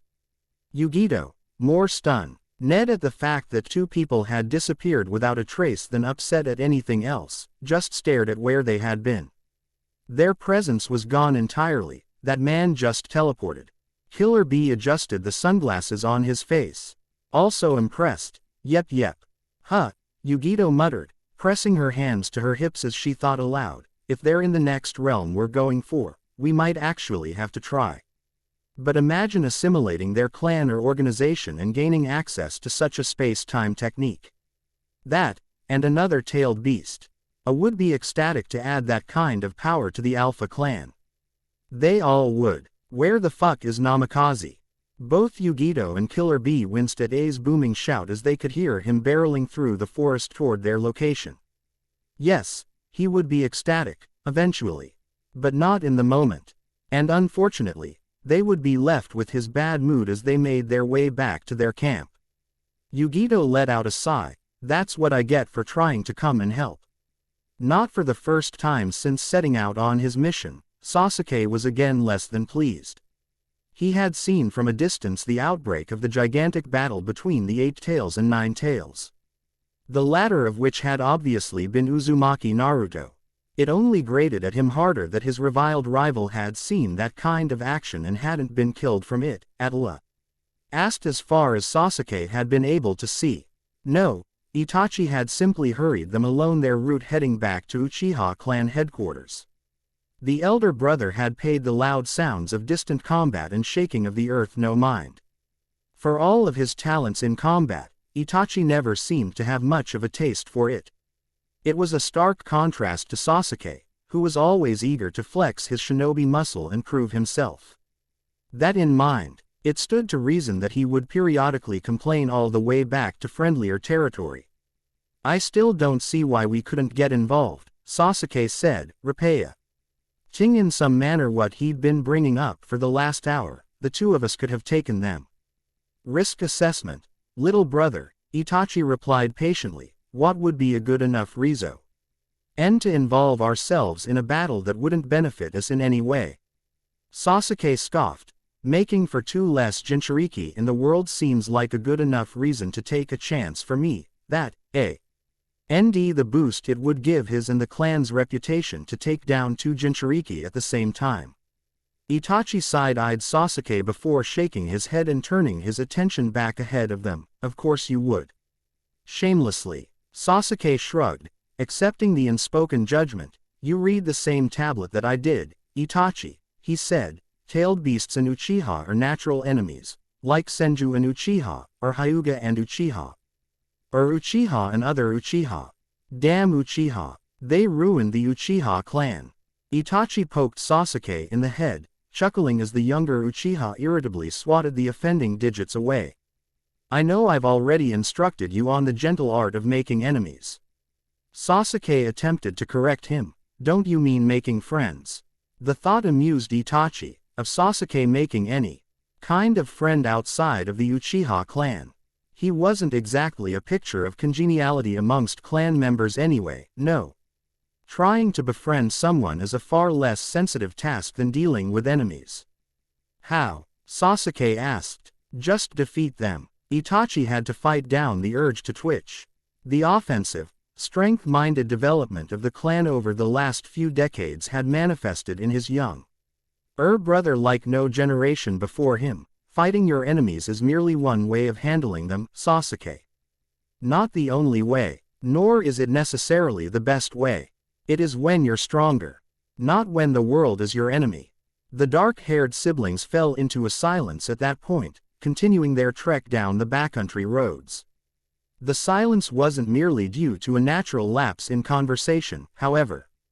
Both had picked up on the fact that they had been surrounded. Their enemy wasn't attacking, but that didn't mean that they wouldn't. Figuring that they were there for him and concerned for his family member, Itachi decided to get him clear, then strike first. Go ahead, Sasuke. Sasuke took immediate offense. He wasn't a child. He wasn't dead weight. He was one of the most powerful active shinobi in the Uchiha clan. And even if he wasn't, he would never simply leave Itachi to the wolves in such a manner. I'm not going ahead anywhere. We can take them together. He didn't understand, but that was simply because he didn't know. Itachi wasn't concerned for their immediate safety, no. They're not here to fight, the shinobi surrounding them weren't there to attack, and fighting them isn't what I'm worried about. As they emerged once they realized they had been discovered, and Itachi could identify who they belonged to by the white, expressionless masks on their faces, his suspicions only grew. As did his trepidation. It wasn't the threat of combat that left him wishing that Sasuke had left. Uchiha Itachi, Shimura Danzo said, flanked by some of his faceless bodyguards. Dangerous times we're living in, aren't they? Sasuke noticed the subtle stiffening of Itachi's posture. Who is this? He asked, wondering just what it was that had his brother more on edge than he had been when near a tailed beast battle. Itachi could feel his pores building sweat as Danzo's single eye took momentary note of Sasuke's presence. Let's just say he's a very sensitive task. With Naruto Kuni unnamed allied shinobi village. Naruto and Minato's mission had been a success, but an opportunity had been missed. There had been so much that Naruto wanted to pick Killer Bee and Yugito's brains about. So many questions he'd wanted to ask them. Even if he'd had to fight them and potentially leave himself in more jeopardy, he felt it would have been worth the risk. Minato had not agreed, and thus would not send him back. No need for a meaningless battle, his father had said. There was so much about his situation that he didn't know, even 4 years in. It felt like he was fumbling in the dark, trying to feel around on the walls for the light switch. Sometimes, he'd crash into something that would help him understand the makeup of the room and just what was in it. Sometimes a door leading outside would open, leading to a bit of illumination. But without flipping that switch, he'd never really know everything he needed to. He'd spent the rest of the day and most of the next in his own head, talking with Kurama and just thinking. It had led to a very introspective, quiet Naruto. This had not gone without notice. Come sunset, Naruto had found a peaceful, grass-y hill with a good view of the heart of the village. He had been there for a short while, and it had been a nice place to be alone with his thoughts, even if those thoughts were vexing. A distraction presented itself in the form of Tayuya finding him. Looking up to him from the bottom of the hill, she scowled, hands on her hips before heading up to join him. The fuck are you doing over here by yourself, weirdo? The fuck are you doing over here looking for a weirdo, you weirdo? Naruto shot back, laying in the grass, looking up at the color-drenched sky. He sat up long enough to see the look of displeasure on her face before relaxing again. Tayuya stared up at him before sighing and walking up after him, grumbling and griping the entire way. Naruto turned his head and watched as she plopped down next to him. Knees pulled to her chest. I wasn't looking for you, Tayuya eventually said. I just saw you up here radiating sad panda energy. Naruto felt mildly insulted at having his emotional state summed up in such a disrespectful manner. Sad panda energy, my butt. Whatever you're feeling, it ain't coming from here. Tayuya scoffed. So you're saying you're not a 3 out of 10 on the pep scale? Unlike the usual 12 out of 10 you usually are.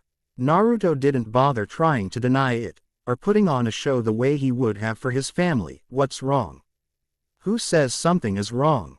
Naruto tried to deflect. Maybe I'm just having a good think. Ha! Tayuya laughed humorlessly. You don't think this hard or long unless you have something heavy on your mind. Getting pretty familiar to say something like that, aren't you? Tayuya fixed him with a dry expression. I've been around you for a month and a half. I notice shit, she said. If nothing was wrong, you'd be bopping around this place cracking jokes and pissing me off with that dopey expression you usually have on your face. Dopey. That marked the second time Naruto had been casually insulted in about a minute. Oi. It's nobody else's problem but mine. Doesn't mean you can't bitch about it, Tayuya reasoned. So, you gonna spill it, or not? The negativity is fucking palpable. To Naruto, that Tayuya W. As asking him about his problems in the first place started to grow amusing. She couldn't just ask him what was wrong like a normal friend would. She had to do it in the most roundabout, rude, barbed way possible. To say that she wasn't one to handle things delicately was an understatement. It was nice to have another person around who didn't handle him with kid gloves though. I know you're new around here. But that's not how this works, Naruto said. When something is wrong, I don't put it out there like that. He patted at his own stomach. I squeeze it into a little ball, and I hold onto it deep in here. Then one day I'll die. And it won't be a problem anymore. Why do you even care? Because you're one of only 3 people I know on this godforsaken continent, Tayuya exclaimed, throwing her hands out wildly. I've been in this village for a grand total of 3 days. Yeah, I've met some of the other creeps that are gonna populate this place, but I still hate you the least. I see. And already see all of the shiny new friends you're gonna make with that sunny attitude of yours. You're the one that brings the sunshine, golden boy, not me, Chiyuya replied. That being said, cloudy days are a thing too.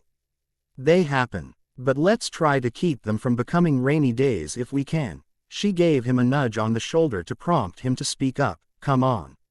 What's your malfunction? Having been sufficiently worn down, Naruto finally sat up and tried to find the words he wanted to use. There's more Jinchuriki out there than me and Fu.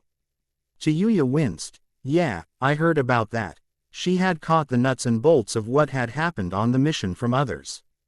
That's not good. For a bunch of reasons, Naruto continued, once he was sure she was following along. The one I'm stuck on though is, well, we're not supposed to exist. Chiyuya let out a groan, again with this abomination stuff. If she had to give him a smack for self-loathing, she was going to make sure she made it a good one, golden boy. I swear to God, no, this is different. Naruto cut her off before she could get started. He still had a point to make. It had nothing to do with any kind of existential crisis. Kurama is a living thing with thoughts and feelings. He has stuff he wants to do. Stuff he likes. He has a life. And then some asshole in a mask decided it'd be cool to stick him inside me to turn me into a time bomb. Chiyuya was aware of the story. She'd heard it at length while she had been traveling with Naruto, Tenten, and Kabuto.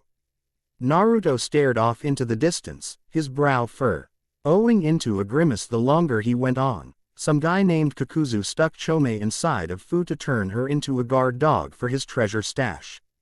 And Killer Bee and Yugito were sealed with Gyuki and Atatabi back when they were kids to make them into super shinobi.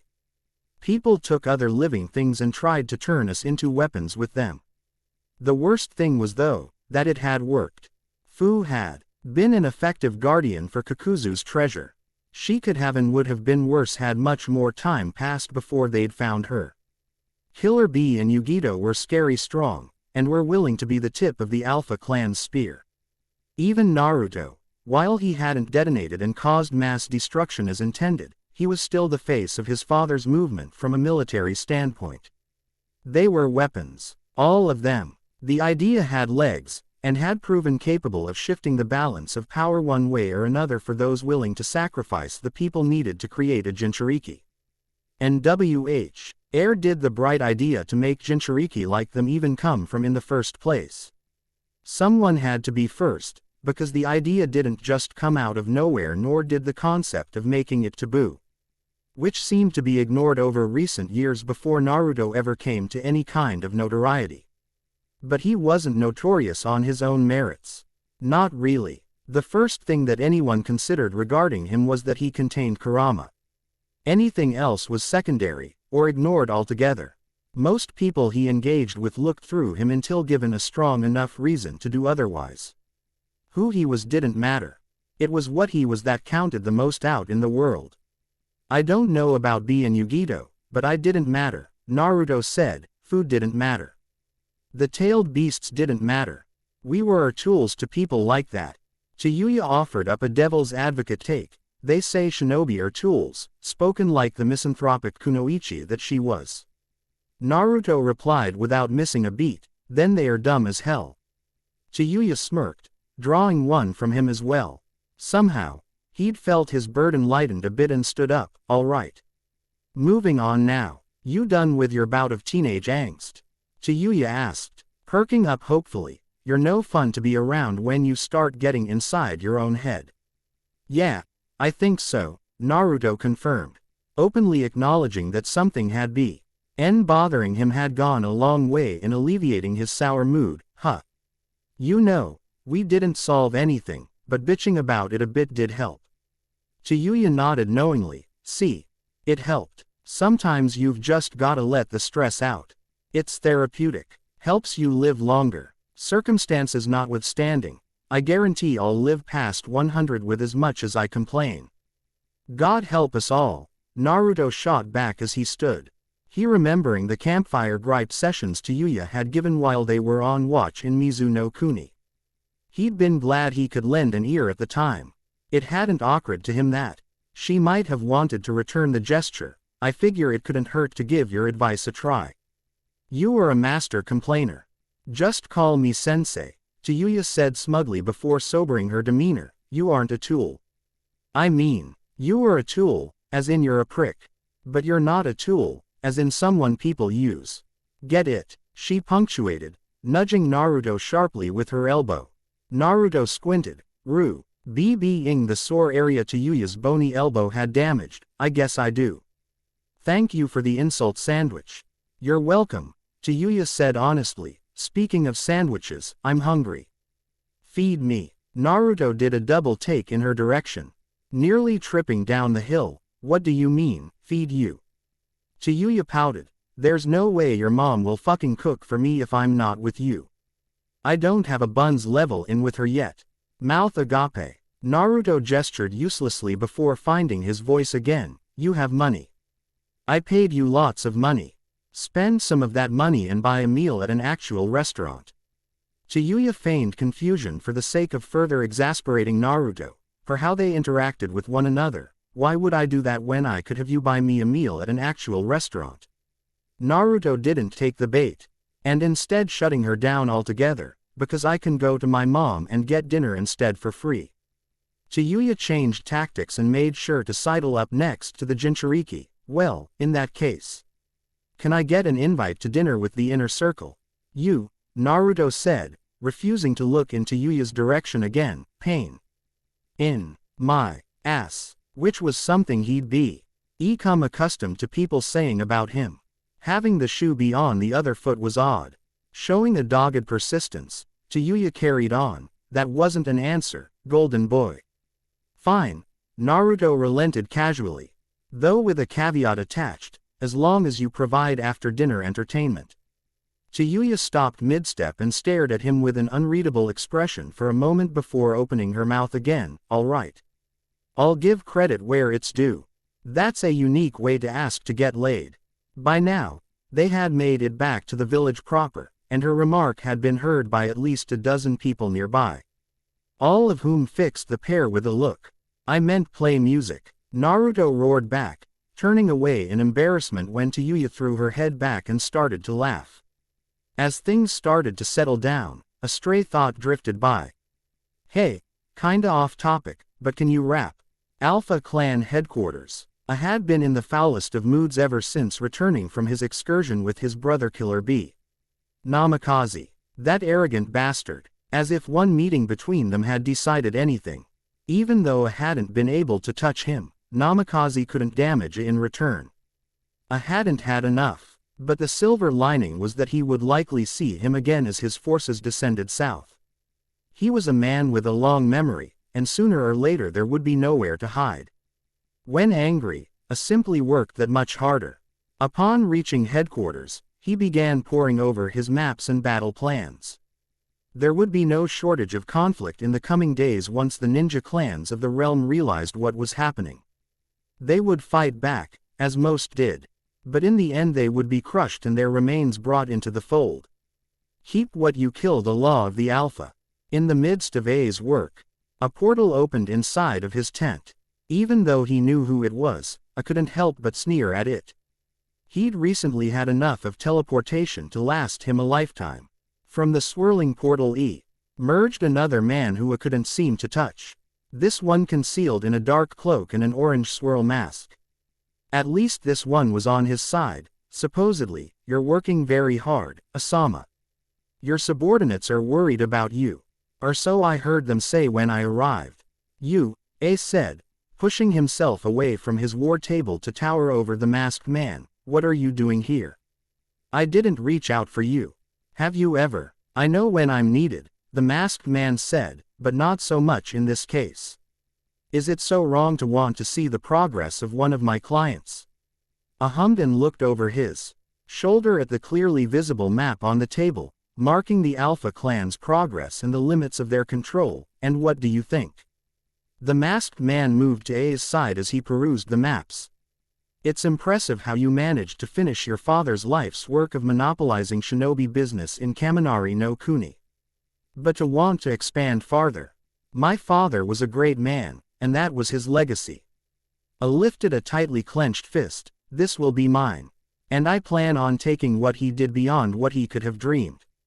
The masked man held up his hands defensively. I'm not in your way, he said. I've been advising the Alpha clan for the duration of your time at the top. I'm encouraging this expansion. Only good things can come of you doing for Hai no Kuni what you did for Kaminari no Kuni. Conflict between the clans have ceased. Such a thing was easy when there was only one clan left, all others wiped from existence. Peace was easy when there was no one left to have conflict with. And where are you from? I asked, a dangerous tint to his tone as he asked a leading question. I just want to know if you'll keep that same energy when I get to your homeland. The masked man pointed at himself, as though the Alpha clan head could have been referring to anyone else around. Who, me? I'm not from anywhere. I'm nobody. It was something I had heard many times before, to the po.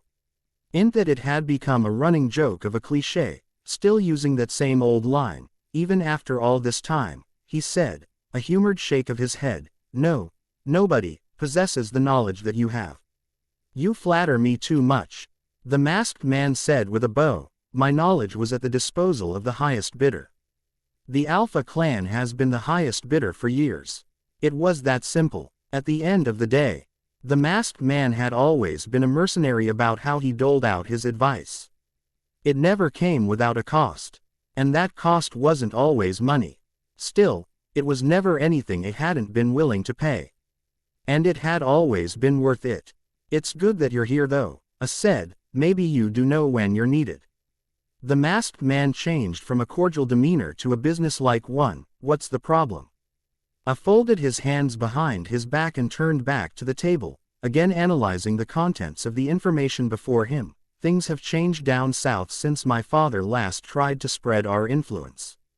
I need a full lay of the land, the who's and what's. He slammed his massive hand on the reinforced table, the legs still buckling despite its sturdiness. Whatever you can give me.